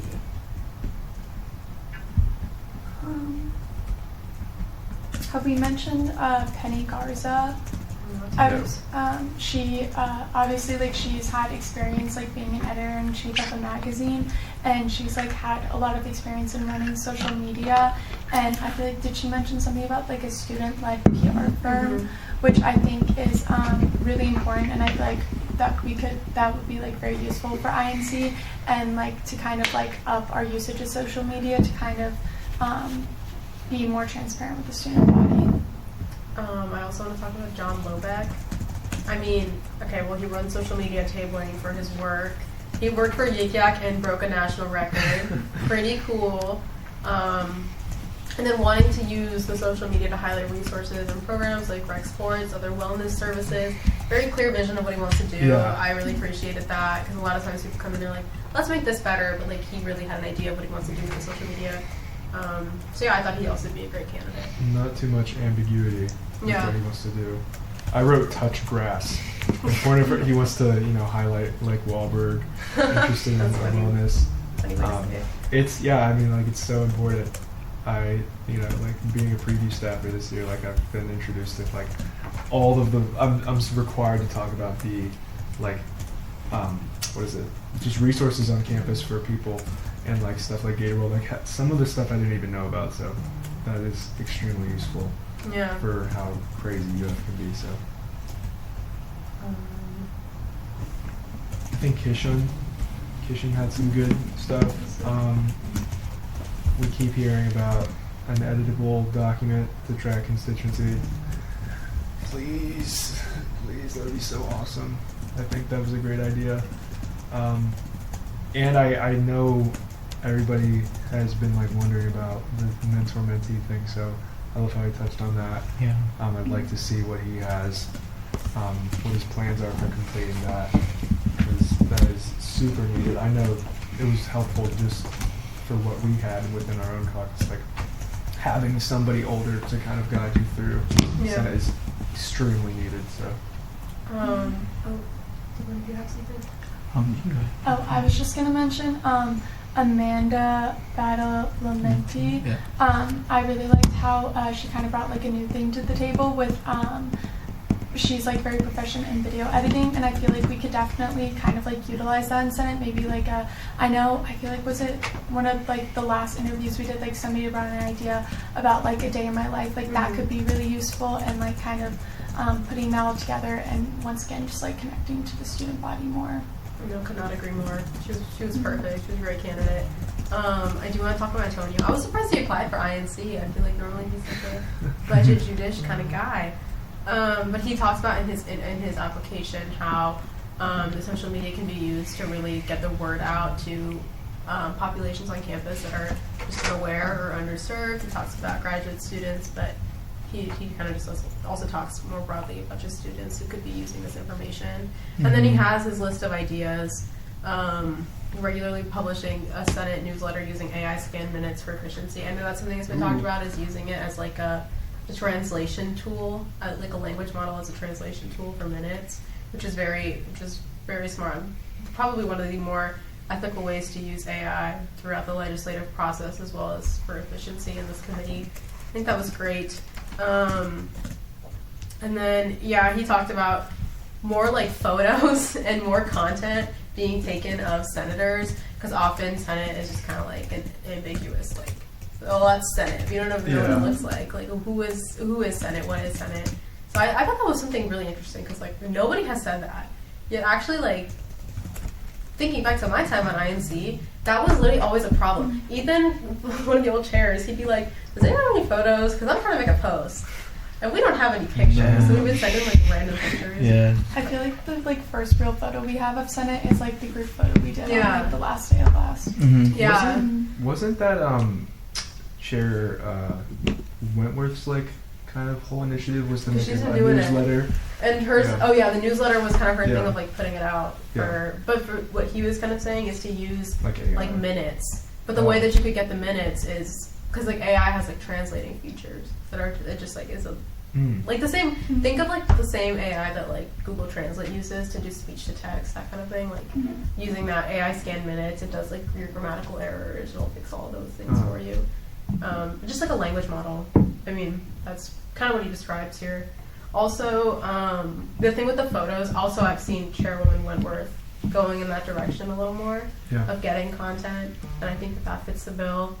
But I also want to talk about implementing a centralized and shared Gator Cloud Drive. It would be like via a link, is what I would assume, because we don't all share the same login. Or I guess you could just give us all permission. But that is really cool too, because then all of your bills would just be under a shared cloud, and you could just kind of access that, at your leisure, and it's not broken up by week, which is what it is right now for legislation, because the Judiciary share sends it out per week. But I thought that's a really good idea, like an SG or Senate Gator Cloud Drive. Yeah. That's really smart. With making like the whole Instagram and student government as a whole like less ambiguous, I liked Audrey's whole idea of making a more branded and like patterned look for student government social media, like a cohesive branded thing. I think like we're kind of behind the ball with that in terms of I feel like most admissions has that, like they kind of have like a brand idea. So I think her work, and she works for freelance graphic design. She's done some stuff with social media management, and she's a PR writer. So cool. I think that was interesting. It's really her minor. Something else I kind of wanted to bring up was I know we mentioned Douglas Harrison earlier. Douglas. But we talked about him for budget, but for INC, I think it'd be really, especially involving CALS. I know he's talking about advocacy, but also advocating for issues that align with what we're doing, and we're going to advocate via media because we want to ensure the chamber's inclusive environment is what he said, and I think that would be really beneficial, just because like a lot of the times what we post on like the Senate page it's like it is very like happy and positive, but also having a lot of advocacy efforts I think would be good. And like if he's on that committee, I think he would be someone that would want to push again for just finding common ground to kind of like relate to all students and not just students who may be interested in student government, just students who are just interested in the betterment of all students. Because a lot of the times the students that follow these pages are only people that really care about SG, not anything else. So I think having that advocacy would be really cool on the committee. But No, for sure. Using INC for advocacy is great. And like Roman said earlier, that's kind of the direction that we've been going in as a Senate. Yeah. No, I thought that was a great idea. I'm still looking through. Barely. I'm still looking through Antonio's ideas, and I'm like, oh my god. Point of information. How much time do we got? 9 minutes. We have a minute. We also don't have to use all 9 minutes. I want to talk about. I wrote it down. I had this idea. I think it's Kishineyak. Because I remember for INC I wrote something down. Sorry, I refreshed my. Oh yeah. So I really like the idea of having the mailed version of Robert's Rules after the orientation. I know a lot of times like we get that physical thing, but at the end of the meeting they have to turn in that, and like it doesn't really help because like even that first meeting you're kind of understanding even how Senate works. So having that would be really cool. Also finish the mentor mentee program. And I also like the idea of he serves on R&E, right? So he obviously understands how constituency works to a certain extent, and he said that if we could have like a Google Doc showing if they've done any of the requirements. Obviously that's something a lot of people brought up, but having attendance also more accessible I think is a big thing. Like half the time, like even for myself, I sometimes will like text like the chairwoman to ask like, oh, like how many absences do I have? Just want to make sure I'm not like missing anything. And so I think having a Google Doc form for that, I like the idea of just having that constituency and attendance out there so that senators don't have to necessarily trouble the Rules and Ethics Committee or chairwoman and can just kind of do it in their own. And also maintain self-accountability because it shouldn't be, a lot of the time I find, like I know the chairwoman like reaches out to like individuals just like help and make sure that they are fulfilling constituency. She sends out emails, and I think that that's a lot of added work that could be avoided if there was like something like a Google Doc form that senators should just look at. They could even, sorry. Yeah, no, go ahead. That's all I'm saying. They could even update it like once they meet, you know. Like just like everybody on the committee can have access to it and then update it at, whatever. And like that way there's more time devoted to like kind of broadcasting like opportunities for constituency instead of like managing all these emails and questions. I do think that's more of a role for the Rules and Ethics Committee, which he does serve on. I do like his other ideas for INC though. Mentor mentee is pretty neglected. And definitely like giving senators more resources for the new senator orientation because that orientation goes by really quickly. I know that's kind of similar to what some of the people had said about dispersing more resources. But yeah, I also as I'm like very slowly combing through, I'm going back to it, but Antonio's like very long document of ideas. It's so long. The INC one is somehow longer than the budget one. But he suggested that the INC committee hosts like a meeting with student org leaders to kind of just go over all of the different ways that Senate impacts them via the budget, via other things as well, to be hosted by INC. He calls it a tutorial session. Inviting executive members of student organizations. Just talking about all the different ways that SG can be applicable to them. I think that's really actually interesting because then you could, like just thinking about it, like you could invite all of the chairs, right? You could invite other members of SG to come speak at this. Student org leaders could ask questions. I think that's a really smart thing. And then he said, distributing information via email lists maintained by SG Advising and Operations. And this could also be sent out to the student body once or twice a semester, linking to newsletters, election information, results, resources, Gator Connect, and other resources. It's very smart, honestly. Yeah, that's a really smart thing, I think. Let me see. Okay, so I guess to kind of recap where I'm at. There's what, 4 seats? 6 seats? 6 seats, yeah. Okay. And 7 applicants. That was awkward. Okay. I just realized. I wish we had more applicants. Antonio was really like, I really like these ideas. Did we talk about we talked about John Lobeck? Yeah, I like John Lobeck a lot, honestly. Me too. Amanda. The Yik Yak is cool. Yeah, that's cool, right? That was really sick. Yeah. Audrey was very qualified. Yeah. I was gonna say Audrey, Penny, John, Amanda all have like actual social media PR experience, so that's cool. Yeah, agreed. I'm trying to see who I'm missing. There's 4 minutes left. Is there anyone else wishing to speak? Seeing none, we will move on to deliberating the permanent veterinary medicine seat. That will be 3 minutes, starting now. She was great. Oh, she was awesome. Yeah, I really have nothing to say except I think she has the experience. Glenicia, she was honestly like, you could tell she was passionate about it. And I think that seat alone is barely filled up. And if we have someone who's already enthusiastic, why not give her the opportunity when she has over 6 years of experience working that field? Yeah. Absolutely. Is there anyone else wishing to speak? Seeing none, we'll now move on to the permanent off-campus seat. Okay. It's 3 minutes starting now. This is the permanent seat. Permanent. Was there any? And there's only one. Yes. Eric? I'm trying to. Was he the one who applied? Well, a few people Eric applied for applied, yeah. both summer and permanent. I think he was the only one to specify permanent. Okay, well, I can talk a little bit. Yeah, I loved Eric. I think because I really like the idea of napping stuff. Well, the napping, so that's something like That's the huge. reason why I think would be amazing because I'm actually looking into that right now. That's like one of the biggest goals for summer. Ever since I became a senator, I've always wanted to have the sleeping napping pod. So when he said, I was like, oh bang, that's my guy. But also like. That is something that I recently even was talking like SG advising because a lot of the times like I live at Lyft Plus, which is like 10 minutes by scooter, and in between my classes I just don't want to go back and take a nap, and half the time like with like being a pre-health student, like a lot of my classes require me to stay up like 2-3 a.m. and I would love to just go back to my apartment between because like even after summer I have an 8 a.m. and a 12 p.m. and I don't really want to go back. Like I would just that break I could just take a nap there and I think that'd be good. Also the QR code idea is cool because a lot of the times like it is true. Like you have the needs of the constituents change also depending where you live. Yeah. And so for me, my needs near 13th or Southwest 13th Street is much different from someone who lives at Hubbard University, like you mentioned. And I think that having that QR code, like even if we just talk to them and like they can send it out via email or put it on like the lobby entrance, the elevator entrance, in the elevator where like someone can scan it. That's something that honestly could help off campus. And I think it's a big thing we've struggled with is really like addressing off-campus constituencies, and I don't know. I think he just did a good job with that. But that was just It's just information for the off-campus senators to pull from in terms of writing legislation. I think it's a wonderful idea.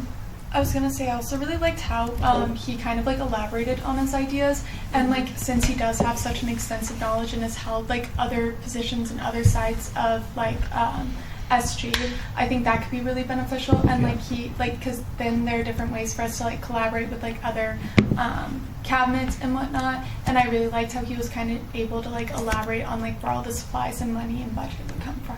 Yeah, agreed. I mean, also like even if napping pods don't end up being feasible or whatever, it's still kind of him also talking about the other schools that have implemented it. I did just like that he kind of showed that he like did his research. You know, it was a very like well thought out idea. I really appreciated that. And then same thing with the QR codes. I know probably most apartment complexes are not going to like go for that, but either way, I did like the fact that his idea came from hearing students' voices as opposed to just like, well, here's what I think they need. Yeah. You know, and he 100%. talks about how it's a very large constituency, and because of that, it's important to like hear their voices. So I think he's a great candidate, and I'm pretty confused about who else applied, low-key. Yeah. But I thought he did great. Yeah, I agree. That is time. Wow. We are now on.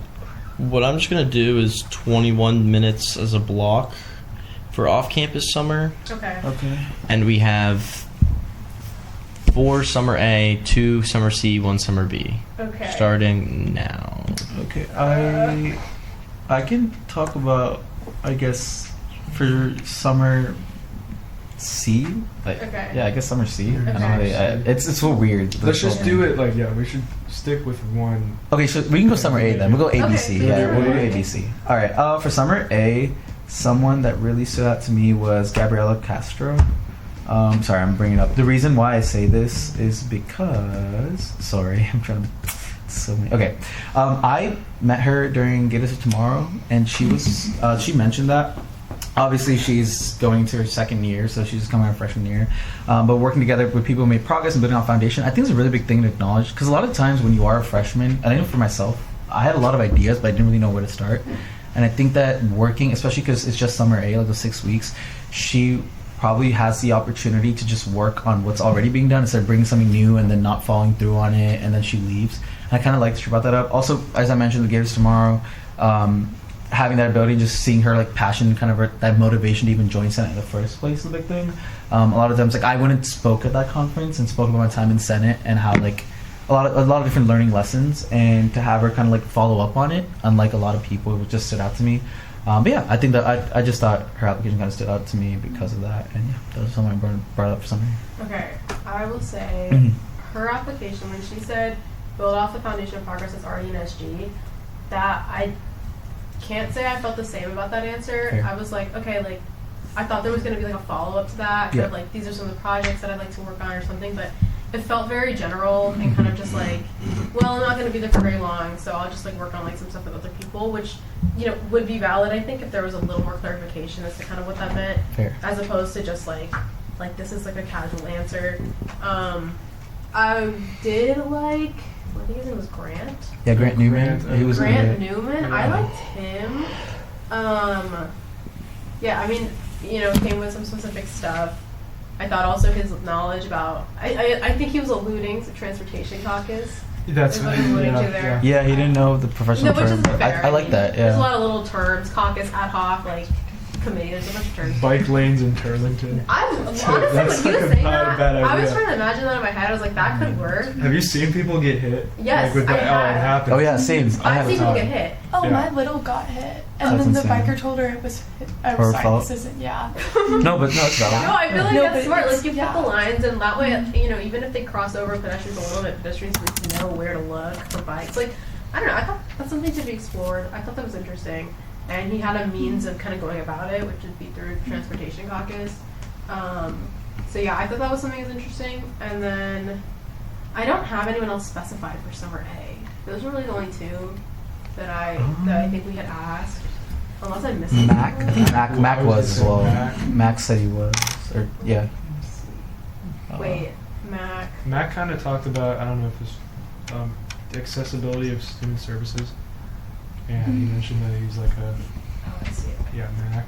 I need to look at his. I was gonna say I really like how he mentioned he has kind of like a unique he has like a good perspective of living off campus, and I also like how he mentioned how he was a PACE student and is now an on-campus student, because I feel like it's really important to have that kind of representation in campus, especially because or not on in Senate because obviously all PACE students live off campus, so like representatives, like we're representing PACE students. I think that's a really cool perspective. I agree. The specific word says focus on distribution and accessibility on things we have at our disposal through a feedback mechanism, and I think that was really cool. Especially because a lot of the times for transfer students, like I know Sarah Hoffer does a lot of work with transfer, like just information, and that's amazing. I think having more representatives, because a lot of the times, like we have a lot of students that get involved, but they are transfer students, and I think that's because they appreciate how much like resources that UF has to offer that their smaller school may not have had the same ability to, or even if they transfer from a school they didn't feel at home. Having those individuals, I think, makes a big point. And so I just wanted to echo those sentiments. Yeah. Yeah. For summer B. Wait, are we done with summer A? Oh wait, well. I think that's. I Was don't there? know if there's anybody else. I think that we can come back to it if there's someone else. I think there was one more. I can look through my notes. There's a lot of people, but I'll look through. Okay. Let me just look through my notes. Sorry. Is it Amon? Amon for summer B. Yeah, should summer B. Give me a second. Okay, let's see. Oh, go ahead. Oh, yeah. Oh, no. Sorry. I was literally just. I think Amon was great. Talking about student engagement. She was the treasurer for the Global Legal Empowerment Brigade. Mhm. For who else was that? I think it was Jackson. It was Jackson. Yeah. They both are. She said she's also a campaign manager right now, working on a campaign. So. Good experience. Yeah, good experience. For summer B, I would like to highlight Hannah Ali. I mean, obviously she's been in center for like 2 years, and then is currently not in the chamber. But I liked that her experience was in the chamber, but also she said she's been an officer for Visa, which is one of the big 9. It's the international student affairs or international student organization. It's funny that it's called Visa. She has a very deep knowledge of student government, and then obviously being on the other end of it. And then for her ideas, I did like that a lot of them were very cognizant of the key struggles of the off-campus constituency. So she talks about better lighting off campus, and then she was specific with it. She said around Butler Plaza, West 20, so I guess District C vibes type thing. More blue lights. More blue lights for people who are getting home late, working with RTS. Right. And then things like Marston 24/7. I mean, very keen as to what she is able to accomplish within her time here, but also just some other things like off-campus lighting, transportation, and then obviously her experience both in and out of the chamber. I want to echo just for Iman, something I like. For me, obviously mental health is a very big thing, and I think having those resources through a peer mentorship initiative, that was cool because a lot of underclassmen are very confused. Not to throw off the thing, but just to go back for summer A, I was looking through my notes because I thought we were forgetting someone. I think it was David Stevens is his name. Yeah. Yeah, he was summer A. I just wrote that down in my notes. But I really like the idea of pushing for the expansion of nightlife navigators to increase information about sexual assault on campus or awareness regarding how to prevent it, and also increasing the visibility of the transfer student cabinet office. I think those are 2 big things. Even if it is summer A, I think that whole idea of sexual assault being something that we must address and something that we at least must acknowledge, I think is a really big thing, and I'm glad that he brought that up. Also, he's had experience with how an SG agency is run to chomp the vote. Model UN. And Model UN, parliamentary procedure, obviously, that's something. But I don't know. Nightlife Navigators is one of, I think my favorite agencies on campus, just because, I've had a lot of friends in it, but also, their purpose hits home a lot of times. And so I think having that advocacy for them, even if it is just for summer A, would be a huge deal, because that's a very specific and very niche thing that not a lot of senators pay attention to. But yeah, that's just someone, not to deviate from summer B, sorry, just I remembered it from a thing. But yeah. For summer B, I'd also written down, I like that Jack Haley had said that he's a fresh and clear perspective of the off-campus student experience. Right. I thought that was something interesting, and that's true a lot of times. That level of awareness is good. Who else was summer B? I think that was it. I could be wrong. I think Jack was summer B. Iman, Hannah. Yeah, I think that might have been it. That's it. Question. Yeah, I think that's okay. it. And then summer C. Okay, Summer I C. don't know who summer C. Miguel was summer C. I know that for sure. He mentioned was it. good.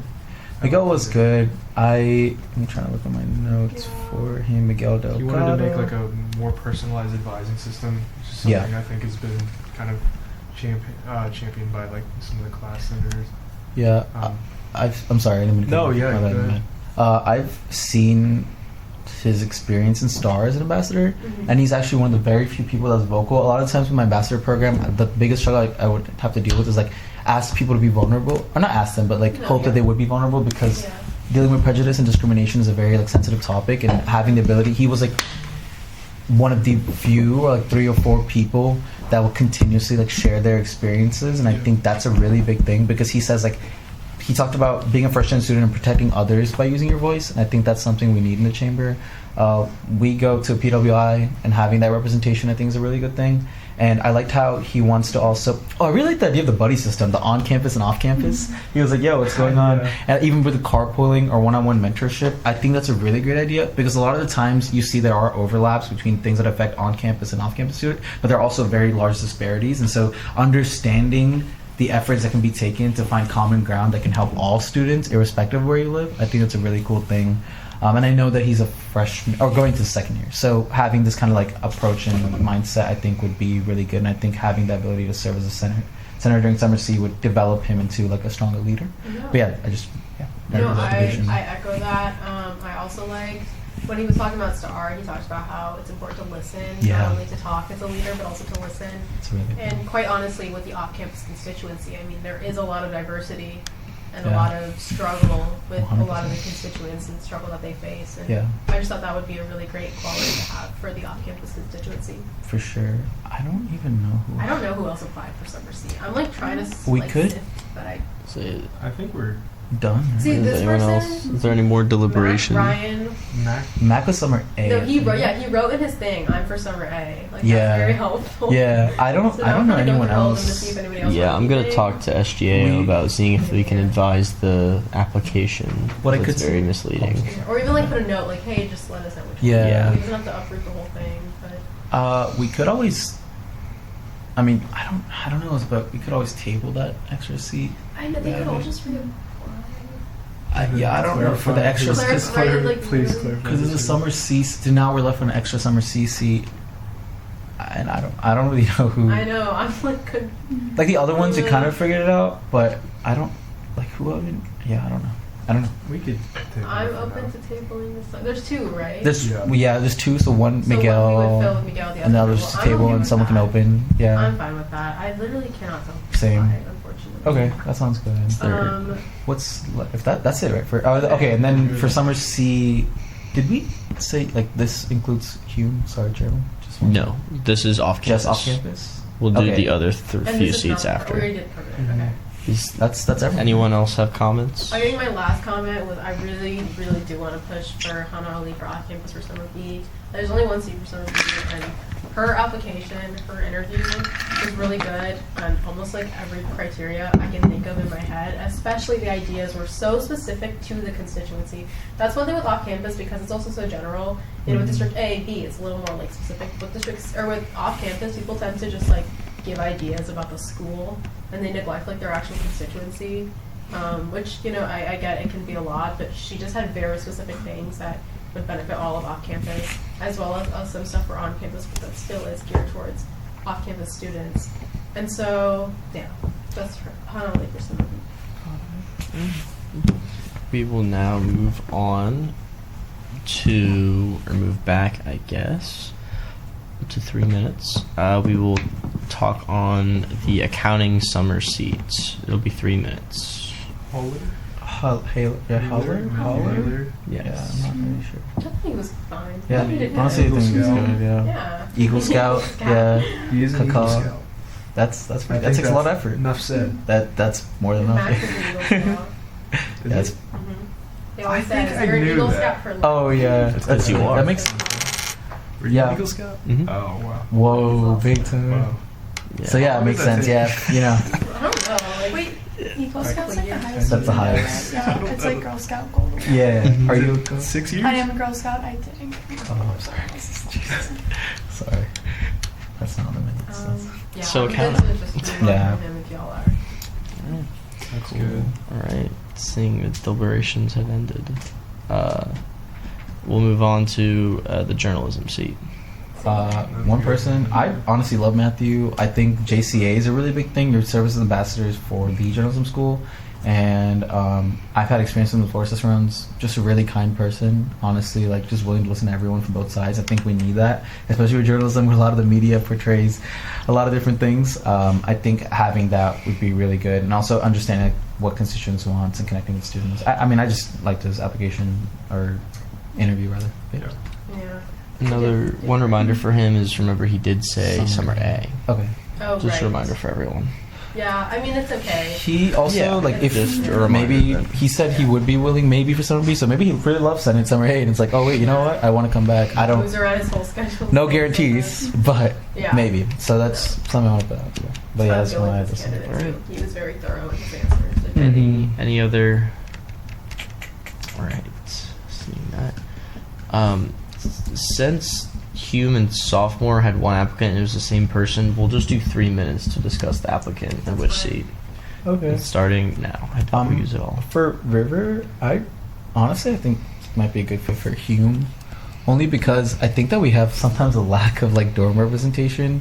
We have a lot of like, I mean, obviously Sophomore is a constituency as well, but in terms of dorms, like one thing he talked about was the establishment of a campus-wide sustainability task force, and I think that if he was a dorm center, he could easily partner with IRA and like other types of like initiatives to ensure that sustainability comes through. It's a really big thing. He wants to reduce the carbon footprint, promote eco-friendly practices, and especially because he is a previous staffer, he literally has to live on campus, and so that's something. Yeah, so like I know him, so I don't want to I'm sure you can talk talk too about much on yeah. it, but I know River's a great guy. Yeah, and so that was just something I was like in between Hume and Software. I just thought if he's on campus, it might help. Also, it'll probably if there are like more people who choose to apply, I feel like it'll be a lot easier to then increase representation. I was gonna say his ideas to me feel a little more geared towards like the broader constituency of Sophomore. Yeah. But I am definitely interested in approving him for something. I mean, he was a great candidate. Yeah. But as I was going through his application, but then also during his interview, talking about like, his experiences in the past with like mental health services, how he's worked on those, and then his sustainability initiatives he wants to work on. Nutrition, I think, was somewhere in there. Yeah, that about the nutrition. Food pantry. That was awesome idea. He was just so, to me, like way more geared towards Sophomore. Like he didn't even like mention Hume like once in this whole application. Like not even one. You know what I mean? But he had such really great things. Yeah. I just didn't really feel geared towards Hume. So I'm super interested in approving this guy for Sophomore. Okay. Yeah. Yeah. I mean, either or. I think you do great in that position. Honestly, the only reason I push for like Hume is just because I feel like I don't know. One thing like now in this position that I feel is like a lot of the times the people that come to me and ask for like it's never really like dorm like senators or on campus senators, and I think that if he has like this kind of approach, and again like very geared towards a more broad thing, but I'm sure he can easily translate that over. And I feel like just because I want, and I've been working with Kaylee, who's the IRA president, to kind of increase like senator and students engagement, so we're actually planning something for summer B. I think having like another dorm senator would be really cool. That's also why I'm kind of pushing for like Hume. No, I hear That's you what on it was that. As a dorm senator, though, it does concern me that Hume was like not in this even once. Mm-hmm. I just think like, I just don't know that Hume issues are at the top of his list in terms of importance. Fair. Which is fine. You know what I mean? Like, Right, because they can learn and stuff. yeah, right. no, which is fine. And he did fantastic in all his other ideas. Like that is Right. absolutely not knocking his other ideas. And then when you click on, he had some document. There is a small bit about Hume. That is time. Okay, well, whatever. It'll come down to it. And then just, but yeah, he killed it. Seeing as we have concluded deliberations, do I hear any motions at this time? I move to add a special to heal the open Senate seats for budget. Well, those would be that's at the end. That's after. That's after we approve everyone. I'm sorry. That would be during agenda. Okay. So, starting with budget, I guess we can. I move to approve Rafe Khan, Anthony Bolesa, Douglas Harrison, Catherine Gonzalez, and Catherine Valdez for the open budget committee seats. I'm so sorry. Can you run that back real quick? Oh yeah. I'd say probably just do them one at a time. Probably One at a just time. to be a little bit easier. Yeah, I move to approve Rafe Khan for the open budget committee seat by unanimous consent. There's been a motion to approve Rafe Khan for the open budget and appropriation seat by unanimous consent. Are there any objections? Hearing none, the motion passes. Follow up. I move to approve Anthony Belosa for the open budget budget and appropriations committee Senate seat by unanimous consent. There's been a motion to approve who? Belosa? Anthony Belosa for the open budget and appropriations seat by unanimous consent. Are there any objections? Hearing none, the motion passes. Follow up. I move to approve Douglas Harrison for the open budget and appropriations committee seat by unanimous consent. There's been a motion to approve Douglas Harrison for the open budget and appropriations seat by unanimous consent. Are there any objections? There's been an objection. Follow up. I move to not by unanimous consent. Approve. There's been a motion to approve Harrison for the open budget and appropriations seat. We'll take votes. Roman. Approve. No.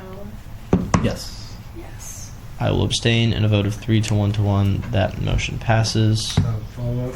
Follow up. I move to approve Catherine Gonzalez for the open budget and appropriations committee seat by unanimous consent. There's been a motion to approve Gonzalez for the open budget and appropriations seat by unanimous consent. Are there any objections? Hearing none, the motion passes. Follow up.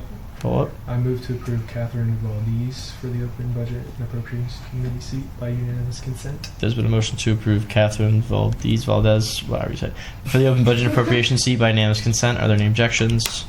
Hearing none, that motion passes. That's all. I believe that's all.